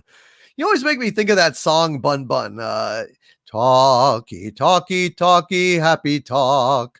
Talk about things you like to do. I don't know why. Anyway, Bun $2.99 says, "The only hope for Star Trek is if Secret Hideout is removed from it permanently. Then bring in people who actually like Trek to fix it." Amen, Bun $2.99. A effing men, in fact. You cannot have good Star Trek with Secret Hideout. They don't know how to make it. They don't respect it. They don't know how to write. They don't know how to entertain. It's screwed. It's screwed, Bun $2.99. Abso-effing-lutely, damn it. Hail Bun $2.99. Bring in people who actually like Trek to fix it. Bring in Ronald Moore. Ron Moore would be absolutely fantastic. And failing Ron Moore, bring in Doomcock. Doomcock can make it happen. Doomcock can save Star Trek. Doomcock knows shit from Shinola. And I know the Secret Hideout's Star Trek is shit. Thank you, my friend. Robert Meza with a $2 super chat says, "Whiskey in the jar." You knew I'd ask, eh? Well, I already did Whiskey in the Jar earlier on. I did Whiskey in the Jar. I don't think we can do it entirely again, but maybe I'll do a little verse for you or something. I mean, I hate to turn you down, But I mean, we already did the whole whiskey in the jar thing, and I don't think the chat would want to hear that again. So, oh yes, Sigurd says, LOL, used to sing South Pacific in junior high music class. I like South Pacific. I think it's great. Oh, Sherry Lee Scalzo Lamberto says, another great Friday Night Frolics. Always the best way to start the weekend. Thank you, Sherry Lee Scalzo Lamberto. I appreciate that. Basil, the Pump and Seagull. Thank you for guessing the key. That's very I appreciate that, man. I've got to get that input like we talked about. It's complicated, but there we go. Well, shoot. Let's see if we do a little bit of it for you. Doing an abridged version of it for you. As I was a-going o'er the far-famed Kerry Mountains, I met with Captain Farrell and his money he was counting. I first produced me pistol and I then produced me rapier, saying stand and deliver, for he were a bold deceiver, mushering dum-a-doo dum-a-da. Whack fall the daddy-o, whack fall the daddy-o, there's whiskey in the jar. I counted out his money, and it made a pretty penny. I put it in me pocket and I took it home to Jenny. She sighed and she swore that she never would deceive me. But the devil take the women, for they never can be easy. Mushering dum-a-doo dum-a-da. Whack fall the daddy-o, whack fall the daddy-o, there's whiskey in the jar. I went up to my chamber all for to take a slumber. I dreamt of gold and jewels, and for sure 'twas no wonder. But Jenny blew me charges, and she filled them up with water, then sent for Captain Farrell to be ready for the slaughter. Mushering dum-a-doo dum-a-da. Whack fall the daddy-o, whack fall the daddy-o, there's whiskey in the jar. Then 'twas early in the morning, just before I rose to travel. Up comes a band of footmen and likewise a Captain Farrell. I first produced me pistol, for she stole away me rapier. I couldn't shoot the water, so a prisoner I was taken. Mushering dum-a-doo dum-a-da. Whack fall my daddy-o, whack fall my daddy-o, there's whiskey in the jar. There's some take delight in the carriages of rolling, and others take delight in the hurling and the bowling. But I take delight in the juice of the barley, and courting pretty fair maids in the morning, bright and early. Mushering dum-a-doo dum-a-da. Whack fall the daddy-o, whack fall the daddy-o, there's whiskey in the jar. And if anyone can aid me, 'tis my brother in the army. And if I can find a station in the Cork or in Killarney, and if he'll go with me, we'll go roving through Kilkenny. And I'm sure he'll treat me better than my own sport and Jenny. Mushering dum-a-doo dum-a-da. Whack fall the daddy-o, whack fall the daddy-o, there's whiskey in the jar. There you go. Whiskey in the jar, a reprise by request, because I'm a softie and it's hard for me to turn down requests. Thank you, Robert Meza. Dixon Cider with a $2 super chat says, does this mean I could be Minister of Steak now? Certainly, Dixon Cider, if you wish it. Nobody is actually Minister of Steak that I know of. I don't think anyone's Minister of Steak. So yes, Dixon Cider, you could be Minister of Steak if you so desired. Thank you, my Legionnaire, my pal, my buddy. Mike Amadeo with a $5 super chat. Hail, Mike Amadeo says, what's that whistling noise from the crowd of SJWs? OMG, there's a pink bubble coming out of that boy's butt. Safe Space has farted. And Safe Space, he has a farted, mushering dum-a-doo dum-a-da. Fart on the Safe Space, oh. Fart on the Safe Space, oh. There's farts in the comics. Thank you, Mike Amadeo. And yes, you are Minister of the Toy Treasury, Stellar Heather. Yes, a rapier is a sword. That's right. And she stole his sword so he'd only be able to fire the pistol, which she filled up with water, which actually got screwed. Fluttershy stays high 420. Standing ovation. Thank you, Fluttershy. Stays high 420. Fluttershy stays high 420. Thank you, my friend. The Night Patriot, welcome. Cthulhu Bob Van Helsing is the Minister of Steak. Then we cannot do that. I'm sorry. Thanks, Mike Amadeo. You're very welcome. Fluttershy stays high 420. You are very welcome. I'm glad I did that then. I'm sorry. I didn't mean to tax anyone's patience. That's why I hesitated. Mike Amadeo, that's very funny. Thank you, my friend. Savage Chill with a $5 super chat. Thank you, Savage One. Says, Doomcock, if you ever put out an album of songs of your choice, I'd buy that in a heartbeat. Thank you, Savage Chill. I really appreciate that. And someday I may. I would really love to do that. I'd love to be able to actually license some of these songs and do them right, and do them right. Do a little Sinatra, do a little Dean Martin, right? Stuff like that, Like the fellow once said, ain't that a kick in the head? The room was completely black. I hugged her and she hugged back. I'd love to do that stuff. Or a little Sinatra, huh? Little Sinatra. Fairy tales can come true. It can happen to you if you're young at heart. That's the kind of stuff I love to sing. Robert Meza with a $5 super chat. Thank you, Robert. Says, have you had a chance to watch some My Hero Academia or JoJo's Bizarre Adventure? Might you start reviewing episodes? I haven't watched My Hero Academia very much. I haven't had a chance, Robert Meza. I did watch the first episode of JoJo's Bizarre Adventure, or the first 2 episodes, and I just thought, Jesus Christ. I mean, so basically this guy's a dick, and they're just going to keep being a dick to this guy the whole show. That's not much fun to watch. I don't know. Does it get better, Robert Meza? Because I don't know.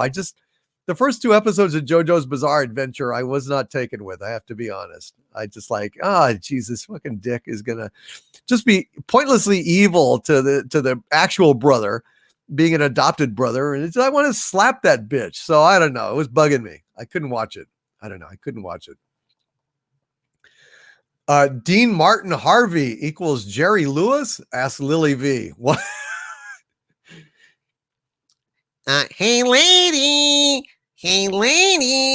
como bella c'è la luna, brilla stretta, gonna butto bella fasticcia, so del cielo di Roma. Wow, Harvey, I didn't know you could sing Dean Martin. I never tried. It was pretty fun. You didn't do too bad. Love you, buddy. I love you too, dude. JC Shaggy with a $2 super chat. Thank you, JC Shaggy. Says, have you ever watched The Big O? No, I have not. I have not. I've not seen it. But Ian Aldridge is saying I need to watch My Hero Academia. So I will go ahead and check it out. I will check it out. But I just did not. Roxyon says the reason is because the manga is very old. So if you stick with it for a couple of episodes, it gets so much better. Okay. I will watch a few more episodes then. Yes, Dixon Cider, coming to it. Getting there. Although I read your super chat just a minute ago about, does this mean I can be Minister of Steak now? But apparently not. Apparently Van Helsing is Minister of Steak. Somebody was telling me this, so I can't remember. I don't have it in front of me. If it was vacant, you could. If not, then obviously you can't. And I just don't know offhand right now.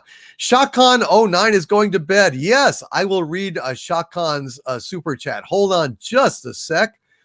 And anybody else going to bed, let me jump to them as well. Okay, hold on. Shakan09 with a $2 super chat.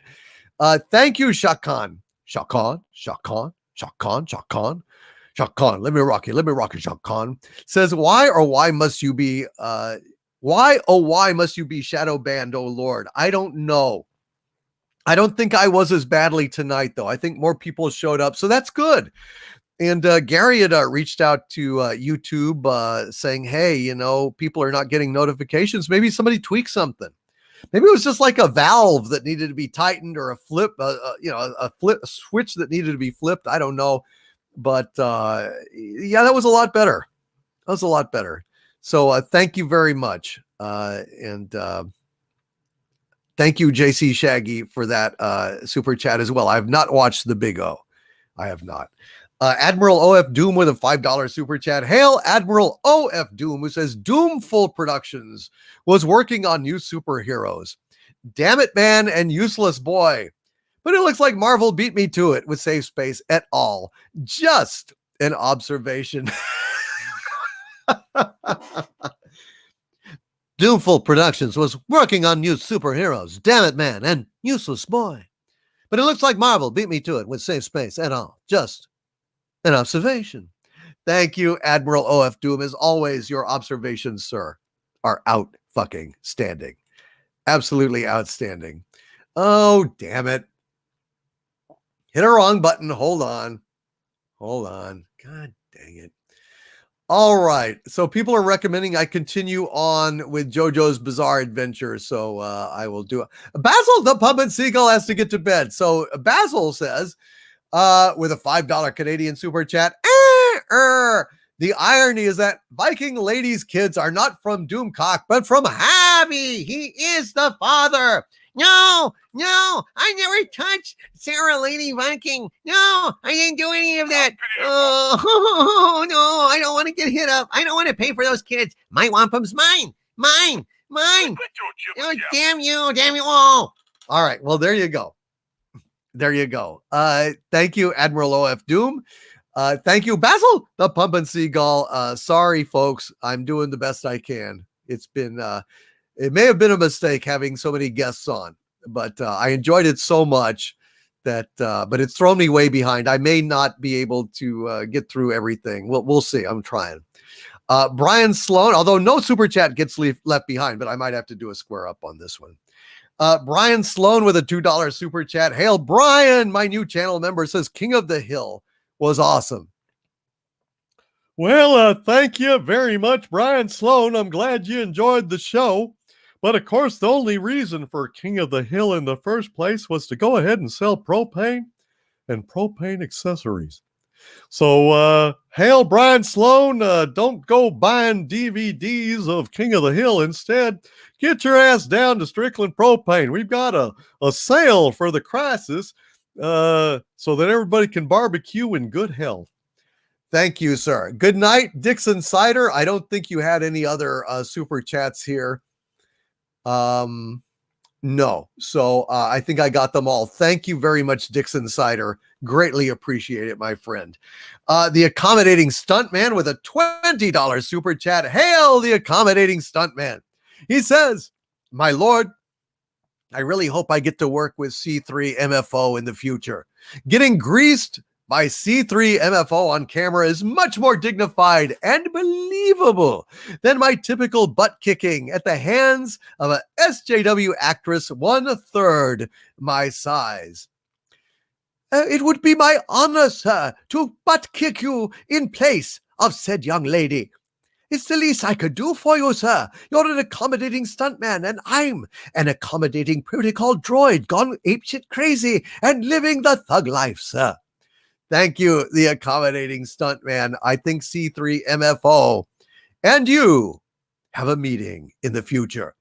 Rod Thunderheart with a $50 Canadian super chat. Hail, Rod Thunderheart says, hail, my liege.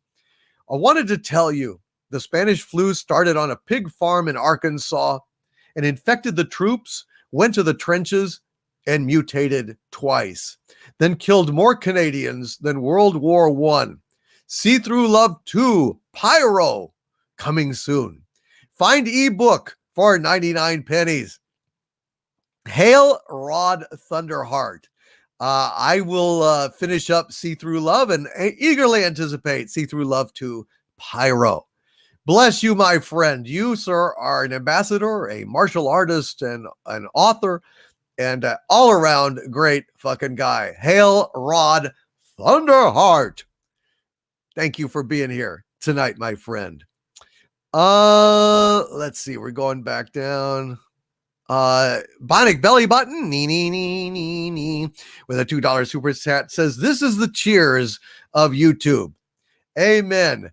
You want to go where people know troubles are all the same. You want to go where everybody knows your name. Thank you, Bionic Belly Button, for that.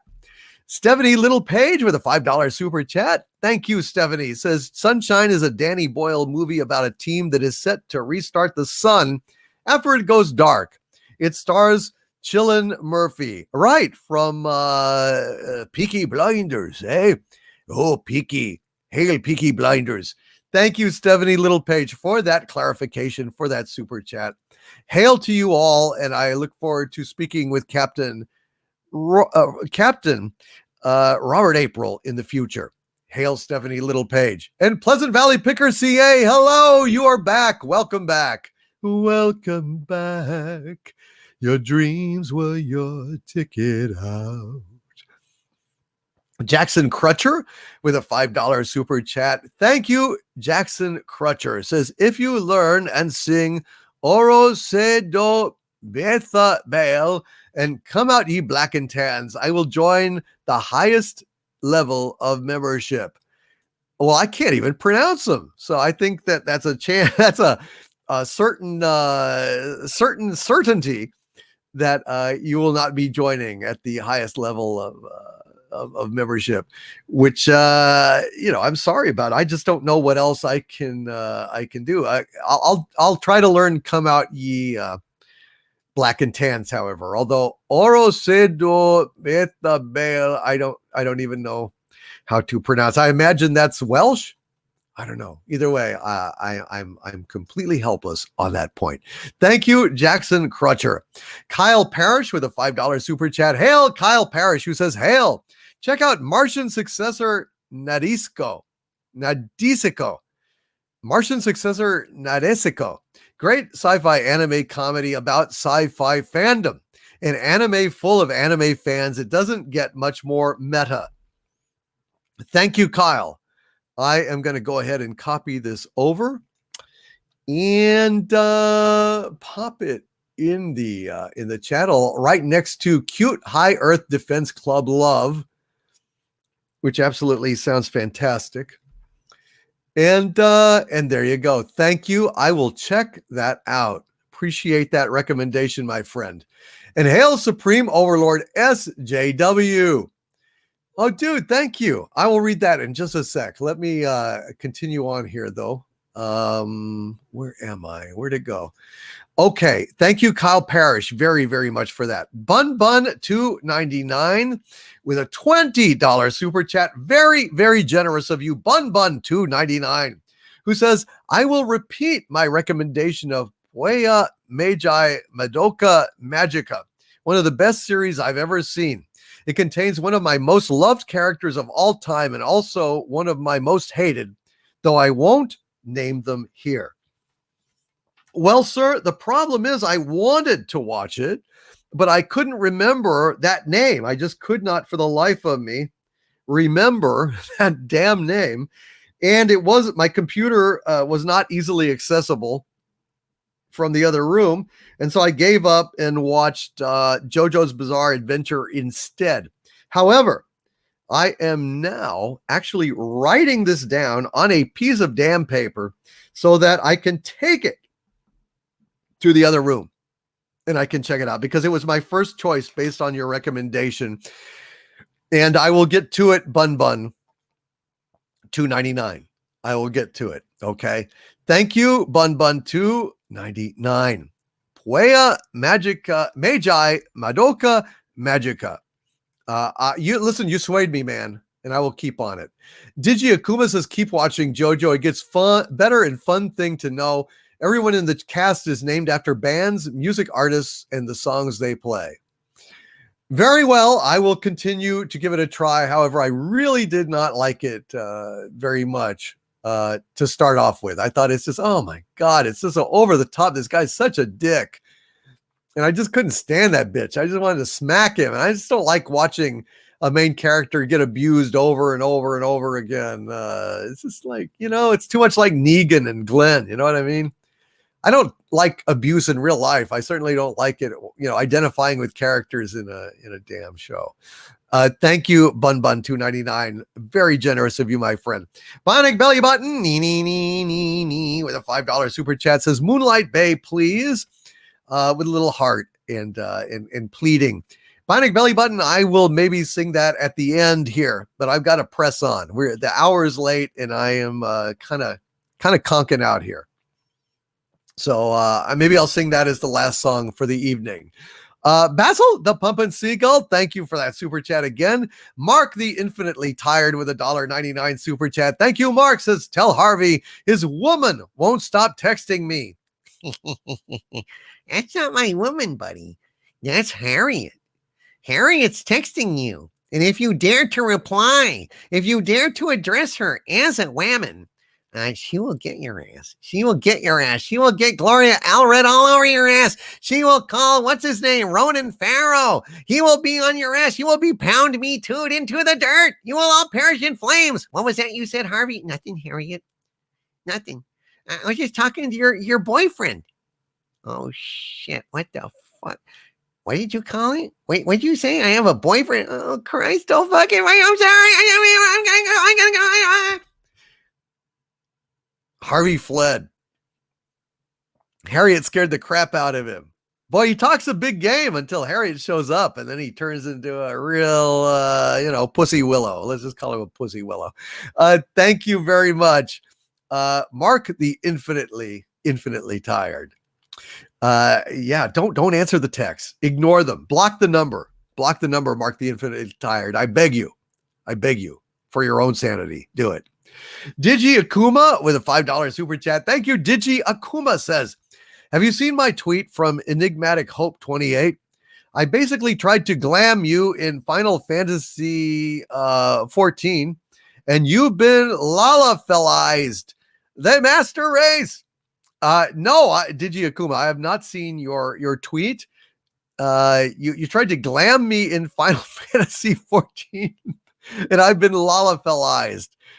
Dude, well, resend it to me or something. I don't even know where it is. I don't even know where I am, frankly. I'm kind of really tired at this juncture and kind of fried, so I cannot even think. But Mark the Infinitely Tired says this was worth staying up for. LMAO. You really got Harvey in trouble, man. He thought he was one up on you, but you were one up on him, man. Gilbert Lozano with a $4.99 super chat. Hail my new channel member, Gilbert Lozano, who says, Lord Doomcock, how about a little James T. Kirk of the Starship Enterprise? So I think James T. Kirk should do a little bit of Marlon Brando's monologue from Apocalypse Now. I've seen horrors that you've seen, but you have no right to call me a murderer. You have a right to kill me. You have a right to do that, but you have no right to judge me. It's impossible for words to describe what is necessary to those who do not know what horror means. Horror has a face, and you must make a friend of horror. Horror and mortal terror are your friends. If they're not, then they are enemies to be feared, mister.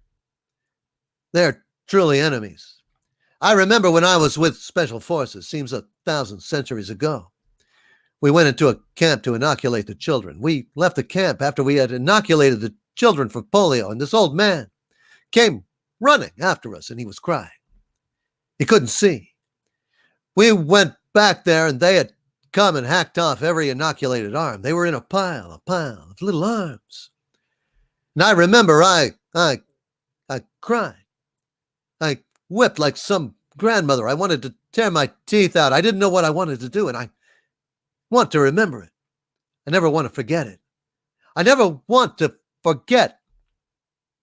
And then I realized, like I was shot with a diamond bullet right through my forehead. And I thought, my God, the genius of that, the genius, the will to do that. Perfect, genuine, complete, crystalline, pure. And then I realized they were stronger than we.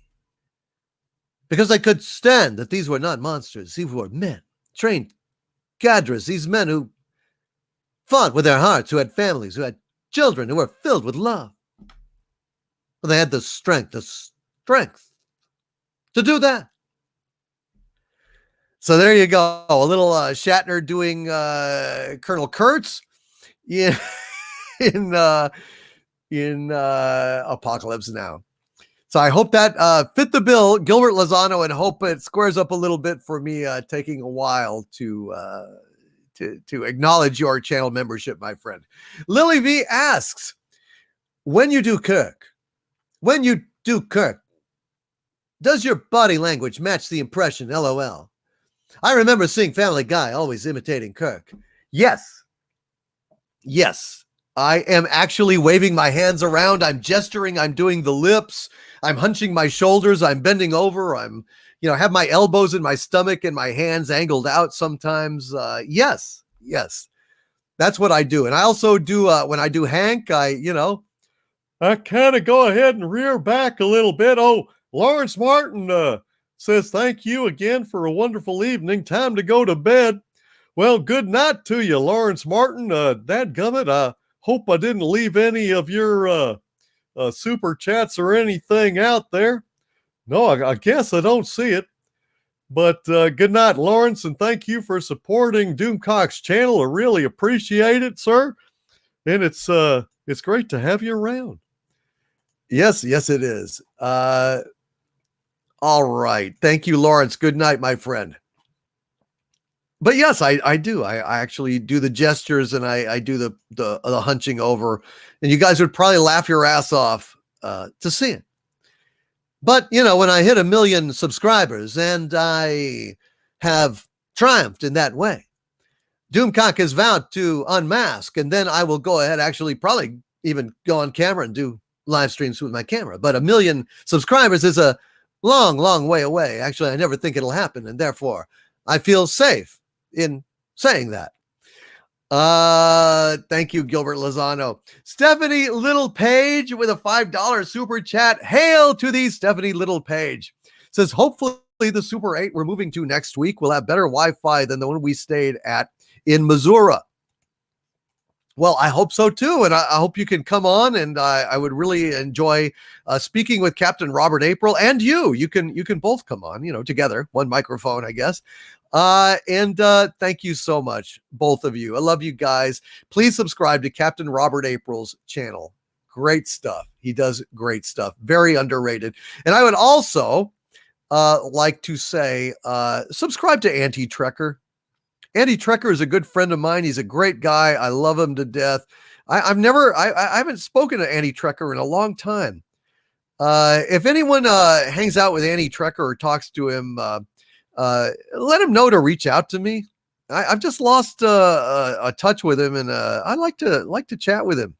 Hang out a little bit. Maybe he can yell at me about how good Picard was to go or something. RR says it will happen. DVD. I don't believe it. My growth is. Shit. They are. They're screwing me, guys.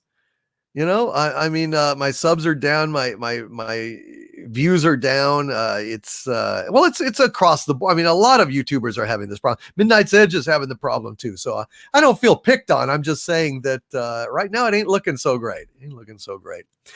Mr. Demento with a $5 super chat. Thank you, Mr. Demento. Says, Harvey, when the time comes, I'm going to tap that little green ass like it's never been tapped before. We will destroy and remake the world in our love splooge. People all over the world, join hands, start a love splooge. Hail, Mr. Demento. That's pretty sick shit, man. I don't know what Mr. Demento's problem is. I don't know if he's like some kind of furry or I don't know, some kind of tentacle-y or what the hell, man? I don't swing that way, Mr. Demento. I don't know what the hell you're talking about. It's creepy as hell. Oh, you're not going to destroy and remake the world. What I'm going to do is destroy you, pal. You can take that love splooge and cook you in it. I'll baste you in it. Put an apple in your mouth. Call you Shorty. Thank you, Mr. Demento. Yeah, it's weird. It's weird. R.N. Feliciano, my friend, my wrench author of the Dolphin Wars, says with a $5 super chat, the only bright hope I see in Marvel Comics is the Fantastic Four, despite Dan Slott. Once they go woke, it is truly doomed. Thank you, R.N. Feliciano, brother. I'm sorry we couldn't really hear each other very well before. Get some headphones. Y'all don't have any sound bleeding out into the environment other than those headphones, I guess. And that'll probably do the trick. I don't know what happened. I couldn't diagnose it, friends, but it was great talking to you, and I'd love to have you on again sometime. And Rod Thunderheart, again, thank you for that incredibly generous $50 super chat. I really appreciated that. Big Ounce 16.9 or Big Ounce 169 with a $2 super chat.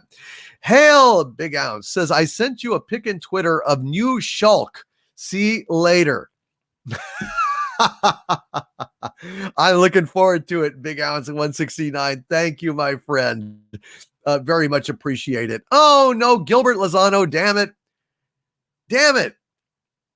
So you've gone to bed? You didn't hear all that Shatner I did for you? Oh, man. I hope you'll listen to the replay. I'll try and stay up and post it for you. Doggone it. I wish you'd have heard that. I'm sorry, Gilbert. I keep letting you down, man. I keep letting you down. Well, good night, he says, my liege. Thank you again for all you do. Thank you, Gilbert, for the channel membership, the $1.99 super chat, and just being a damn fine sport, sir. Thank you for being here tonight. I really appreciate you. Big Ounce 169. I can't wait to see it. Lady Mist with a $10 super chat. Thank you so much, Lady Mist. Lady Mist says, just because you are you. Oh, thank you, Lady Mist. I appreciate that. Thank you. And you're one of my Xanadu mirrors. You're a supporter. You're just a wonderful lady, and I thank you so much. Oh, gosh. You guys are the best. Thank you so much for tonight. It's been absolutely wonderful. I hope y'all had fun. I hope I didn't tax your patience too much with the guests, but I thought every one of them was fantastic, and it was a lot of fun. I could just talk to those folks all night. Honestly. I mean, Tom and Cecil, Justin Proper, aka Proper Jeremy, aka Proper Jenny, Wes Moody, so many people, all my wrenches, Bionic Belly Button, nee. It's been so much fun. And I just want to thank you all so much for that. And good. Then I'll bring on guests some more. It just means you'll have to wait a little bit, but I get to it. Theta Sigma with a $25 super chat. Hail Theta Sigma, who says, hail Doomcock. Just sending this for good vibes. May your crusade continue. Thank you, Theta Sigma. That's a very, very generous good vibe that you have thrown down. And I appreciate that very, very, very much. Thank you, Theta Sigma. Vian Anakin says, our love is yours. Thank you, my friend. I appreciate that. I need it. Hail Wes Moody Webcast. You are very, very welcome, my friend. Sigurd has to go. Good night, Sigurd. We're winding up. You almost made it. Thank you, RR. Hail RR, the great RR. Is great as always to see you, my friend. What do we want to say? You saw me crying in the chapel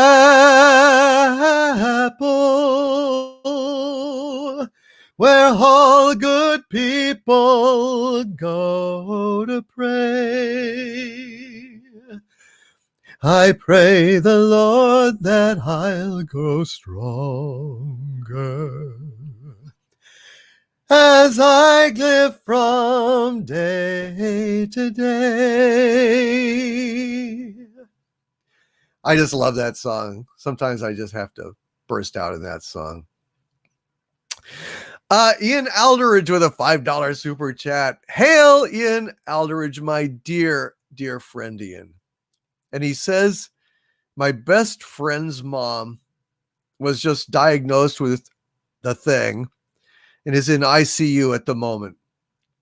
Please be careful, guys.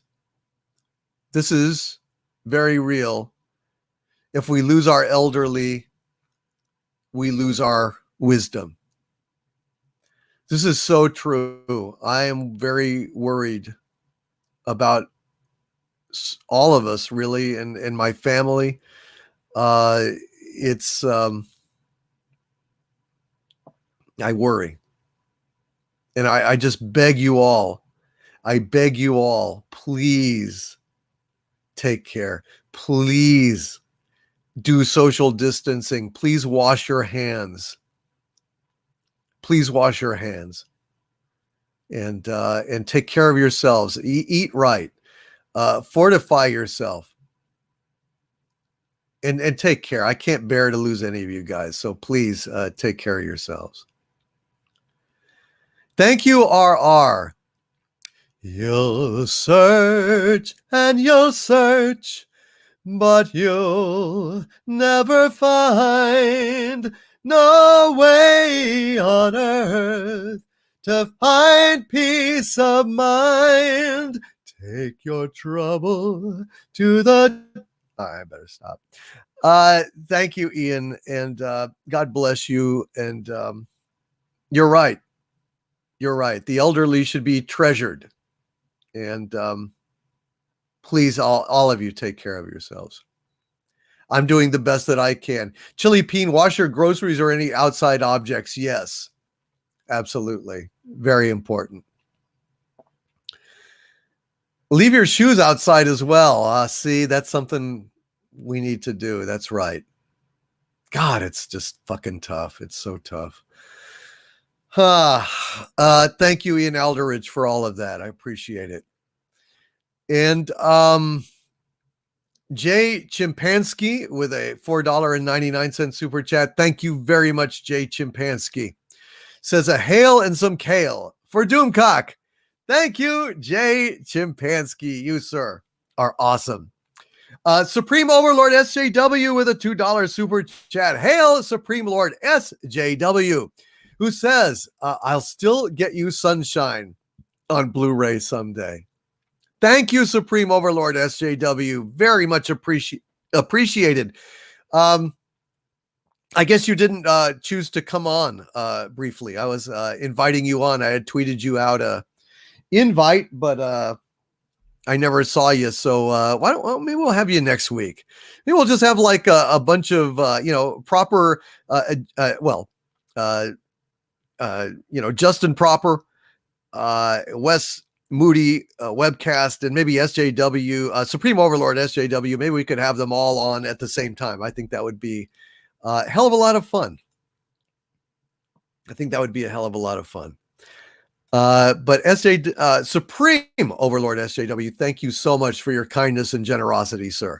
Our treaty is still holding strong in this particular time of emergency, and I respect you very, very much for that. Very much for that. Hail, Peter Colabucci. Good to see you, my friend. Oh no, as Supreme Overlord SJW says, I didn't see the tweet. Sorry, Overlord DVD. No problem. Let's have you back on next week, shall we? I think that would be fun. I think that'd be a lot of fun. Wes Moody webcast, Justin Proper, and Supreme Overlord SJW. We'll just have a little panel. We can all, laugh at woke shit together. Although, obviously you are an avatar of woke shit, Supreme Overlord. I mean, woke stuff. Got to preserve the treaty. Thank you, Supreme Overlord SJW. Rod Thunderheart. That's what I'll do for you, Rod Thunderheart. A Thunderheart. With a $20 Canadian super chat. Thank you, Rod. says, "Hail, my liege. You mentioned what would Superman do, losing American ship. Perhaps he'd go to Canada. One of his creators, Joel Shuster, brother of comic Frank Schuster, was from Toronto. Do you know Johnny Comes Marching Home?" Yes, Rod Thunderheart, I do. I do indeed. Perhaps I will sing Johnny. Well, it's actually Johnny We Hardly Knew Ye. And maybe I could go ahead and try that song a little later. I don't know. We'll see. It's getting late. But thank you, Rod Thunderheart. I do know when Johnny comes marching home again, hurrah, hurrah. We'll give him a hearty welcome, then hurrah, hurrah. The men will cheer and the boys will shout. The ladies, they will all turn out and we'll all feel gay when Johnny comes marching home. Hail, Rod Thunderheart. Wes Killingsworth. Hello, Wes. Good to see you. With a $5 super chat. Hail, Wes Killingsworth, who says, hail, Doomcock. Hail, Wrenches. C3 MFO is awesome. Hail, Harvey. Hail, Wes Killingsworth. Hail to you, Wes Killingsworth. I like your name, the killing part, sir, if you don't mind my saying so. Yes, Killingsworth. Killing is worthwhile. Absolutely killing is worthwhile, Wes. I appreciate that message, and I shall take it to heart as I blow every motherfucking last one of you off the game servers if I find your ass out there. It belongs to me. Your hiney is miney. Thank you, C3 MFO, and hail Wes Killingsworth, and hail Derek McManus. Hail Derek McManus. And if there is going to be a life hereafter. I sang that for you in Kathleen, didn't I? And William Shatner is Canadian, and Lily V says, "What do you think of Canadians, eh?" I think Canadians are fabulous. I'm not even going to joke about it. I love Canadians. I'd love to go to Canada. I think it's a wonderful damn place, and Canadians are wonderful people, and it's just, it makes me happy knowing that Canada exists. Supreme Overlord SJW, thank you, sir, for this $10 super chat. Greatly, greatly appreciated, my friend. He says, if Doomcock ever had a TV show, it would be like Mr. Rogers for adults. I can picture him cavorting with puppets and various guests. It would be a sight to behold. It would. It would. And that's what I'm trying to kind of put together on patreon.com and subscribestar.com, because I've got Harvey and I've got Sabu in a video over on patreon.com/Doomcock, subscribestar.com/Doomcock. And yeah, Harvey's back in full video, and you get to see Sabu at last. And you will also be seeing a number of other characters, and it's going to be kind of like what you're talking about, Supreme Overlord SJW. So, yeah, if any of you guys have a spare $3 a month, I know that's hard for most of us, but you can go over to Patreon or Subscribestar, and you'll get a couple of Harvey and Sabu videos of that kind a month. So I think it's a good thing, and I would put it up for free, honestly, on you know, YouTube. But you know, Copa, it's just a risk, and I just don't think I can do it. I just don't think I can do it. But that's what's coming. That's what's coming. It's already, the first video is up there. I'll do another one soon, and more as time goes on. Thank you, Supreme Overlord SJW. You're very perceptive. Yes, I would like to do a show like that, and that's kind of what I'm putting together. It's the old-fashioned. It starts out with the old-fashioned, you know, digga digga digga digga digga digga digga digga digga digga digga digga digga digga digga, you know, commence transmission, proxy chain initialized, you know, all that stuff. It's there. Digi Akuma with three $2 super chats in a row. You're number one. 3 $2 super chats from number one, Digi Akuma, who says, forgot DM. Tweet sent by DM. You'll see. Thank you, Digi Akuma. I'm looking forward to checking it out. Digi Akuma also, with a $2 super chat, says, are you familiar with YouTube channel Major Grin? No, I am not, Digi Akuma. I am not familiar with Major Grin at all. But thank you, Digi Akuma. Should I check him out? Send me a link or something. I'll take a look at him. And he says with another $2 super chat, he's posted many Star Trek vids comparing old and new.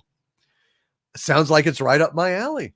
I could go ahead and check that out. Digi Akuma, thank you. And I will take a look at that DM probably in the morning. Boy, I'm tired. I am really, really tired here. Seleucus Nicator. Seleucus. Man, I'll just say that. Seleucus Nicator with a $5 super chat. Hail Seleucus. Says, going to bed. Thanks for the stream and the Shatner. Hope to someday shoot the breeze with you. Ave Dominus Nox. Hail Seleucus Nicator. Well, maybe we would be able to chat. I don't know what level member you're at. You just joined, but I do live streams for you guys exclusively. And yeah, we may go ahead and be able to do something like that. Seleucus Nicator, or maybe you can come guest on the show sometime. We'll see what happens. We'll make something happen. Rick Moranis is Canadian. John Candy was. Yes, I absolutely love Canadians. I do. I was not kidding or being ironic. I think they're pretty awesome. And Major Grin has a good Star Trek channel. I need to check it out then. Oh, and Dayhawk666. I have a Twitter under a different name and I hardly use it. If you could just DM me so I can easily contact you on Twitter, we will get you on next week, Dayhawk666. Maybe you can come on with the rest of them as well. 73 Optimus Prime with a $4.99 super chat. Thank you, 73 Optimus Prime, who says, thank you, my lord. Putting in nearly 8 hours for this live stream. You are simply the best. And stay safe. Thank you, 73 Optimus Prime. It is my absolute pleasure. I'm delighted to be able to do it. And, you know, y'all make it a joy. Ooh, you make streaming fun. All I want to do, you make streaming fun. To kind of paraphrase Fleetwood Mac, which I love. I love Fleetwood Mac. Don't you?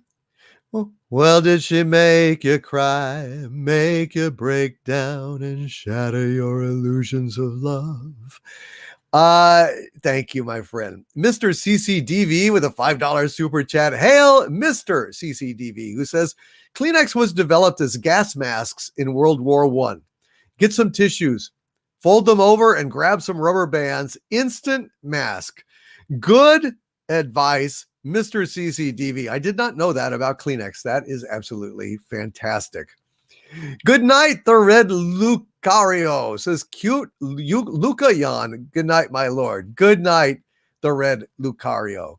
Thank you, your white knight. I appreciate that. Lucav. Yes, I love Fleetwood Mac as well. I really do. They are fantastic. I love that. She broke down and let me in. Made me see where I've been. Been down one time, been down 2 times. Never going back again. Great song.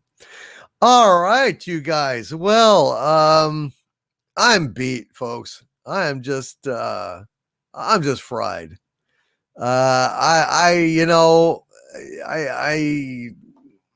I think it's time for Betty Bye. So, if you'll forgive me, Bionic Belly Button, I will maybe just do a little bit of Man of Constant Sorrow instead of Moonlight Bay. And Lily V, maybe I should do a little musical review sometime. I think that would be fantastic. I love Fleetwood Mac so much, I can't even tell you. I'd love to have that super like deluxe Japanese remaster that's so damn good. But I think I don't even know where to get that thing. Father Dope, good night, my friend. Let's go ahead and do Man of Constant Sorrow real quick. And then I'm gonna bail. Harvey, would you care to help me out here? I would be delighted if you enter your 8 fucking hour. You're I don't know, man. You're a weird guy. I know. I don't, and we even did your new show. I don't know what people thought of that new show, but I had fun doing it. All right, here we go. Drink a little water here. And let's go ahead and sing this thing. I am a man of constant sorrow. I've seen trouble all my days. I bid farewell to old Kentucky, the place where I was born and raised. The place where he was born and raised. For 6 long years I've been in trouble. No pleasures here on earth I've found. For in this world I'm bound to ramble. I have no friends to help me now. He has no friends to help him now. It's fare thee well, my old lover. I never expect to see you again. For I am bound to ride the Northern Railroad. Perhaps I'll die upon this train. Perhaps you'll die upon this train. You can bury me in some deep valley for many years where I may lay. Then you may learn to love another while I am sleeping in my grave. While he is sleeping in his grave. Maybe your friends think I'm just a stranger. My face you'll never see no more. But there is one promise that is given. I'll meet you on God's golden shore. He'll meet you on God's golden shore. And that brings us to the end of another Friday Night Frolics. I want to thank Mary Ashmead, Chris Persia, Bionic Belly Button, Sandra and Raymond Feliciano, Lori Wilson, the great Lori Wilson, who has become very skilled in all of this, Stellar Heather, and Josh and Rebecca Momini, all of the wrenches, and many more. And folks, if you're interested in becoming a wrench, speak to Mary Ashmead. She handles all the wrenching duties and administration, and takes it kind of off my shoulders. So I put it in her hands. That way everything runs smoothly. So from the center of the earth, this is Dictor Van Doomcock and Harvey Cthulhu. Yes, and Sabu. Sabu? Oh, Sabu is asleep. Sorry, Sabu. Yes, it's Saturday Morning Frolics, Derek McManus. It is indeed. I want you guys to stay safe. I want you guys to stay healthy. I want you guys to stay sane. I want you guys to stay hopeful. I love you guys a lot. And RR, thank you for that $19.99 super sticker. It is very, very kind of you. It's a little pear that is looking in the mirror saying, thanks for being you.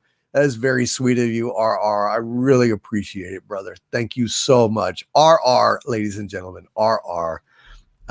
Thank you for being here tonight. I really appreciate it. And Dayhawk666, thank you very much. We will get you on.